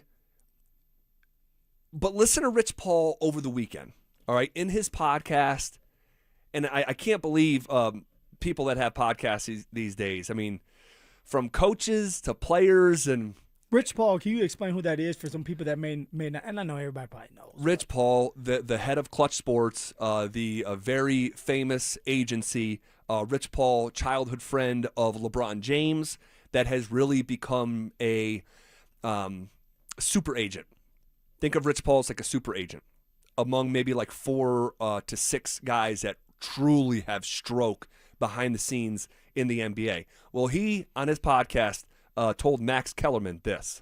The sign and trade. Sign and trade. Yes. Ultimately, what they got back is a draft pick, right? Where they couldn't take money back based upon what they had. So it's really an issue of the way that CBA is structured. Yeah. Teams have to make business decisions. Yes. And Payton Watson was moved for a business decision, and he signed a new, 4 years, $88 million? Yes. So he was a restricted free agent. Mm-hmm. You got to remember, he did not finish the season. He didn't play in the playoffs. He was dealing with a hamstring injury, soft tissue injury. And when you're dealing with those injuries, you have to be very careful in your return. Guys want to play. You have to protect them from themselves in that moment because you're up for a contract, and it's the playoffs, and I've had a pretty good year. Very good year. Yeah, so I need to play, and it's important to protect that.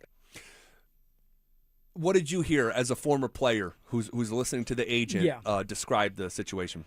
That he needs to settle down, that for somebody like P. Watt, you want to go out there and play for your team. You're feeling good. Okay, you're feeling healthier. You know that you can make a difference if you go out there. And the agent saying, hey, look, I know that you want to go out there, but now is not the time.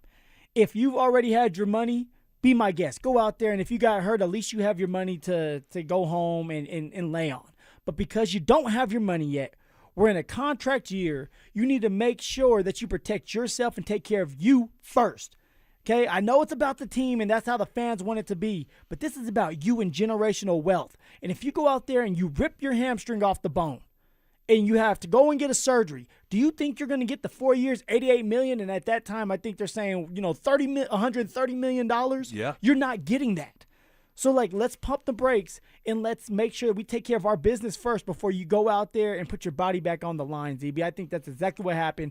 My agent kind of told me, the same thing. Now, I'm not P-Watt, but I was dealing with a broken toe and I was coming back from that injury. And Mike calls me and says, hey, look, I know you want to play this week, but I don't believe that this is smart for you to do. You're playing against the Jets over there in Gillette Stadium. Okay, we know how it goes with the injuries in the turf. How about you just take another day to rest yourself and be ready to go with the next 7-8 games to show that you belong here long term.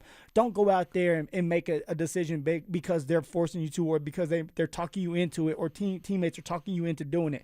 Make sure you're taking care of business for yourself, because they would do the exact same thing if they were in your shoes. And so I made the decision, not because hey, I didn't want to play, but I wasn't fully healthy anyway. Right. And although you're never going to be 100%, I didn't want to go out there at the first tackle, them land on it, and now I'm back to square one dealing with this toe, and now they throw me to the side, and I don't have a chance to make a little bit of money for myself. So I understand it as a player, and that's exactly what an agent is supposed to do. He's supposed to protect his player from himself, and also the agent is going to get a kick of that money too. Of course. If you have $130 million and you get 2 or 3%, you want that money. Yeah, and it's interesting. I know most fans who are more idealistic will jump all over this. Yeah. And say, man, get this guy out of here. This guy didn't want to play. But this is the reality of professional sports, especially when someone hasn't gotten their payday yet, and you're now obviously P-Watt makes a lot more than the average person, but you're the last pick in the first round. You're on your rookie contract, yeah, and you are about to strike that chord of generational wealth. And honestly, if this wasn't a podcast, because it's unusual to hear the agent actually talk about it, I would just assume that this is what was going on anyway.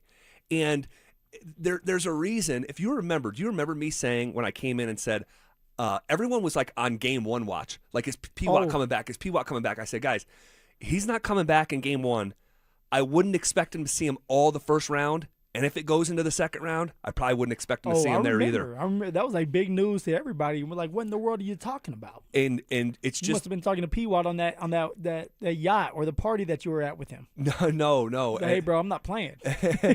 And so this is the reality of pro sports. But if you listen closely and you don't and you listen agenda free to it, Rich Paul was saying P-Watt wanted to play. Yes. He wanted to play, and Rich Paul is saying, do not play. I need to protect you from you.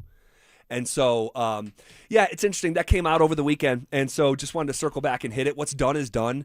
P-Watt's not coming back. Yeah, he's not here anymore. It's really unfortunate. They missed out on a really high-ceiling young Brian Windhorst said the hardest thing to find in the NBA is a superstar. The second hardest right now is a two-way wing. And that's exactly what they let walk out the door. He ain't coming back. So protect the players from themselves, EB. Maybe something that the Kansas City Chiefs are going to do too. And you're going to be owing me a steak, baby. All right. I already owe you a coffee because of what went down in the preseason game over the weekend. What do you think we learned in that game over the weekend? And what did we learn today in Denver sports? That's next. Stay up to date on the Broncos with our 9 News Broncos insider Mike Kliss. Presented by Fitness Gallery and Monarch Construction and Roofing. Hear the latest from every practice and every game every single week during football season. Denver Sports 104.3. The Fan. Hey, what's up, guys? It's Zach here.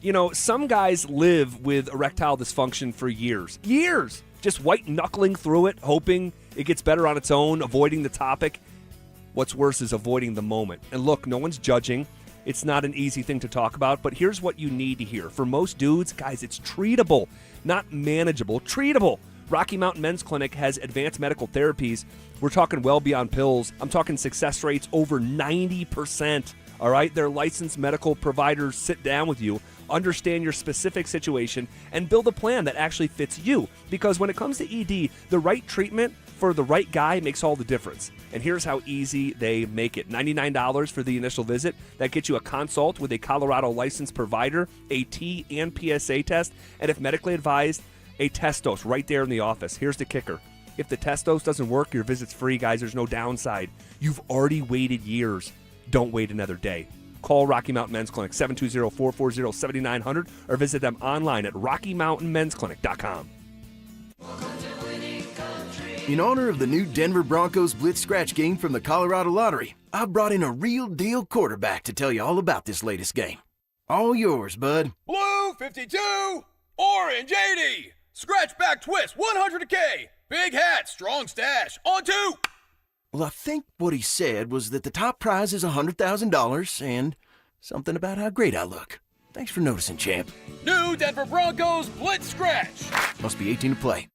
You know your age, your weight, your income, and probably even the mileage on your car. But what's your testosterone level, and is that level normal for your age? If you don't know the answer, Low T Center can help, and we'll do it for free. Come take a free testosterone test and find out if Low T Center can help invigorate your life like it has for thousands of other men in your area. Go to fixmylowt.com and book an appointment online for your free T-test today.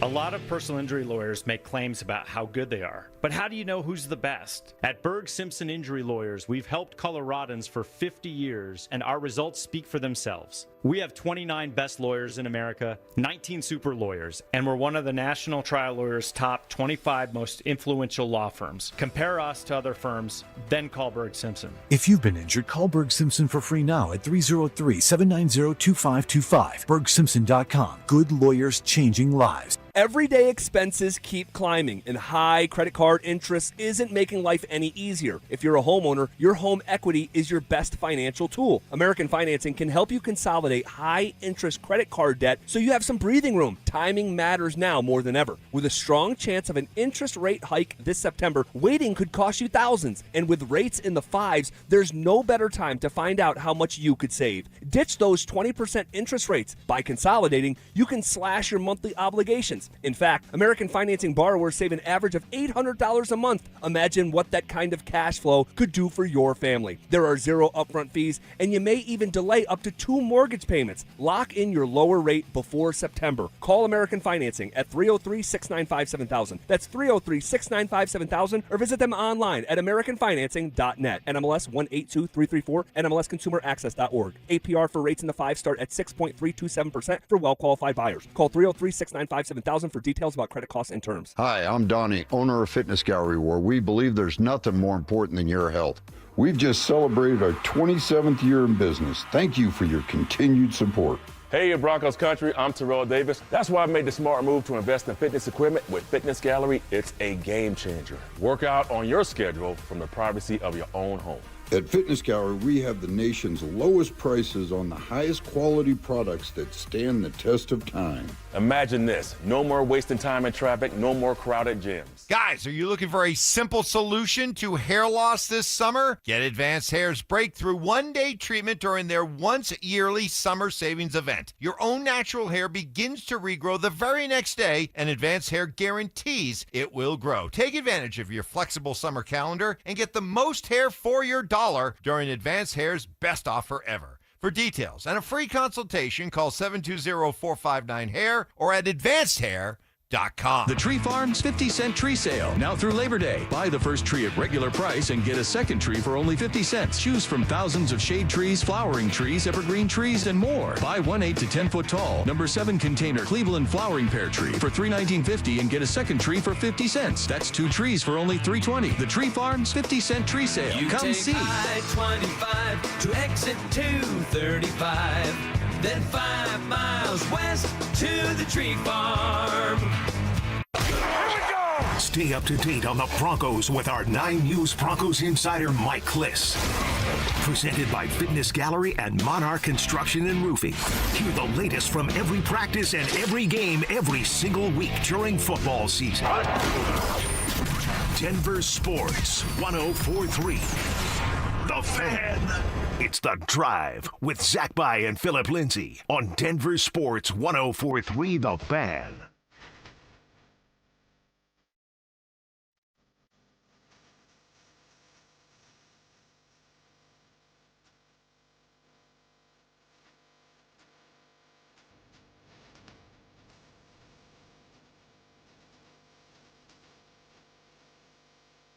Phil, as you look back at Broncos preseason game number 1, did you learn anything? Yeah. I learned that I really like Chris Abrams-Drain. I learned that that man has been stacking days from the jump. Now, he's been with the 2s, he's been with the 3s, at times with the 1s during camp. Against Atlanta, he did a solid job. But against the Green Bay Packers, when I went back and I watched film and I dissected the film for the defense, man, I was impressed with what Chris Abrams-Drain was doing. There was times where they were trying to pick on him. Multiple times they were throwing deep balls his way, and he was ready for those moments, whether they're pass breakups or just being in the right spots. You can truly tell that this man is comfortable in his role on the outside, where someone like Jahdae Barron, okay, he's getting used to playing in the NFL on the outside, and so it doesn't look as smooth, as crisp as somebody like Chris Abrams-Drain. And this is why, if something happens to Riley Moss, which something did, Chris Abrams-Drain is going to be the guy that they trust, and the players are going to trust as well to go out there and do his job at a high level. And he's done it multiple times. There was a couple times, ZB, a couple years ago, because he's going into year 3, a couple years ago, his first start was against the Chargers, where he was able to get the interception on Justin Herbert. That was great to see. And now for someone like Chris Abrams-Drain, every year he's building on that, and it's good to see out there, Z. Man, I love to hear that. He's going to get a really good opportunity to put some film out on Friday night against the Minnesota Vikings at Empower Field at Mile High. We assume Riley Moss is not going to play. I'd be stunned if we see Moss out there playing football after leaving with a rib injury after, was it the 3rd play? Yes. And the game couldn't have started better for Riley. He had an elite pass breakup that was fantastic to see. And then play number 2, that was play number 1. Play number 2, he's recovering a fumble, and or what we thought was a fumble. Should have been a fumble. And I thought so too. What But are we doing?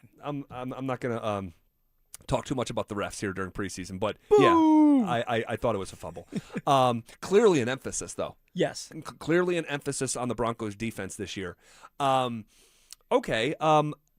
We learned today that Riley Moss's injury to his ribs are not serious. Those words came from Sean Payton. All right. So thank goodness. I'm sure he'll be fine opposite PS2 on September 14th against the Kansas City Chiefs. You know what I learned is it's not that I learned it. I'm just getting more and more information, and I'm allowing myself to get excited about RJ Harvey. Now, I know he had a great rookie year from a touchdown standpoint. We know that there's context to it. A lot of those were kind of schemed up for him to score. And all you can do is go out there and actually score. Yeah. Right? But it was the most touchdowns by a rookie since Clinton Portis. All right? But I'm watching that guy make plays out of the backfield in the pass game that I'm like, man, this guy is a bit of a chess piece. Like, you can move this guy around utility back the board like a queen in chess. And I'm not saying he's, the next Joker or something like that. No, he's a queen. I'm sure he'll like that. I'm sure he'll like it better than Pet Cat. I'm sure too. This was Bo Nix talking about RJ Harvey as a pass-catching threat. Well, honestly, he was like that last year, so the growth I haven't seen much because he started so far out in front as a pass catcher. And I knew when he came in last year, seeing him for the first time in practice, that was going to be his strongest ability. And, the catch he made wasn't necessarily easy, and so he's just done that his career here thus far, just over a year and some change. And I'm excited to see him continue to develop. He's a special football player. He's a special football player. And him saying, now I don't know if a running back would like to hear this, you can tell me, but like him saying, I knew early that his best asset was catching passes, not handing it off and running between the tackles. You're going to feel some type of way if you're a running back because you want to be an every down back. But as you get older and you get to the league, you understand that sometimes starring in your role and having a role in general is just better. right? You don't need to be a running back that runs in between the tackles if they have a vision for you and they're going to get you involved, which the Denver Broncos, Sean Payton, George Payton, they all have a vision for R.J. Harvey, and it's catching out of the backfield, the outside runs, and he's building this great chemistry with Bo Nix, and it's a beautiful sight when they're on the same page. All right, so there's that. What else did we learn today? Pat Surtain voted a top 10 player in the National Football League by the players in the series of NFL Top 100 that is continuing to carry on through the summer. Today was his day. We knew it was a matter of when and not if. Yeah. And PS2, man, this guy is a special Denver Bronco. Listen to the video that dropped with this announcement that came out from the NFL. The voices you'll hear are Derek Stingley, Keenan Allen, Brock Bowers, Brian Thomas Jr., Tre'Davious White, Alec Pierce, Zach Allen, as well as Garrett Bowles. Check this out. Each and every year, my experience level and knowledge of the game grows. Seeing things slower, seeing movement slower. He plays the game at his speed. He doesn't let people mess up his rhythm or his timing, regardless of whatever coverage he's in.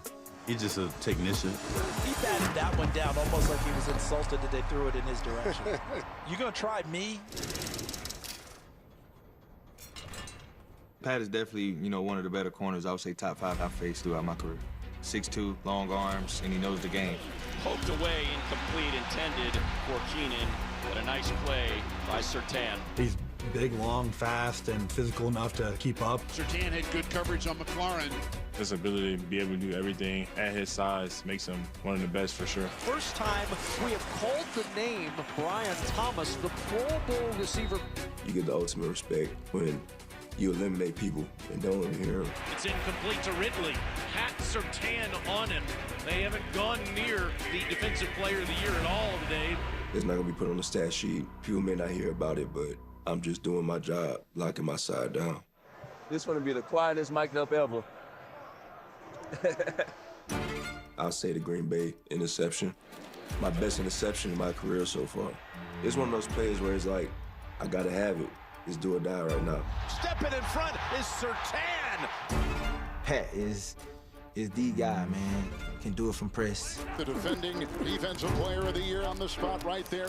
They can't get off press at all. Pressing these boys up. Can do it from off. We've seen it so many times with Surtain. People think they get past him, and he just runs them down, Dion-like. You can follow your best guy in the slot. Surtain, one-on-one on Pickens. We're talking about one of the best in the game, if not the best. There's a big difference between being one of the best and the best. Let's show them why we're the best in the world. Let's do it. And ask any receiver, they're all afraid of him. They don't want to play him. It's going to be a tough day every time you're going against him. You're going to have a lot of tough contested catches. He's real tight on it. You're not going to get any yak on him. Surtain all over Garrett Wilson. If you want to put him in the backfield, they'll line him up at linebacker. He'll do that too. This guy's on it, man. Pat, keep doing your thing, boy. When you have the best DB in the game in the past decade, 2 decades, it makes everybody else's job easier because we know we can just roll the coverage away from Pat. Appreciate you, bro. You're the best one in the league. Thank you. All right, I've seen them all, and I'm just telling you right now, you're the best one. I appreciate that, man. That was Mike Vrabel at the end. Pretty awesome montage. We're going to leave it there for now, guys. Thanks for rocking with us. We'll be back tomorrow at 2 o'clock sharp. For now, it's Denver Sports Tonight coming up next. Names that rhyme, takes that hit different. Shapiro and Piro is happy hour sports talk built for the modern fan. Local stories, hidden gems, and the mustache monologues you never knew you needed. Weekdays at 3 p.m.